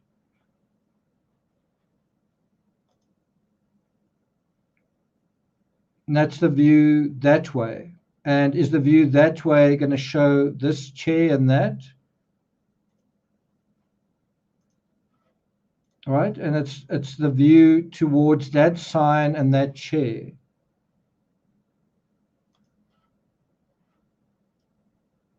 Let's show that again.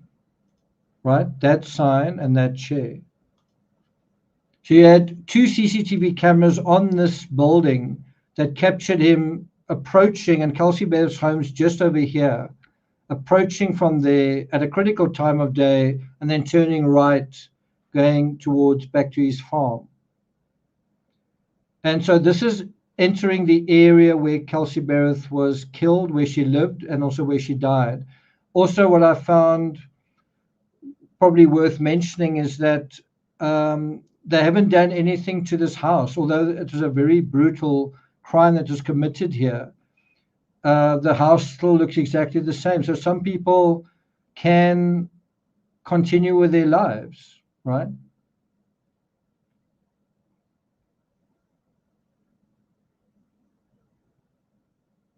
So these deer would literally come up to me and lick my hand right where a wolf had licked my hand a few minutes earlier. I thought it was kind of funny.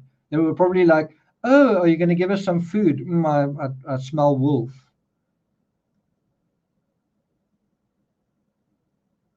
So yeah, you again had to have good powers of observation, because a lot of these houses look exactly the same. And so which one of these houses is where poor Kelsey Berreth died? And the answer is this one right there. And there's also cameras, well, there used to be on this house over here. There used to be quite a few cameras. There's one looking over onto that side.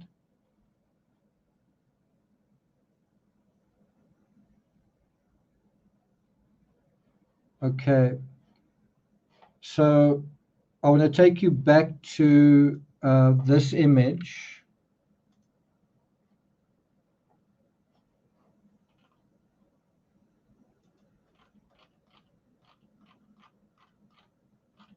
So this image is inside the crime scene. And that window there is this window here.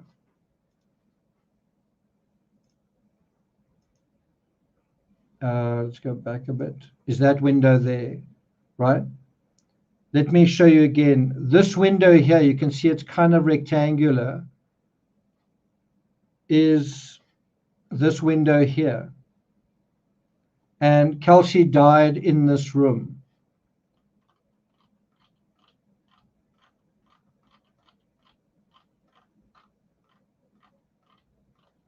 And this was the last, some of the last footage you saw recorded of Patrick Frazee going into the house, taken over this fence, but him literally going in and later emerging.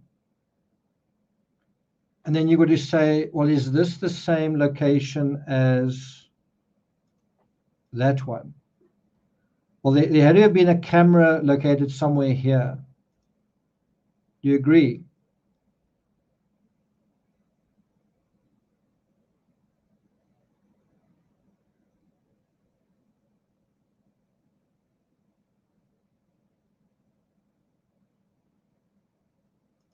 Well, there's one of them. There's another one over there.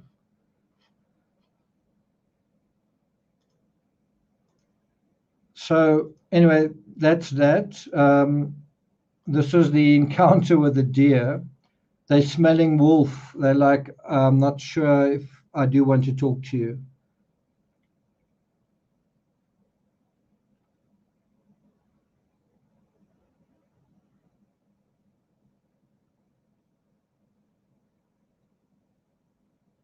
The last one actually ran away after smelling.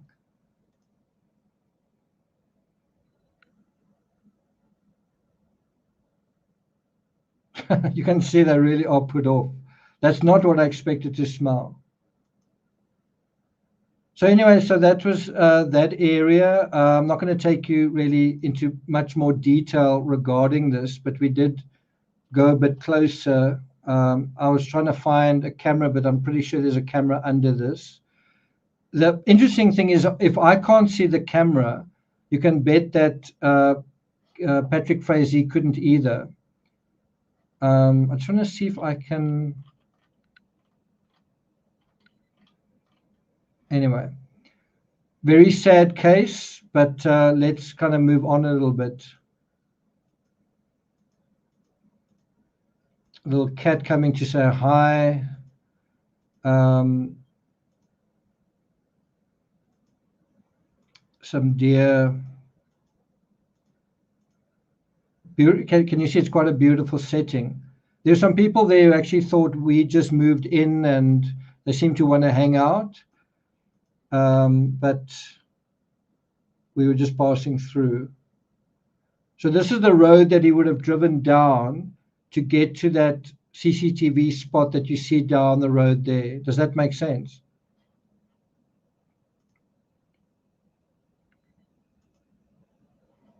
I managed to creep right up to this particular deer.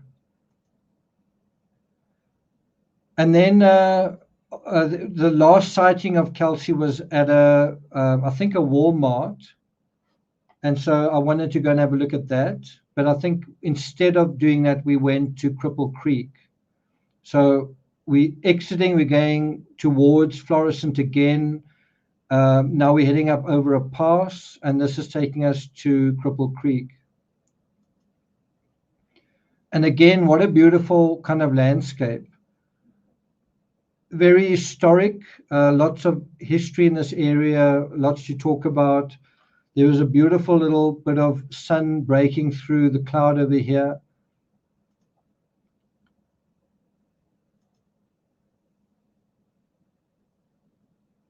Obviously very cold, not a good thing to be doing when you are, look at all these crosses.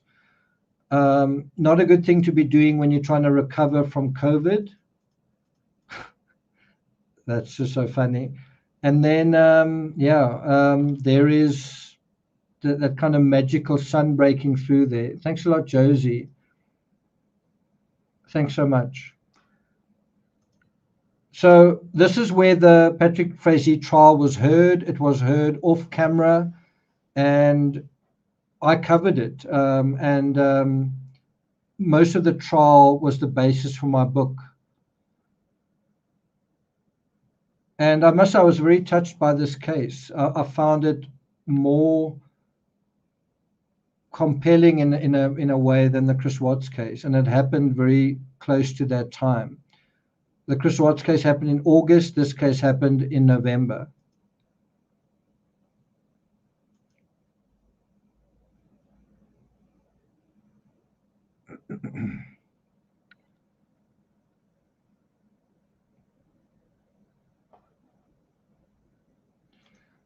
There's a little bit of background. Sorry, that's Suzanne. So Patrick Frazee had a loan of $72,000 that was due, so he was struggling a bit financially.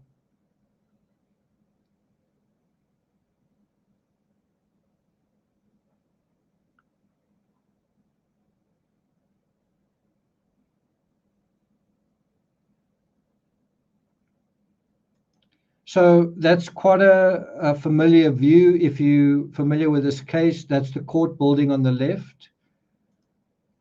And what a beautiful historic little town, one of the prettiest towns I found in Colorado. Definitely is, and one of the most beautiful courthouses as well. Historic building. Unfortunately, as I say, they didn't allow cameras in the courtroom.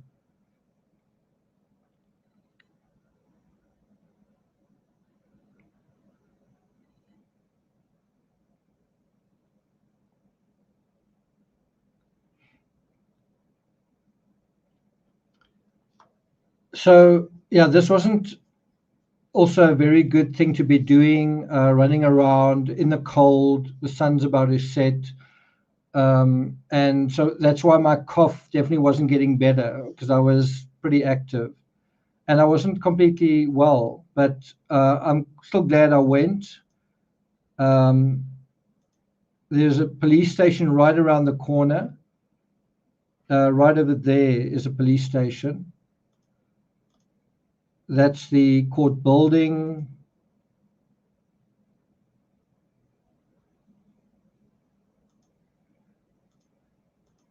There's the Cripple Creek Police Department, very simple little structure. Again, I always am struck by how different the vehicles look, the law enforcement vehicles look from one state to the other, even one town to another. And that's across the road looking towards the court building. Thanks a lot, Pickle Zero. Thank you. Pickle Zero, where are you from? You kind of look like a cowgirl. Are you from Colorado?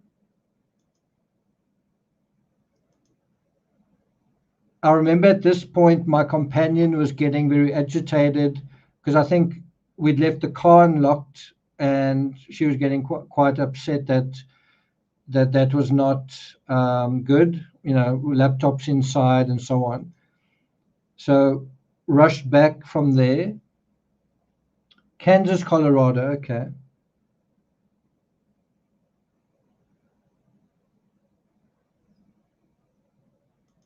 And so this was the drive back. There's also quite a beautiful sunset, which you couldn't really capture here. But that was pretty beautiful, pretty awesome. You can't really capture the scale and the magnificence on camera sometimes. But anyway, it wasn't long after this that a storm kind of moved in. By the way, that Starbucks and Walmart is where Kelsey was seen for the last time.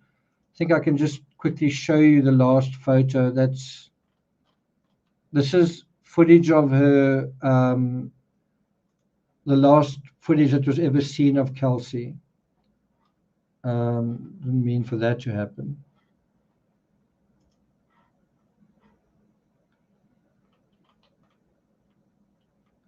This picture you see here is of Kelsey Berreth. showing the crime scene that she actually helped clean up to, I think, the CBI. Let's just see if I can get the final. By the way, this is where you found a little bit of blood just under the floorboards. That's what a good job she did in cleaning up the crime scene. See it over there. Here is the last footage of Kelsey. It's basically over here. And I think this is Walmart. I seem to remember it being Walmart. She had a little child, and there is Patrick Frazee. You can see it's the same thing over there as it is over there. And this was where her remains were, just a fragment of her remains were ultimately found on his driveway. After she was killed, she was placed into a tote that looked like that.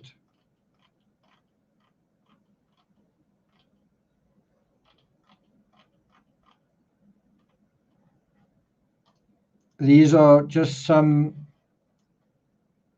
gives you an idea of the complexity of the cell phone timeline and the CCTV footage that came out of it. So yeah, it was quite a big case, but I really learned a lot covering that particular case. Thanks a lot, Robbie Robin. That definitely is what it was. Very unnecessary.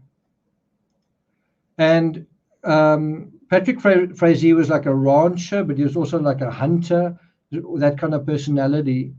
And anyway, that's the 7th crime scene that we've dealt with. Can anyone think what the 8th one is?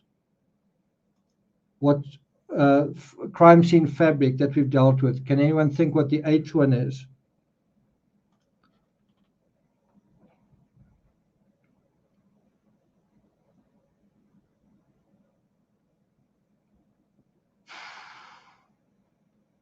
Any ideas?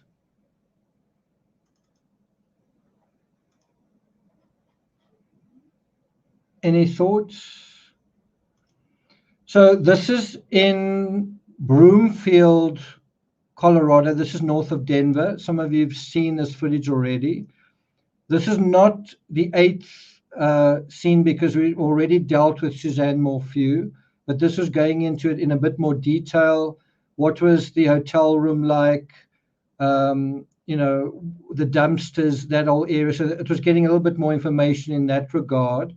What was the CCTV camera that recorded Barry coming in through those doors? You know, what were his movements? All that kind of thing. So this doesn't really count as the 8th because we already dealt with it. I did find it interesting that there was laundry there. Did Barry throw away clothes? Did he wash clothes? What is going on? The areas developed substantially since Barry was there, but that's not the 8th crime scene or the 8th fabric. What do you think the 8th fabric is? It's not Chris Watts. Although Broomfield is the sort of area. I mean, it is close to the Watts case. So here I again, I wasn't feeling so great. I spent basically a whole day in a hotel room when I could have gone to Survey 319, and so I ultimately didn't do that. I remember there was something else that I had to sort out. Oh yeah, my phone contract came to the end, so I had to renew it. I spent quite a lot of time on that. Anyway, so this is the fabric of the 8th case, and I actually thought this would be the last one.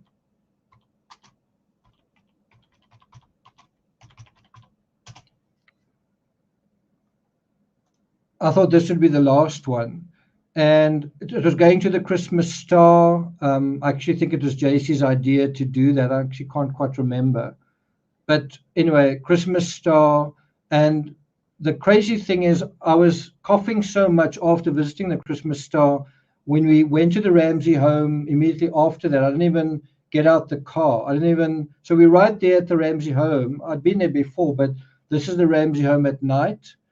It wasn't really any point because there was no one there and the lights weren't on, so there's nothing to see. But unusually, I didn't even get out the car, didn't really take any photos. We just basically went through the back alley and then went to get cough mixture. But this was I thought this was the end of the true crime aspect to my trip in America. I thought, the Christmas Star, I'm done. And then the strange thing was that I ended up stumbling into the 9th thing, and that was the Watts family in Myrtle Beach. Like, I wasn't intending to do that. I was like done. I'm finished my work essentially, and now I'm going to have a couple of days of R&R, right? I really need to rest. I was still sick, still kind of coughing a bit. I really need to be in one place and just relax a little bit. I'd originally intended to spend a week in Myrtle Beach, but I'd used a lot of that time up by being sick. Thanks a lot, Titanic Discussions. Thank you so much. The likelihood of alien visitations. Maybe I will. Okay, so I'm going to jump ahead to Myrtle Beach. So this was something didn't happen there. So this was getting on the next aircraft and flying into clouds. And this was really into the whole Thanksgiving period. And I felt a little bit unsure because I thought, I'm going to be spending time with American friends, but aren't they going to be wanting to be with their American friends? And so I felt a little bit awkward. But this was flying into Myrtle Beach.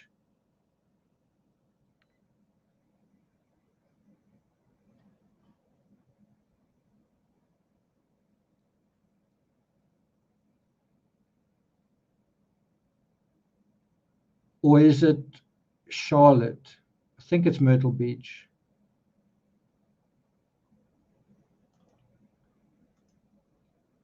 And it was a lot bigger than I expected. And it was also quite a fairy tale place. I didn't kind of expect that.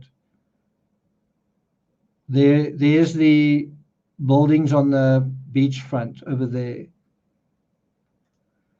Landed, Christmas under construction, had a meal. As I say, I'm not allowed to take any photos of my companions. So they could take photos of me though, right? That was where I stayed. As I say, beautiful house. And I wanted to kind of run around, but I just really wasn't feeling very well. So I ended up sleeping quite a lot in this particular room. I thought I would do a live from this house in Myrtle Beach, but I'm actually glad that I didn't. This is the house I was staying in. It is a house that's still being furnished. Beautiful place. Just take you through it a little bit. And so I was having this whole house to myself. I would have loved to have done a live from it. Would have loved to have, I don't know, had a barbecue or something, but I was just most of the time just sleeping. So as you can see, a really nice spot. And there was actually a fox that was hanging around there a lot of the time. The fox decided he liked this house as well. And then that's the beach, not far from there, right?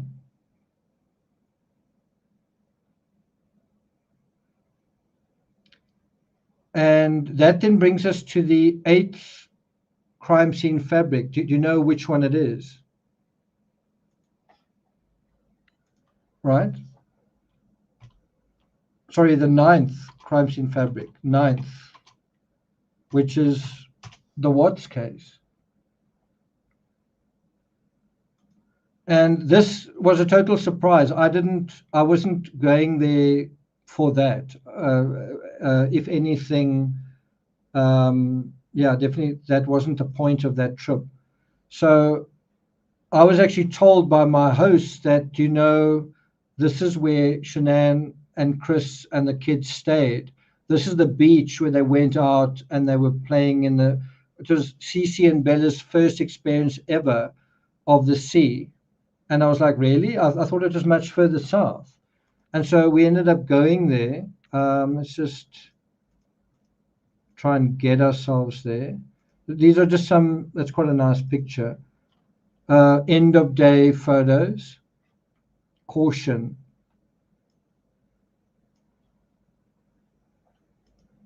So if you keep walking down this beach to around about this spot, you are at the spot where Shanann and Chris emerged and went to the beach. So let's see if I can get us there.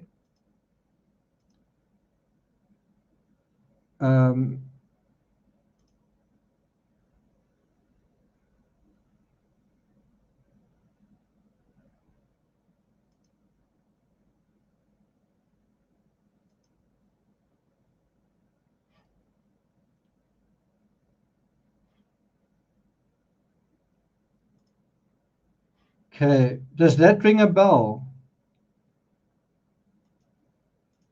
Does that big crab ring a bell? In terms of the Watts case, does that image of the crab ring a bell?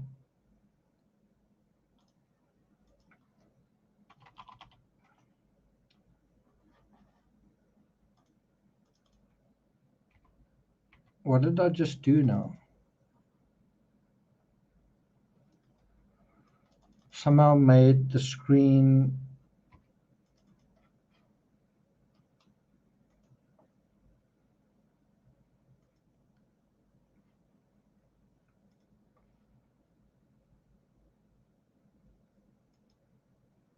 Does that ring a bell?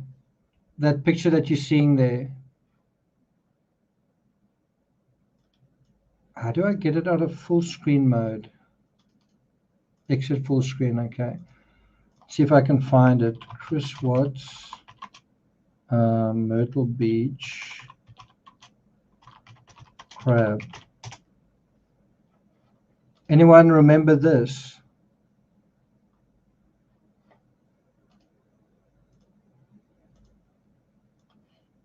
Anyone remember that?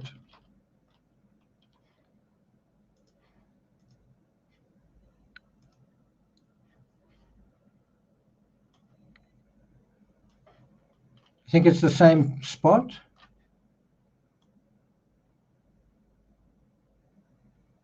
Here is a much better picture, right? There's the Watts family, and this was during their holiday in Myrtle Beach, and there's the crab. And so, as I said, I was staying like literally around the corner from certainly that crab, and their hotel was just around the corner as well.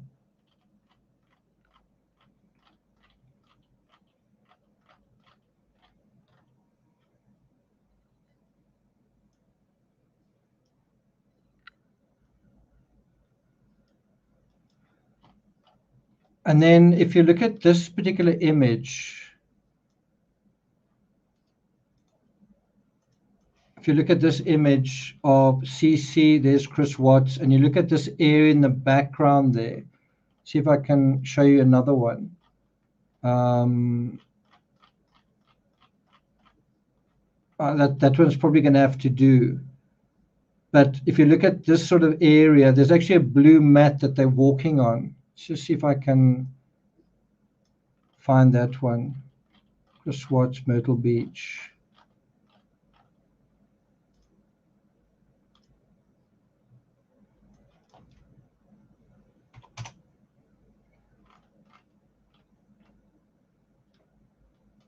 Here's another image, but it's not quite as, it's not that clear. There's this image. I'm trying to show you, there's a blue mat in the background.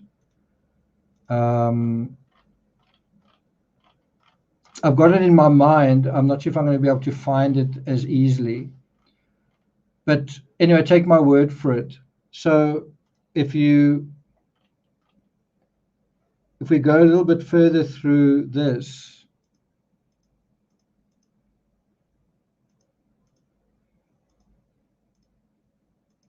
okay, so that's the meal we had. Very nice. Thanks very much. Crossing everything off the list. That's another night, another day. And so this is where Chris Watts. So, I mean, I basically woke up just before the sun set the next day and went to this spot. And there's kind of like a blue mat. You walk down here, and that is where Chris Watts and his family were in the water. So this exact spot here.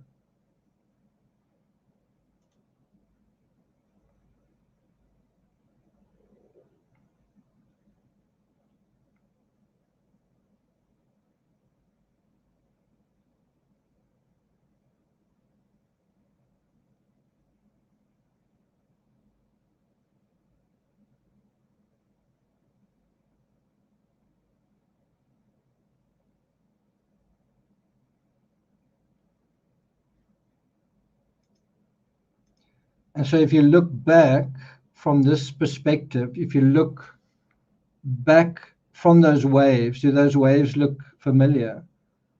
Then that's what you see, right? Now, if you look at that scene, that's why I wanted to show you the blue mat. If you look at that scene and you look at this, where is it now?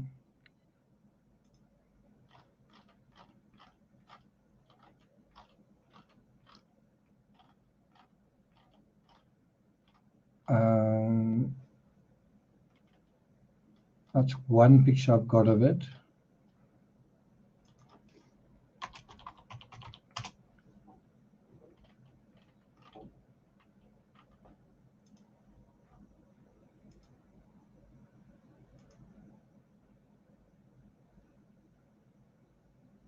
It's actually weird. It comes from my own website.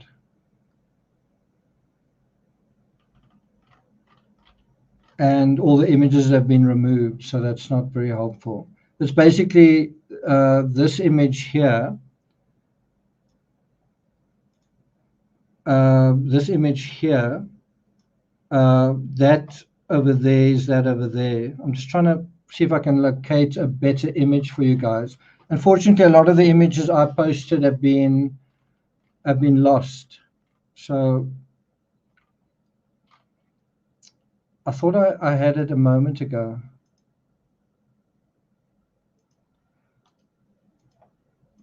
So this particular image, you can see quite clearly, there's that structure and that structure. Unfortunately, his head's in the way of that mat, but it's basically the same as that, right?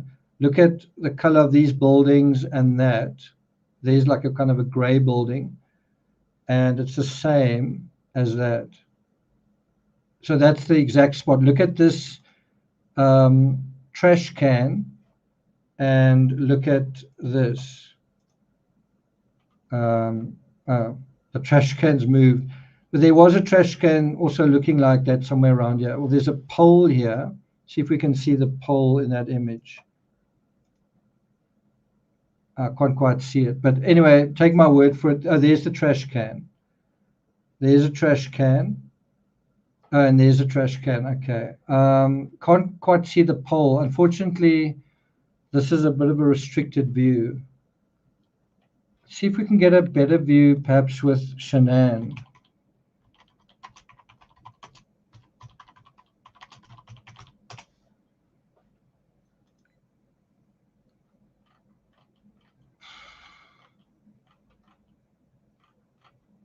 Yeah, I can't find what I'm looking for. Anyway, the bottom line is this is the hotel they stayed in. We did go and have a little bit of a look at the hotel. I was quite surprised that the hotel is, from my friends that I was with, said that it is actually quite an expensive hotel. It wouldn't be the cheapest place to stay. So that was definitely quite interesting. And so that ended up being the ninth and final fabric that we went through. And I definitely got a different sense of the Chris Watts case, a slightly different sense of the Chris Watts case being in Myrtle Beach than I did prior. That we're staying in quite a classy area of Myrtle Beach, quite a nice area of Myrtle Beach, and it was a kind of place that I wouldn't mind hanging out in for a week. In fact, I'd like to go back and be there again. So that was kind of unexpected. There's some aspects to Myrtle Beach that are very campy and, all sorts of little playgroundy areas that is for families, but the other areas that are also really quite cool and expensive and nice. So I definitely learned something through that experience. The crazy part was, even now at the end of my trip to America, I was still not well, and I wasn't looking forward to flying home. I wasn't looking forward to that whole deal. So, but I had managed to, despite not being healthy, despite it not being a perfect circumstances, I had made kind of the most of the whole trip. And that really was an interesting lesson to learn, that things don't have to be perfect for you to nevertheless have a worthwhile experience. And, something not being perfect doesn't mean it's a nightmare, right? If things aren't perfect, it doesn't mean it's a nightmare. It just means things aren't perfect and they change. You go from Halloween to Christmas, Halloween to Thanksgiving to Christmas to Halloween. That's how life is. I'm trying to see where those trash cans were, but anyway, C cluster 2 is where they stayed. C cluster 2. There's another beer that I had. I don't know what you guys think. Blue Moon. What do you guys think? Belgian style ale. And then that was it. That was the end of the trip, basically.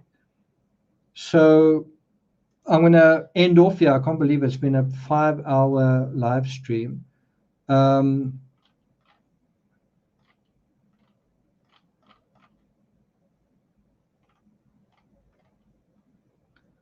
And so this was what I covered. Rex Heuermann, quite a lot of detail. Rebecca Zahau, Coronado, San Diego, wrote 2 books on that case. Jody Arias, Mesa, Arizona, wrote 6 books on that case. Kaitlin Armstrong, we covered Austin, Texas, the crime scene on Maple Road at night, the suspect's home on Fort Clark Drive, the Deep Eddy Pool, and Pool Burger, where the victim went on May 11th, immediately prior to the murder, attended the trial. Also visited at least 2 of the airports Kaitlin Armstrong visited, Austin Bergstrom, where I returned my vehicle, and LaGuardia. Been to LaGuardia a couple of times. Alec Baldwin visited the boundary of the Bonanza Creek Ranch as well as Santa Fe, photographed old authentic Colt weapons in a museum in Roswell. Barry Morphew, Moffet Crestone, Puma Path in Maysville, Poncha Springs, Colorado, and the hotel in Broomfield. I wrote you a possible breakthrough clue in terms of why Barry may have had a reason to travel south to Moffat. And the answer was he playing golf? That's either a clue or it's not. I guess we'll find out. Also visited the Men's Warehouse, 7 Patrick Frazee, Florissant, Woodland Park, Cripple Creek. Wrote a book, Murder Most Foul. John Benet Ramsey visited the Christmas Star, only illuminated over Boulder during the Christmas season, climbed up to it. Wrote 11 books on the Ramsey case, including Black Star of Bethlehem and Christmas Star. That's why it had particular significance for me, because the titles of 4 of my books come from that star. And then Chris Watts visited some of the area where the Watts family spent their final holiday in Myrtle Beach. And that's that image, right? Oh, there it is. I've been looking all over for it, and it's on my Instagram. There you can see that blue mat, right?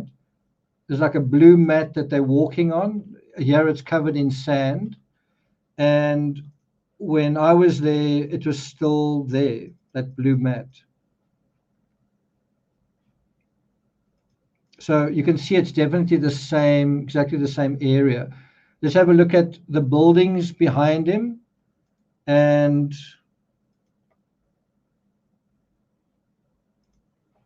the buildings behind him. It's kind of a square shape with a couple of palm trees, right?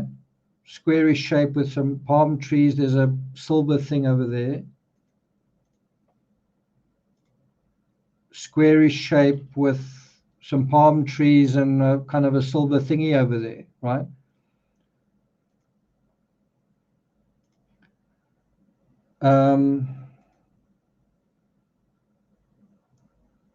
I'm getting a bit lost. Where am I? Here. So visiting the fabric of 9 different cases in 5 weeks, I think is quite impressive, bearing in mind that I had COVID and a secondary infection, and my credit card was declined at a certain point in the whole thing. So I experienced a strange kind of Halloween, a Halloween flavored epiphany on this trip, despite themes of death and murder, and despite a background of literal blood and shit and illness and tears. I was still able to get around and see America. I still found little spaces in which to be alive, to be curious, to explore, even do a little work. And if it seems like it was business 24/7, it really wasn't. We visited Roswell, New Mexico. We ate at the Riverside Walk in San Antonio. I went up the Empire State Building. I walked the Broken Arrow Trail in Sedona on an absolutely gorgeous autumn spring day. I went to Joshua Tree. That was also pretty magical. And then there was this magical encounter with this wolf on the snowy mountains of Florissant.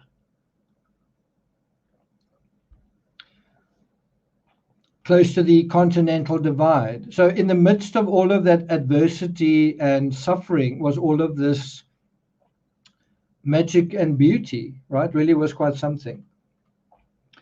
The best part of the whole trip was actually you guys, and that's what the Thanksgiving part is about, is to thank you guys.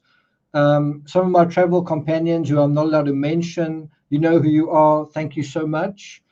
Thank you for your support, emotional, what other support is there? But anyway, thank you for your support. Stephanie 1 and 2, while I had COVID, thank you guys so much. Lisa in California, JC in Boulder, Lori and Morgan in South Carolina, my friend Webb, and then a bunch of people I met along the way. Cotton Star, that was a really highlight of the trip. We had a fantastic conversation. I hope to see you again. I'm not sure if you're watching the video, but it was really good seeing you. And that was a complete surprise, seeing him and running into him. That was totally unexpected. And again, that probably wouldn't have happened if I didn't leave my hotel room and went home to South Africa.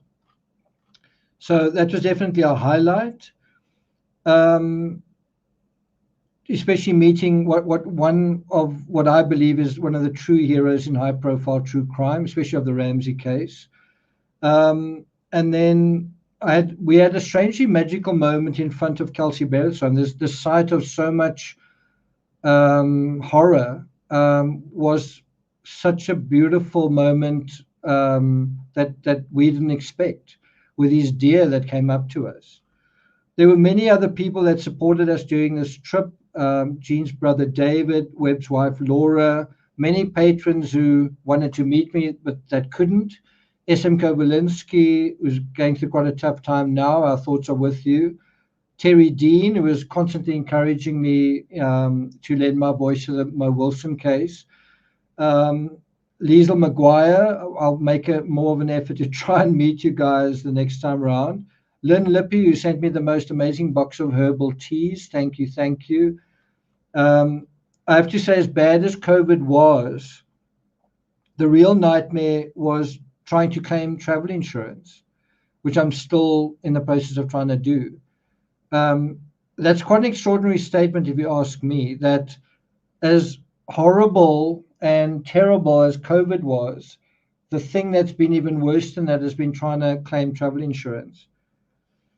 And after about 3 weeks of giving them documents every single day, emailing them day in and day out, I think when I reached San Antonio, I just said, for my own sanity and for my own health, I need to just stop.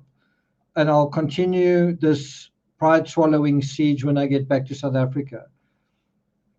I just stopped sending them mountains of documents and information day after day, just because it was so horrible.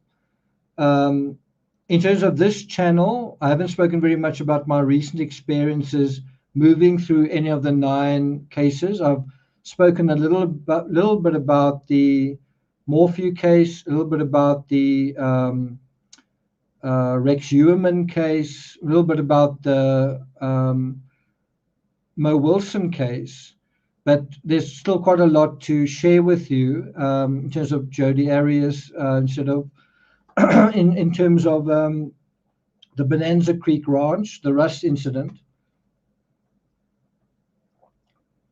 and to some extent the Chris Watts case. So maybe I'll get to that at some point.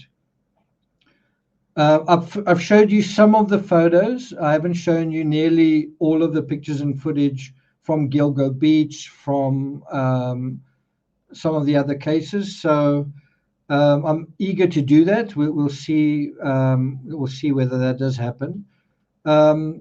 These are a couple of photos that I think I have shown now.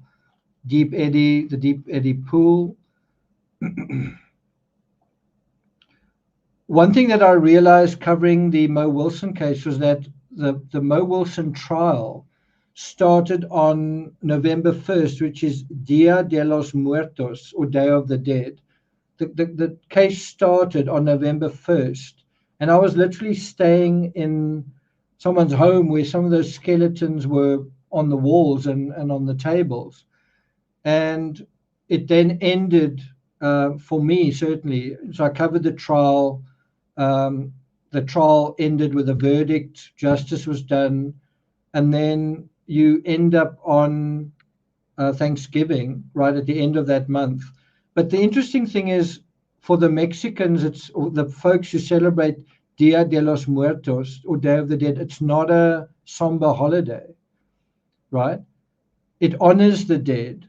It's about remembering with a sense of celebration. So although I think we need to be somber and there needs to be gravitas when there's a true crime case, right? Because that's a real tragedy. Someone was murdered. Someone didn't choose for their lives to end.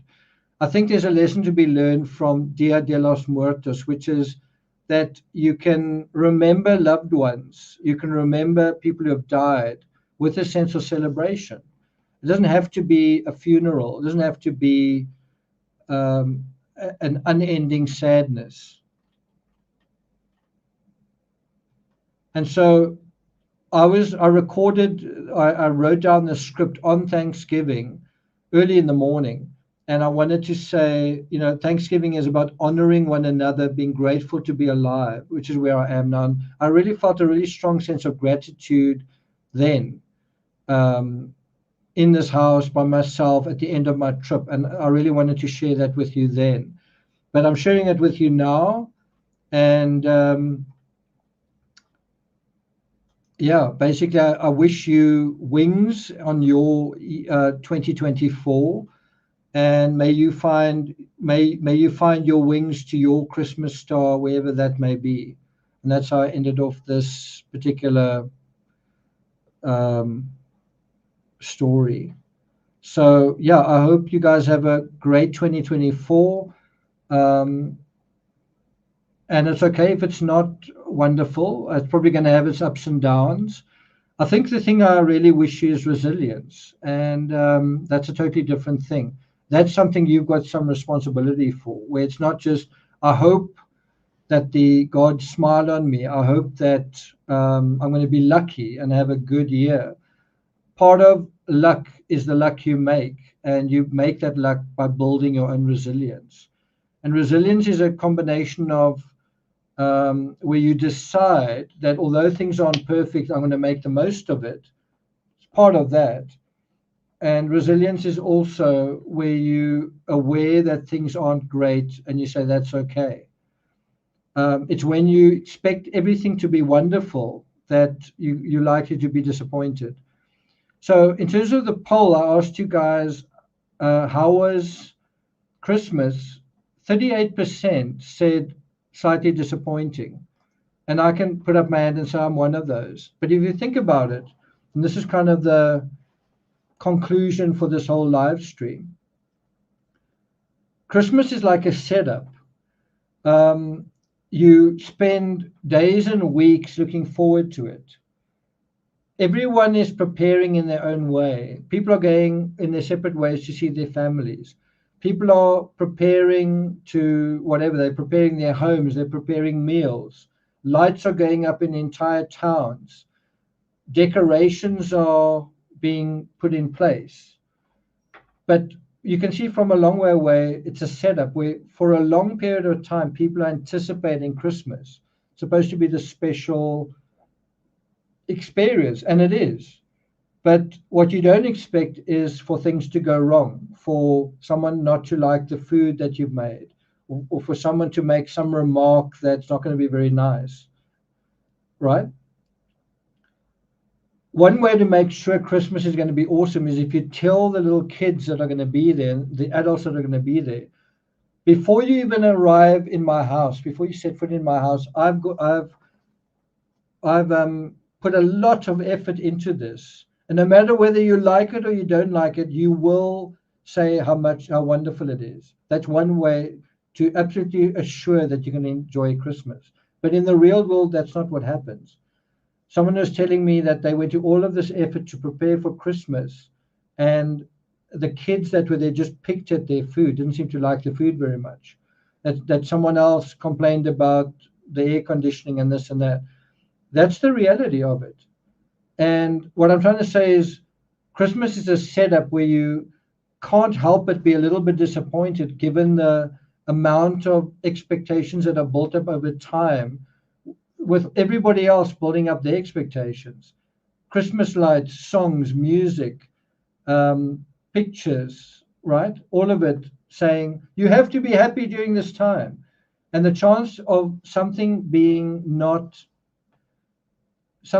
a little bit disappointing is very, very high. Right? Don't you agree? The chance of something just not being perfect is very high. And life is a lot like that as well.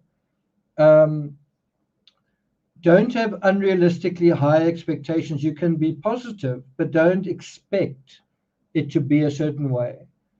That's not saying be pessimistic. It's just saying don't have unrealistic expectations that everything is going to be perfect.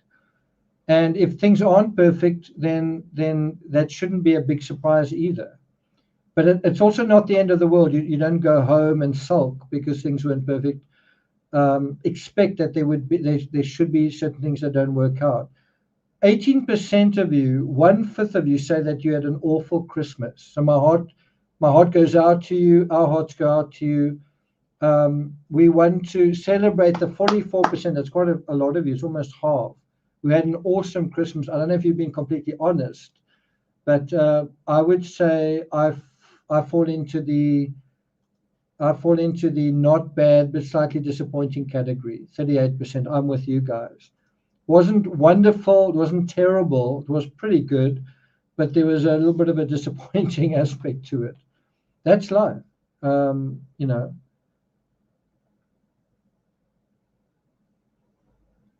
And it says, I don't expect everything to be perfect. I'm simply saying, if you are expecting something to be perfect, well, expect to be disappointed. there are very few times where you expect everything to be perfect and they are perfect and you are kind of pleasantly surprised. I mean, the best that can happen when you expect things to be perfect and they are perfect is that you're going to just be satisfied. I thought things would be perfect. They were perfect. Well, it is what I expected.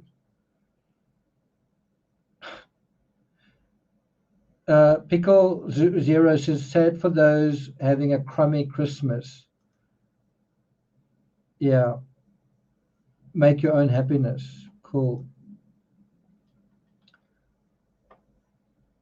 Songbird says, mine was okay. I don't expect much. And I do think that is the difference between very young people and older people, is the very young people get very excited about it. And then there's a slow process of becoming less excited about it. Some of which is a bit unfortunate. I always think the best way to spend Christmas is with kids. You know, you enjoy their sense of excitement, even though it's a little delusional, right? Wow, really good to see that. Barbara Collins says, this was my first good Christmas in 20 years. I put up my stocking even. Oh, and it was all alone. Okay, so that's interesting. Yeah, that can be disappointing. Terry Dean, our thoughts are with you. I hope being with the true crime community has made your Christmas enjoyable.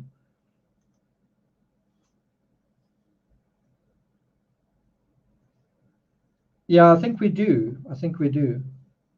But there's a little bit of danger in that, in the childish pursuit of happiness in a naive way, is that you give up resilience when you do that. The resilience isn't a very nice idea in theory, but when you need it, it certainly is nice.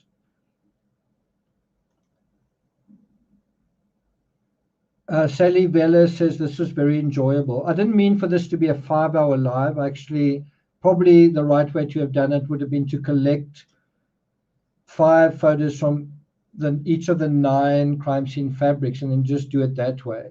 I suppose I could do an episode that does that just highlights that. But thanks to those of you who've been here. Bear in mind, I just literally woke up, came to my computer and started working. So I would have preferred to have done this that way than the way that I've done it, but it is what it is.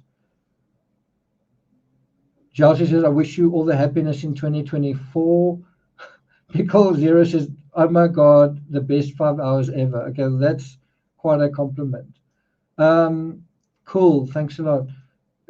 Stephanie says, gifted 5 True Crime Rocket Science memberships. Awesome.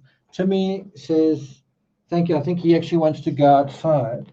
He's like, Master, let's get back to life. So I think I'm going to take him for a walk. It does seem to be drizzling slightly outside. Thanks so much, Stephanie. I just want to thank all the mods who are here. Part of this live stream is really a thank you to all of you guys. Stephanie, Chelsea also got a lot of support from you. I forgot to mention it. I think in that particular message, you were very supportive while I was traveling through America. Terry Dean, but all my mods. I'd love to mention other people, but I've been like told, please don't mention me, please don't show a picture of me, whatever. So it is what it is. Karina says, Happy New Year's, hugs to all. I'll catch the remainder later. Must go shopping now. Most shops close at noon here in Austria. Okay. Anyway, we wish Terry a good period between now and New Year, and everybody else. A mod is a moderator. Pickle Zero says, never give up. Jane says, may I go for breakfast now? You may. Do I write poetry? I have been known to write poetry every now and then. So thanks a lot, guys, for being here. I really appreciate it. Mods, thank you so much. Subscribers, members, all of you, patrons as well, thanks a lot. not just now, but for your journey with me through this whole year and through the first time and the second time that I was in America. Thanks, guys. Timmy also says thank you. And and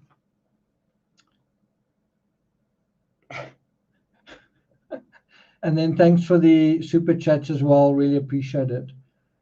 Luke says, sorry I'm late. Sorry, Luke, I'm out of here.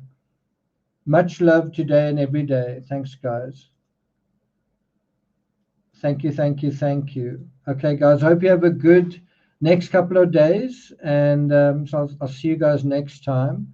I think I'm going to end off with the signature tune, which is this one.